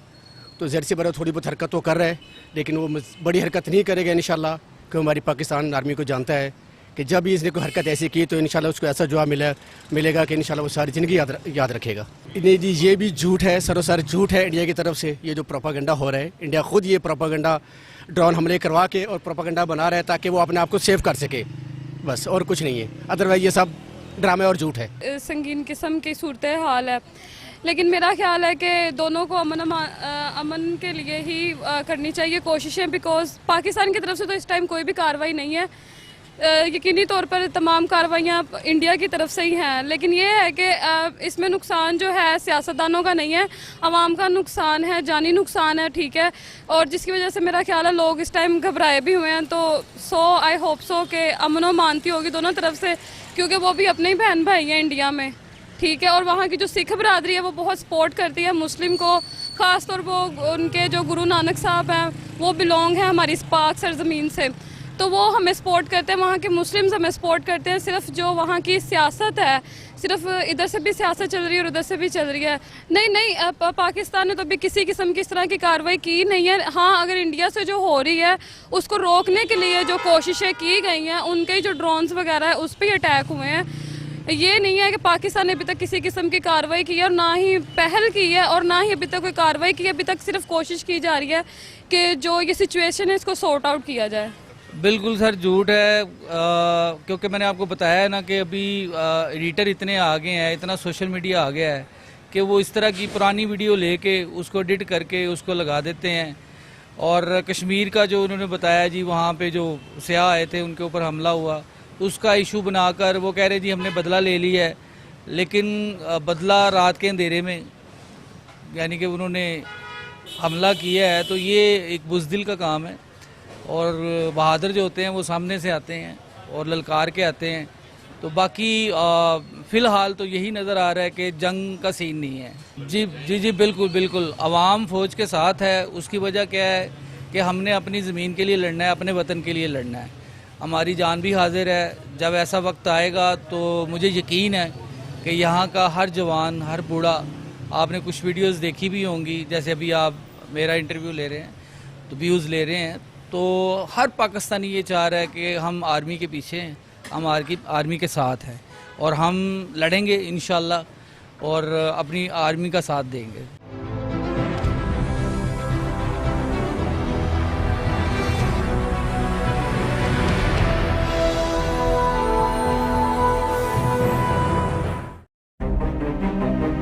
Hello, I'm Alan Curry. I'm bringing you a show badge of honour on my successful life in the police service to the rank of Chief Superintendent. Talking about me, and hopefully I'm saying some nice things about myself. There's a couple of bad ones, I'm sure, as well. And I don't like criminal activity. As opposed to the other way around, when you arrest somebody and have to find the evidence. And the feeling of doing something for somebody else, I don't know how you can get that from anybody else.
Welcome back. नाजरीन, बात हो रही थी रहमान आसिफ साहब से, आप director हैं Punjab library foundation के, कि तालीमी एमरजेंसी लगनी चाहिए, तालीमी एमरजेंसी होगी तो प्रायोरिटी पे तालीमी मसाइल हल होंगे, तालीमी निसाब की बात होगी। जब तालीमी निसाब में तालीम और तरबियत दोनों मिक्स होंगे तो फिर माशरती बेहतरी आएगी, किरदार माशरे में लाइब्रेरी का भी नज़र आएगा और कौम तरक्की करेगी। इसी पे बात करते हैं आसिफ साहब से कि जो तालीमी एमरजेंसी की आपने बात की, उसमें लाइब्रेरी का किरदार कहाँ नज़र आता है?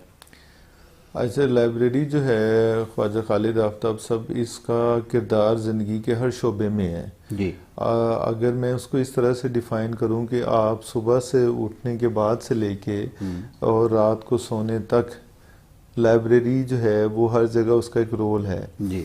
हम जो डेवलप्ड कंट्रीज़ हैं और वहाँ पे और पाकिस्तान में भी हमने इसको किसी हद तक हमने कोशिशें की हैं कि कोई किसान है, कोई ई लर्निंग के लिए या आर्टिफिशियल इंटेलिजेंस के लिए या किसी भी सॉफ्ट या हार्ड स्किल के लिए हमारे पास आता है, हम उसकी जो इल्मी प्यास है उसको बुझाने का ज़रिया बनते हैं। ठीक है। अच्छे पेरेंट्स कैसे बनना है वो भी आपको लाइब्रेरी से पता चलेगा, अच्छी औलाद कैसे बनना है वो भी आपको, फिर जो मुहक्किकीन हैं और जो तालिब इल्म हैं वो अपनी इल्मी प्यास को बुझाने के लिए लाइब्रेरी माँ की गोद से शुरू होती है बिल्कुल और कब्र की लहर तक साथ जाती है। बहुत खूब। तो ये स्टोरी टेलिंग एक बड़ा अहम होता था कि माएँ, दादियाँ, नानियाँ, वो जो बड़े बुज़ुर्ग थे वो कहानी सुनाते थे बच्चों को, लोरी भी सुनाते थे। तो क्या ये भी एक लाइब्रेरी का ही अंदाज़ था? हाँ जी, ये हमने, बल्कि आपने बहुत खूबसूरत बात की है। और अगर आप इसको कहते कि अगर मुझे कहा जाए कि मैं कोई जिद्दत लेके आना चाहूँगा तो ये बेसिकली दास्तान गोई जो है ये हम इसको अगर रिलेट करें ना तो अभी नए जो पैराडाइम है उसमें नॉलेज मैनेजमेंट है और इस तरह की बहुत सारी चीज़ें, स्टोरी टेलिंग आ गई। ये सारी चीज़ें हमने उनको, हम वो नस्ल हैं जिन्होंने इसको प्रैक्टिस किया हुआ है। आपने, मैंने अपने दादा दादी मरहुमा से, नाना नानी से, हमने उनसे कहानियाँ सुनी हैं। वो जो स्टोरी टेलिंग दास्तान गोई होती थी वो सिर्फ दास्तान नहीं होती थी, उस दास्तान के ज़रिए से हमारी तरबियत भी हो रही होती थी। ठीक है। हमें रिश्तों की अहमियत का भी पता चल रहा होता था और जो वो आप कहते हैं ना एहसास का रिश्ता है, जी। जो दादी और नानी का हाथ पकड़ के उनके साथ बेड टाइम स्टोरीज हैं सुनने का, बहुत सारी ऐसी चीज़ें हैं जो हमारे पास टेसिट नॉलेज है, जो किताबों में नहीं लिखा हुआ या जो ज्ञान की सूरत में अपने तजर्बे के ज़रिए से हमारे आबाओ अजदाद उसको हासिल करते थे, वो उस स्टोरी टेलिंग के ज़रिए से आने वाली नस्ल को मुंतकिल होता था, जिसको आजकल हम कहते हैं कि नॉलेज मैनेजमेंट है। तो वो सारी चीज़ें जो हैं वो बेसिकली तरबियत का एक पार्ट होती थी।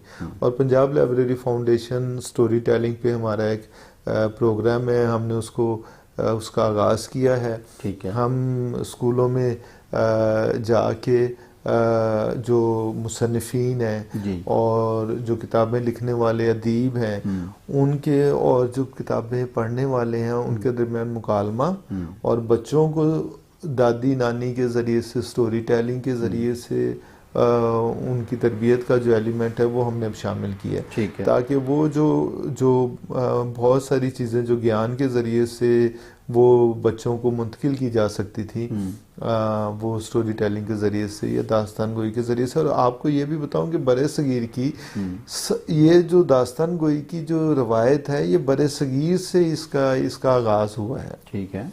और फिर इसको पूरी दुनिया ने जो है वो अडॉप्ट किया है और फिर जो बड़ी बड़ी मल्टीनेशनल कंपनीज हैं उन्होंने स्टोरी टेलिंग के ज़रिए से अपनी जो है अपनी कामयाबी के जो जीने हैं वो तय किए हैं। सही। दुनिया भर में लाइब्रेरीज बड़ी मुस्तहकम पोजीशन में हैं, मतलब जदीद दौर के तकाज़ों के साथ हम आहंग कर दी गई। हमारे यहाँ क्या कल्चर है? देखें इसमें मैं अभी कोई हमारा ऑफिशियल टूर था तो मैं वियतनाम मुझे जाने का इत्तेफाक हुआ। वहाँ पे मैंने उनकी लाइब्रेरीज भी विज़िट की और उनकी सोसाइटी में लोगों से मिलने जुलने का और मुकालमे का भी बड़ा मुझे सीखने का मौका मिला। तो बेसिकली जो लाइब्रेरीज़ को वहाँ पे, और एक ऐसा मुल्क है जिसने 30 साल जंग में गुजारे हैं, बिल्कुल, और जो इंतहाई आप ये कह लें कि गुर्बत के आलम में हमने हमारी पाकिस्तानी करेंसी, या हमने वहाँ पे जो $100 वहाँ पे जाके उनकी करेंसी में जब हमने कन्वर्ट किया तो उन्होंने कोई 25 लाख 60-70 हज़ार रुपया हमें अपने उनकी करेंसी में दे दिया। तो हमें बड़ी हैरत हुई कि यार ये, और फिर मैं थोड़ा सा गुरेजा भी था कि वहाँ पे जाके हम ऐसा क्या उनके स्ट्रक्चर को सीखेंगे। लेकिन वहाँ जाके मेरा 7 दिन का वहाँ पे स्टे था। उन 7 दिन में मैंने जो रवायात हैं और जो उनकी कदरें हैं और जो उनकी एटीट्यूड्स हैं वो टूवर्ड्स ह्यूमैनिटी हैं, उनको स्टडी किया, उनके लोकल कल्चर को भी स्टडी किया। मुझे उन पूरे 7 दिनों में मैं 3 सिटीज़ में उनके गया और डिफरेंट बेशुमार उनकी प्लेसेस देखी। मुझे कहीं पे कोई भिखारी नहीं, वहाँ पे गदागर नहीं मिला, यानी गुर्बत नहीं, गुर्बत के बावजूद नहीं है। हर इंसान काम कर रहा है और उसकी तरबियत का एलिमेंट है। और जो वहाँ पे लाइब्रेरीज हैं, उन लाइब्रेरीज को मैंने देखा वहाँ पे फंक्शंस भी हो रहे हैं, कम्युनिटी सेंटर्स हैं, वो हब्स हैं सोशल एक्टिविटीज का। तो जो लाइब्रेरीज के जरिए से आप माशरे को मरबूत करते हैं, मुनज़्ज़म करते हैं, कनेक्टेड करते हैं। आप वहाँ पे फंक्शंस भी लेके आए, आप वहाँ पे डिफरेंट जो है वो करें, सेमिनार्स करवाएं, और बच्चों के लिए, औरतों के लिए, बड़ों के लिए, बुजुर्गों के लिए, सीनियर सिटीजन्स के लिए वहाँ पे एक्टिविटीज जनरेट की जा सकती है। ये तो बड़े इवेंट बड़े अच्छे हो सकते हैं। तो क्या पंजाब लाइब्रेरी फाउंडेशन किसी ऐसे मॉडल को अडॉप्ट करने का, उस पर अमल करने का कोई इरादा रखती है?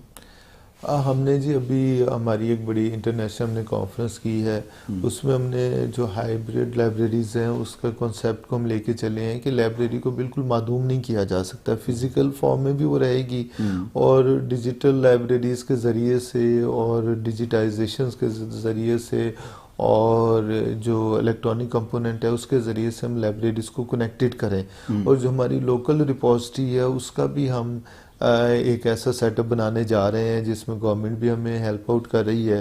वो हमारा 1 बिलियन का जो है हमारा प्रोजेक्ट है, जिसमें हम लोकल जो हमारे ऑथर्स हैं, पब्लिशर्स हैं, उनको भी हमने ऑन बोर्ड लिया है। और उस सिलसिले में हम एक सेमिनार और एक कॉन्फ्रेंस हम करवा चुके हैं, स्टेक होल्डर्स हमारे साथ हैं, तो हम उस पर भी इंशाल्लाह काम कर रहे हैं और उम्मीद है कि आने वाले इस साल में हम इंशाल्लाह उस पर किसी टेंजिबल फॉर्म में पहुंच जाएंगे इंशाल्लाह। बहुत अच्छी बात है। हमारी जो लाइब्रेरीज़ हैं उनको अवामी लाइब्रेरीज बनाना, बेसिकली उनमें लोगों को लेके आना, ज़्यादा से ज़्यादा क़ारीन को किताब के करीब लाने के लिए जो भी बेहतर इक़दामात हो हमें करने चाहिए। इस वक्त सोशल मीडिया ने जितना लाइब्रेरी से लोगों को दूर किया, मोबाइल ने अपनी तरफ खींच लिया, तो अब तो AI ने और ज़्यादा कंटेंट राइटर्स को फारिग कर दिया है और बहुत सारी जॉब्स हैं जो उससे ख़त्म हो जाएंगी। तो उससे लाइब्रेरी से और ज़्यादा दूर नहीं हो जाएंगे लोग? अगर होंगे तो उनको कैसे करीब लाना चाहिए?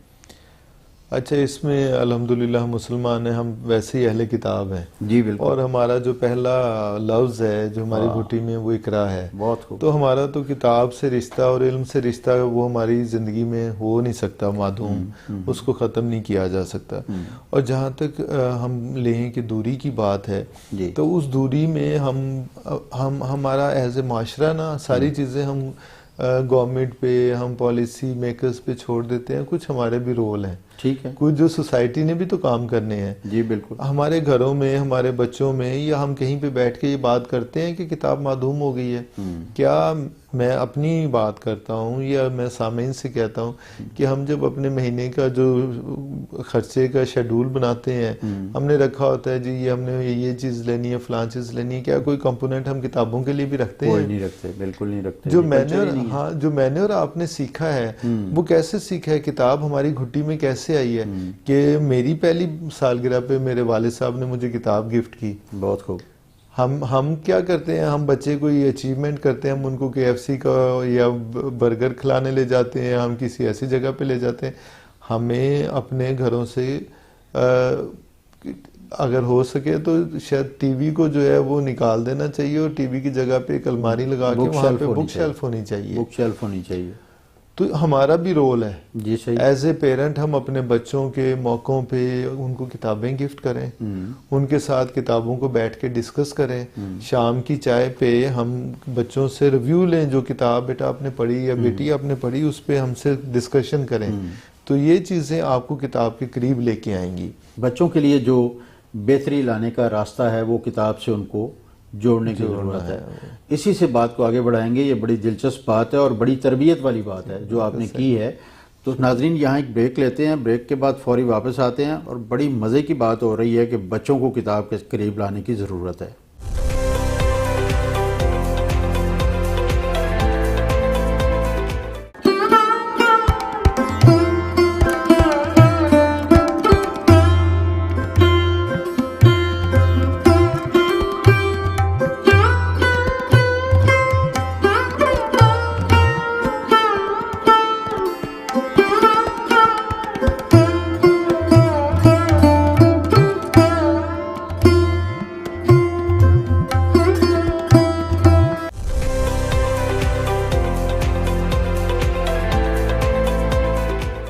वेलकम बैक नाजरीन, आप देख रहे हैं executive lounge with Khalid Aftab. हमारे प्रोग्राम में मेहमान ख़ास जनाब रहमान आसिफ साहब, डायरेक्टर पंजाब लाइब्रेरी फाउंडेशन। बात हो रही थी बच्चों को किताब के करीब लाने की। ये बात भी हुई कि अपने घरों में बुक शेल्फ बनाने की ज़रूरत है ताकि मुस्तकिल जोड़ा जा सके बच्चों को किताब के साथ। तो कितने लोग हैं जो नए घर बनाते हैं, कभी उन्होंने बुक शेल्फ बनाई, कभी उन्होंने स्टडी रूम इस तरीके से बनाया कि वहाँ बैठ के वाकई किताब शेल्फ से उठा के पढ़ी जा सके। तो इस तरफ आते हैं और बात करते हैं कि कैसे मुमकिन होगा सर, ये क्या लोग समझेंगे इस बात को कि ये बड़ा ज़रूरी है कि बुक शेल्फ हो घर में, बच्चे बैठें, बड़े बैठें, कोई टाइम निकालें और किताब को बैठ के वहाँ पढ़ें। असल में अगर पेरेंट्स इस बात को रियलाइज़ कर लें और घरों में इस तरह के सेटअप को बना लें तो वो ये देखेंगे कि उनके बच्चों के लिए जो वो इतनी काविश करते हैं, एकेडमीज़ में भेजते हैं, मुख्तलिफ जगहों पे भेज रहे हैं और तरबियत के डिफरेंट सामान करते हैं, वो उनके घर से वो सारी चीज़ें जो हैं वो पैदा होना शुरू हो जाएंगी। किताब के ज़रिए से आप जो भी डेफिशिएंसी है बच्चों में उसको ओवरकम कर सकते हैं। चाहे वो तरबियत का एलिमेंट है, चाहे वो बात करने का हुनर है, चाहे वो सलीका है, चाहे बच्चियों की तरबियत का सामान है। किताब के ज़रिए से हर आस्पेक्ट को एड्रेस किया जा सकता है। हम पेरेंट्स को करने की ज़रूरत ये है कि हम अपने बच्चों के फारिग टाइम में उनको उनके टाइम टेबल में 1 या 2 घंटे रख दें कि बेटा इसमें आपने किताब पढ़नी है और इस किताब के ज़रिए से हम आपस में डिस्कशन करेंगे। अच्छा, फिर दूसरी मज़े की बात यह है कि यहाँ लाहौर में, अब मैं नाम लेना तो मुनासिब नहीं है, ऐसी शॉप्स हैं जहाँ पे उन्होंने छोटी छोटी कुर्सियाँ और तकिए रखे हुए हैं कि बच्चे आएँ, वहाँ बैठें, किताबें पढ़ें, सारा दिन पढ़ें, उनको खाने पीने के लिए भी चीज़ें मिलती हैं और फिर वो किताब पढ़ के वापस वहीं रख जाएँ, कोई पेमेंट नहीं है। बहुत अच्छा है। मैंने अपने बच्चों की आदत कैसे डेवलप की है और वो छोटे होते से वो शुरू में तो उन्होंने किताबों के कलर्स देख के, वहाँ पे कार्टून्स देख के, उनकी शेप, उनकी डिफरेंट टेक्सचर्स हैं, उनके ज़रिए से, और अब उनका ये आलम है कि वो जो हम कहते हैं ना डिजिटाइजेशन की तरफ, वो कहते हैं कि जो किताब की ओरिजिनल फॉर्म है और जो उसकी खुशबू है किताब की, बिल्कुल वो कागज़ की खुशबू जो है वही अपने आप से दूर नहीं होने देती। तो रात को पढ़ते हुए आप अगर एक किताब को पढ़ते हुए उसकी जो ओरिजिनल फॉर्मेट में आप पढ़ेंगे तो उसका एक और नशा है और एडिक्शन है और सुरूर है। और अगर आप उसको डिजिटाइजेशन फॉर्म में पढ़ेंगे लैपटॉप पे या अपने तो आपको वो मज़ा नहीं आएगा। किताब की ओरिजिनल शेप में जो मज़ा है। तो तहकीक के लिए भी लाइब्रेरी का किरदार बड़ा अहम है। मुहक्किकीन क्या पंजाब लाइब्रेरी फाउंडेशंस के तहत जो लाइब्रेरीज़ हैं उनके साथ रब्ता करती हैं? हाँ जी, लाइब्रेरीज़ का एक नेटवर्क हमने इस तरह से डेवलप किया हुआ है कि हमने सब्सक्रिप्शन लेके दी हुई हैं जो पब्लिक लाइब्रेरीज़ हैं, और उनकी क्लासिफिकेशन है। ज़ाहिर है हर लाइब्रेरी में तो रिसर्च स्कॉलर्स आते नहीं हैं, वो मोस्टली जो है वो जो यूनिवर्सिटीज़ की एकेडमिक लाइब्रेरीज़ हैं या जैसे हमारी पब्लिक लाइब्रेरीज़ हैं जो डिविजनल लेवल पे हैं, वहाँ पे इस तरह के लोगों के लिए हमने ये सेटअप रखा हुआ है कि जो इंटरनेशनल रिपोजिटरी, वो कोई भी किसी किस्म का ऐसा रिसर्च आर्टिकल उनको चाहिए हो जो नॉर्मली नहीं उनकी रसाई है, तो वो उनको वहाँ तक रसाई दी जाती है। तो यस, ये किया जाता है जी। इस वक्त कितनी लाइब्रेरीज़ हैं जो आपके अंडर आती हैं, उनमें बहुत अच्छा माहौल है? आप उसको कैसे डिफाइन करेंगे अपनी मातहत जितनी भी लाइब्रेरीज़ हैं? देखें, जो मेजरमेंट है परफॉर्मेंस का, वो तो हमारा बेसिकली उस तरह से नहीं है, लेकिन मैं आपसे ये अर्ज़ करूँगा कि सोसाइटी में ना उस तलब को पैदा करने की ज़रूरत है। हमारे पास यहाँ पे अगर लाहौर की बात करें तो हमारे पास कायद आज़म लाइब्रेरी है, दारुल इस्लाम लाइब्रेरी है, पंजाब पब्लिक लाइब्रेरी है, और मॉडल टाउन में गवर्नमेंट लाइब्रेरी है, दयाल सिंह लाइब्रेरी है। ये इतनी खूबसूरत और इतनी इनरिच्ड लाइब्रेरी हैं, और अगर कभी आप दारुल इस्लाम या कायद आज़म लाइब्रेरी या पंजाब पब्लिक लाइब्रेरी जाएं तो आप देखेंगे कि तुलबा की वहाँ पे लाइनें लगी होती हैं। अच्छा। सीटें जब फुल हो जाती हैं, बाकी तुलबा को बाहर गार्डन में बैठ के पढ़ना पड़ता है। तो लाहौर तो हब है, ठीक है, इल्म का खजीना है, यहाँ पे लोग आते हैं और पूरे पाकिस्तान से लोग आते हैं यहाँ पे अपनी प्यास को बुझाने के लिए। तो यहाँ तो अल्हम्दुलिल्लाह हमारे पास जितनी भी लाइब्रेरीज हैं वो उनको उनकी इम्प्रूवमेंट का तो हमेशा से रहता है आस्पेक्ट कि आप उनको फर्दर इम्प्रूव कर सकें, लेकिन अच्छा सेटअप है। और इसके अलावा अगर आप चले जाएं जो और इदारों के जैसे लोकल गवर्नमेंट है या डिस्ट्रिक्ट काउंसिल्स हैं, उनके अंडर लाइब्रेरीज हैं, जो भी लाइब्रेरी चाहे किसी प्राइवेट सेक्टर में भी है, हम उसको हेल्प आउट करते हैं। ठीक है। तो अल्हम्दुलिल्लाह हम जितनी 200 के करीब मैंने कहा लाइब्रेरीज हैं, जिसमें झंडेल लाइब्रेरी है मेलसी में, हम उनको भी हेल्प आउट कर रहे हैं, और जहाँ से भी हमें कोई एड्रेस करता है तो हम उनके लिए काम करते हैं। आपने वियतनाम की बात की, मेरे जहन में वो बात अभी तक अटकी हुई है। तो अगर वियतनाम जैसा मुल्क जो बड़ी बड़ी जंगों में से निकल के दोबारा अपने पाँव पे खड़ा हो गया और माशरती समाजी तरक्की की आपने बात की, वहाँ उसमें भी लाइब्रेरी का बड़ा रोल है, तो हमारे यहाँ इन लाइब्रेरीज़ को कम्युनिटी सेंटर्स में बदलने के लिए क्या करना होगा? बड़ी खूबसूरत आपने याद फिर ताज़ा कर दी। जब मैं वहाँ वियतनाम में था तो मुझे बड़ा शौक़ था, मुझे उन्होंने अपनी जो पुरानी जो आर्काइवल मटेरियल था या जो अजायब घर थे या जो पुरानी इमारत थी, तारीखी इमारत थी, वो दिखाई। तो मैं उनसे पूछ रहा था कि आपकी जो आप जंग की स्टोरी सुनाते हैं, आपकी किन किन ममालिक के साथ जंगें हुई और कितने अरसे पे मुहित रहीं। तो वहाँ पे उन्होंने बड़ी खूबसूरत बात की। उन्होंने कहा कि हमने अपनी लड़ाइयों को, अपनी जंगों को अपने निसाब में नहीं लेके आए। बहुत खूब। हमने उनको प्रिजर्व कर दिया कि आप देखें कि हमने किया क्या है, हमारे निसाब में नहीं है। हमने अपने दुश्मन से जो है वो नफरत नहीं की, लेकिन अपने फ्यूचर को हमने प्लान किया है। बहुत खूब। और फिर वो सारी चीज़ें जो है ज़ाहिर है वो वहाँ पे जो टूरिज़्म है उसको डेवलप करने के लिए वो वहाँ पे लोग जाते हैं। उन्होंने इस तरह से उनको प्रिजर्व किया हुआ है, लेकिन वो किसी को बुरा नहीं कहते, किसी कौम किसी मुल्क के ख़िलाफ़ नहीं बोलते। इसलिए वहाँ पे जो एक आप कह लें कि जहनी हम आहंगी है, रवादारी का, वहाँ पे कोई मुझे सड़क पे किसी से लड़ता हुआ, किसी से झगड़ता हुआ, कोई दुकानदार किसी के साथ तलखी से अपने कस्टमर के साथ बोलता हुआ नज़र नहीं आया। तो बिल्कुल ये बात अगर हम इस कम्युनिटी सेंटर में बदलना चाहते हैं, हमें जो बुनियादी चीज़ करने की ज़रूरत है वो ये है कि हमें सबसे पहला काम ये करना चाहिए कि पब्लिक लाइब्रेरीज़ के लिए एक एक्ट गवर्नमेंट को अप्रूव करना चाहिए, जब एक एक्ट बन जाएगा उसमें हम सारे एलिमेंट रखेंगे, उन एलिमेंट में बहुत सारे मेरे जहन में ऐसे खाके हैं जो मैं चाहता हूं कि आएँ। जिस तरह से हमने फूड अथॉरिटी बनाई है कि वो डिफरेंट एजुकेशनल इंस्टीट्यूशंस में जाके फूड की क्वालिटी को चेक करती है, इस तरह से पंजाब लाइब्रेरी फाउंडेशन को ये राइट दिया जाए कि वो वहाँ पे मौजूद जो प्यास बुझाने के लिए इल्म के खजीने हैं उनकी क्वालिटी को भी चेक करे। बहुत अच्छे। लाइब्रेरी के बगैर कोई स्कूल, कोई कॉलेज, कोई यूनिवर्सिटी नहीं हो सकती, और कोई भी सोसाइटी जो अप्रूवल के लिए गवर्नमेंट के पास है उस एक्ट का पार्ट हो कि वहाँ पे वो लाइब्रेरी के लिए या कम्युनिटी सेंटर के लिए डेवलप करेंगे और फिर उनको जो है वो प्लॉट्स वहाँ पे सेल करेंगे, तो ये उसका पार्ट होना चाहिए। बिल्कुल सही। जैसे हमारे यहाँ अर्बनाइजेशन हो रही है, बहुत सारी सोसाइटीज़ बन रही हैं, लेकिन शायद कोई ऐसी सोसाइटी हो जिसमें एक लाइब्रेरी हो।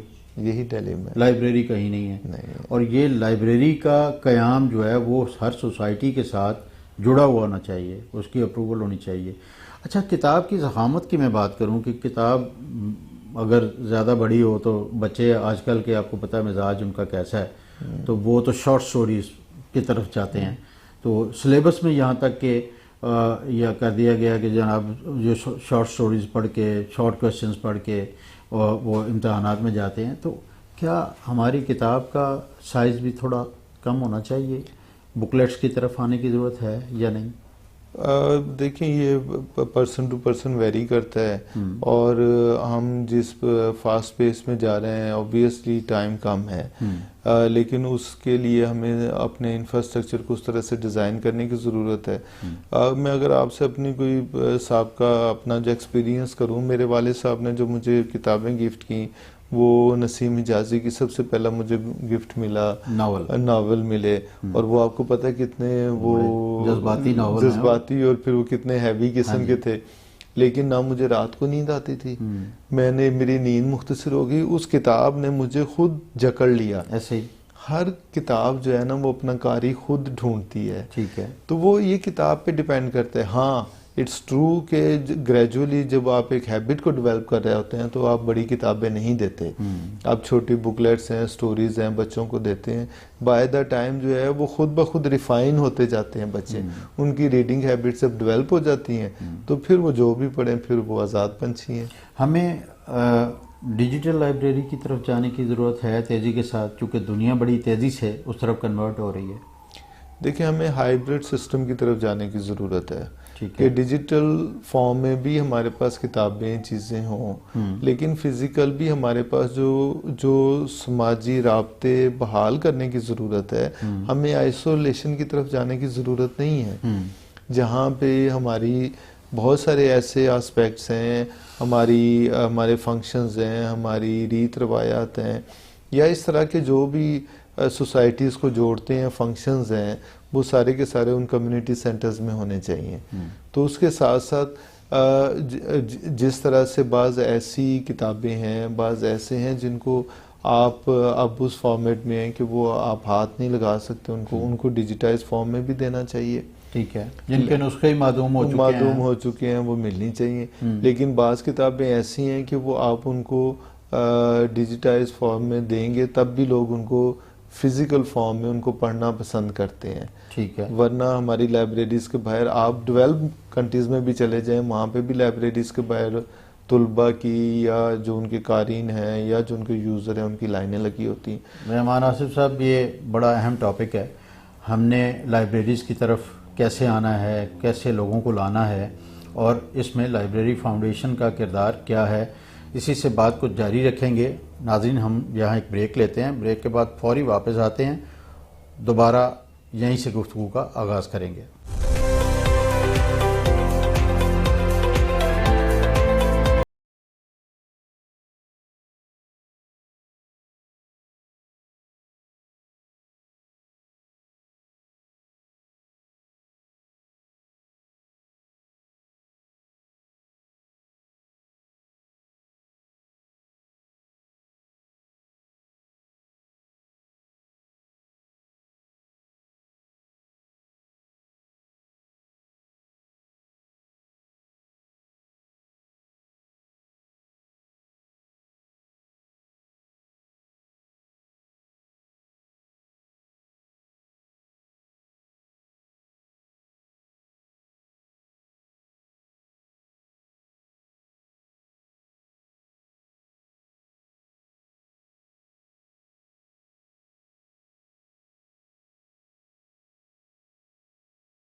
अस्सलाम वालेकुम नाज़रीन, प्रोग्राम स्ट्रीट बाइट्स के साथ मैं हूँ आपकी होस्ट वजीहा खालिद।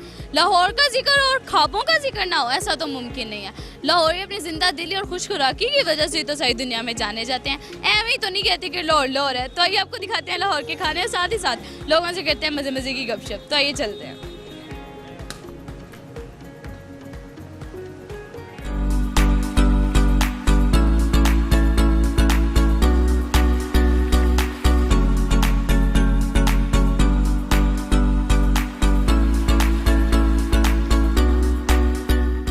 इस वक्त हम मौजूद हैं एक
much.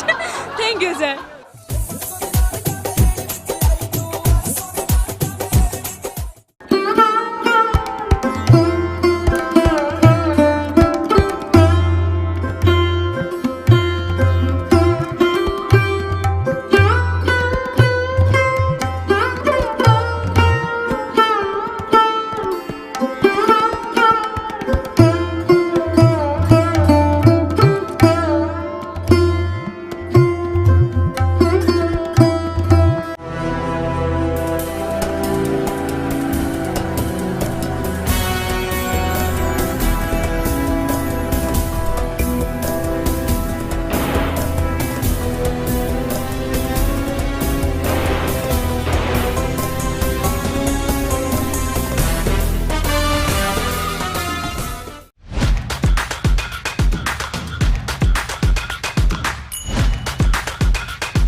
and I welcome you to my show, Glow and Beyond with Uma Malhotra. Why should I get that facial? Why should I go for a rapid charge facial and then an O3 facial? We do the research for you. So we make sure we give you the best. For example, you got fat lash. A client was allergic to fat lash, so I did a London Lash patch test on her. She was absolutely fine with London Lash. So I used the London Lash.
Thank you so much.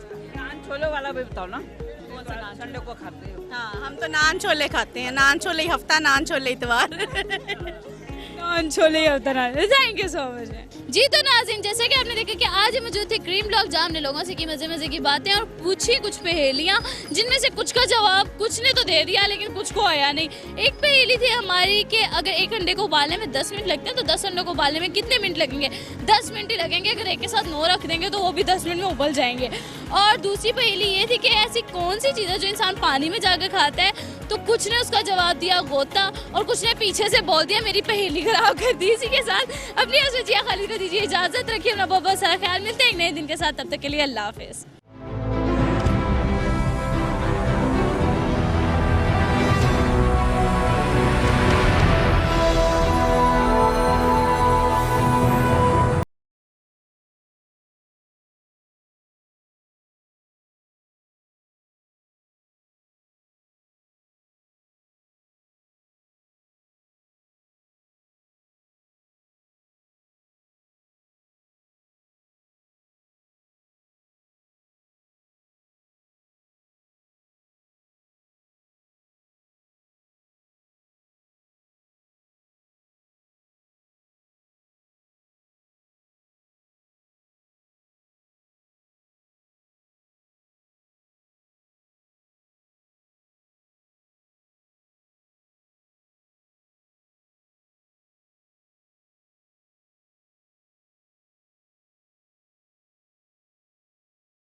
याद रखिए अल्लाह रब्बुल इज़्ज़त जल्ला जलालू ने किसी के भी नसीब या किस्मत में बुरा नहीं लिखा। अल्लाह रब्बुल इज़्ज़त जल्ला जलालू ने हर इंसान को खूबसूरत और एहसन और प्यारा बनाया है, जैसा कि अल्लाह ताला ने इरशाद फरमाया लक़द खलक़नल इंसाना फ़ी अहसनि तक़वीम। हमने इंसान को बहुत ही खूबसूरत बनाया है और फिर फरमाया यह भी है कि फ़ितरतल्लाहि लती फ़तरन्नास अलैहा, कि हर इंसान फितरत पर पैदा होता है। नबी अकरम सल्लल्लाहु अलैहि वसल्लम ने इस आयत की तशरीह फरमाते हुए फरमाया कि हर बच्चा फितरत इस्लाम पे पैदा होता है। हाँ, उसके वालिदैन उसको यहूदी बना देते हैं, उसके वालिदैन उसको ईसाई बना देते हैं या मजूसी बना देती हैं। ये तो फितरत इस्लाम पे पैदा होता है। अल्लाह ताला ने उसका नसीब में बुरा नहीं रखा, बल्कि फितरत इस्लाम पर पैदा करके उसका नसीब को चमकाया है। अब वो खुद अपने आप के नसीब को बुरा कर ले तो वो उसकी अपनी की हुई चीज़ है। जैसा कि अल्लाह ताला ने कुरान मजीद के अंदर इरशाद फरमाया है कि वाई लैसा लिल इंसाना इल्ला मा सा, यानी कि जो इंसान कोशिश करता है वो उसी को हासिल करता है। अगर बुराई की कोशिश करेगा तो बुरा कमाएगा, अगर अच्छाई की कोशिश करेगा तो यकीनन अच्छा ही कमाएगा। हाँ, लेकिन ये एक बात ज़रूर है कि इंसान को अल्लाह ताला ने मुशक्क़त में रखा है, जैसा कि हमें कुरान की आयत मिलती है लक़द खलक़नल इंसाना फ़ी कबद। हमने इंसान को पैदा किया मुशक्क़त में। इसका एक माना तो ये हो सकता है कि उसकी पैदाइश बड़ी मुश्किल होती है, माँ के पेट में रहता है 9 महीने और उसके बाद जब दुनिया में आता है तो फिर भी उसको बड़ी मुसीबत होती है। खुराक वो मांग नहीं सकता है, इसी तरह अपने आप को वो साफ़ कर नहीं सकता है, चल वो सकता नहीं है, किसी को पहचान नहीं सकता। ये मुशक्क़तें हैं। लेकिन जो ही परवान चढ़ता है तो फिर वो मुशक्क़त में पड़ता है कि वो खुराक अपने लिए कहाँ से हासिल करे, अपने आप को ज़िंदा रखने के लिए और अपने आप को सेहतमंद रखने के लिए, अपनी ज़रूरियात को पूरा करने के लिए मुशक्क़त करता है। लेकिन ये मुशक्क़त उसके लिए बड़ी फ़ायदेमंद होती है। इस एतबार से जो बंदा जो कुछ भी काम करता है वो उसके अपने हाथ के कमाई होती है। वो अगर अच्छा करेगा तो उसको फ़ायदा होगा और अगर बुरा करेगा तो उसके लिए नुकसान होगा। मिसाल के तौर पे अल्लाह ताला ने उसके लिए रिज़्क रखा है। अगर उसने उस रिज़्क को हलाल तरीके से कमाया तो वो उसी का था, उसको मिलना लाजमी था। लेकिन उसने तरीका अगर अच्छा इख्तियार नहीं किया, रिज़्क फिर भी उसको मिलना था, तो गलत तरीका इस्तेमाल करने की वजह से वो अपने आप के ऊपर जुल्म कर बैठता है। अल्लाह ताला कुरान मजीद के अंदर इरशाद फरमाता है कि वमा असाबकुम मिन मुसीबतिन फबिमा कसबत ऐदिकुम। ये जो तुम्हें मुसीबतें पहुंचती हैं ना, ये जो तुम्हें तकलीफ़ें आती हैं, तो ये हमारी तरफ से नहीं है। हमने तुम्हारा नसीब बद नहीं बनाया है, बल्कि ये तुम्हारे अपने किए हुए आमाल होती हैं, तुम्हारे अपने हाथों की कमाइयाँ होती हैं जो तुम्हें मुसीबत और तकलीफ़ में मुब्तला कर देती हैं। तो अल्लाह तबारक व तआला ने किसी के नसीब को बुरा नहीं बनाया, किसी की किस्मत को बुरा नहीं बनाया होता। हाँ, अगर कोई गरीबी में है, कोई परेशानी में है, कोई मोहताजी में है, तो किसी को अमीर बनाया है, किसी को शहनशाह भी बनाया है, किसी को हकम बनाया है। तो ये अल्लाह ताला की तकसीम है। ये अल्लाह तबारक व तआला ने मुख्तलिफ अंदाज के लोग जो बनाए हैं, ये बतौर आजमाइश बनाई हैं। लेकिन ये बात याद रखिए कि दौलत की फरावानी असल खुशकिस्मती नहीं है। असल खुशकिस्मती क्या है कि उसको क़यामत के रोज़ क्या मुकाम मिलता है। असल नसीबी क्या है कि उसको जन्नत के महल्लात में कौन सा महल मिलता है। असल खुशनसीबी यह नहीं है कि दुनिया में उसे गुर्बत मिली है, बल्कि ये उसके लिए ज़्यादा बेहतर है, क्योंकि मेरे आका दो आलम सल्लल्लाहु अलैहि वसल्लम ने इरशाद फरमाया है कि जो बंदे गरीब होंगे वो जन्नत में अमीरों से पहले जाएंगे, क्योंकि इनको जो चीज़ें मिली हैं वो यानी कि रिज़्क की फरमानी नहीं है, रिज़्क थोड़ा है, तो इनके हिसाब भी उसी हिसाब से होगा। तो जो अमीर हैं, उमरा हैं, जिनके पास दौलत है, जायदादें हैं, तो उनका हिसाब भी उसी हिसाब से होगा।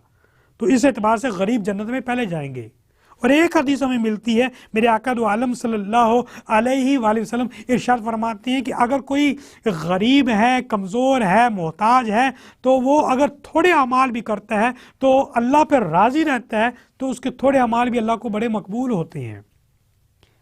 इस एतबार से अगर किसी को अल्लाह तबारक व तआला ने बहुत ज़्यादा इज़्ज़तें दी हैं और किसी को इज़्ज़तें नहीं दी हैं, अगर किसी को अल्लाह ताला ने अमीरी दी है और किसी को गरीबी दी है, और किसी को अल्लाह ताला ने सफ़ेद रंग वाला बनाया है और किसी को काले बनाया है, तो इस पे परेशान होने की ज़रूरत नहीं। साथ ही अल्लाह तबारक व तआला के प्यारे हबीब फरमाते हैं कि अल्लाह ताला फरमाता है इन्नल्लाह ला यंज़ुरु इला सुवारिकुम, फरमाया कि अल्लाह ताला तुम्हारी सूरतों को नहीं देखता। इसका मतलब ये बात वाज़ेह हुई कि अच्छी सूरत का होना ये खुश नसीबी नहीं है, और ना ही तुम्हारे मालों को देखता है। तो इससे यह भी बात समझ आई कि माल का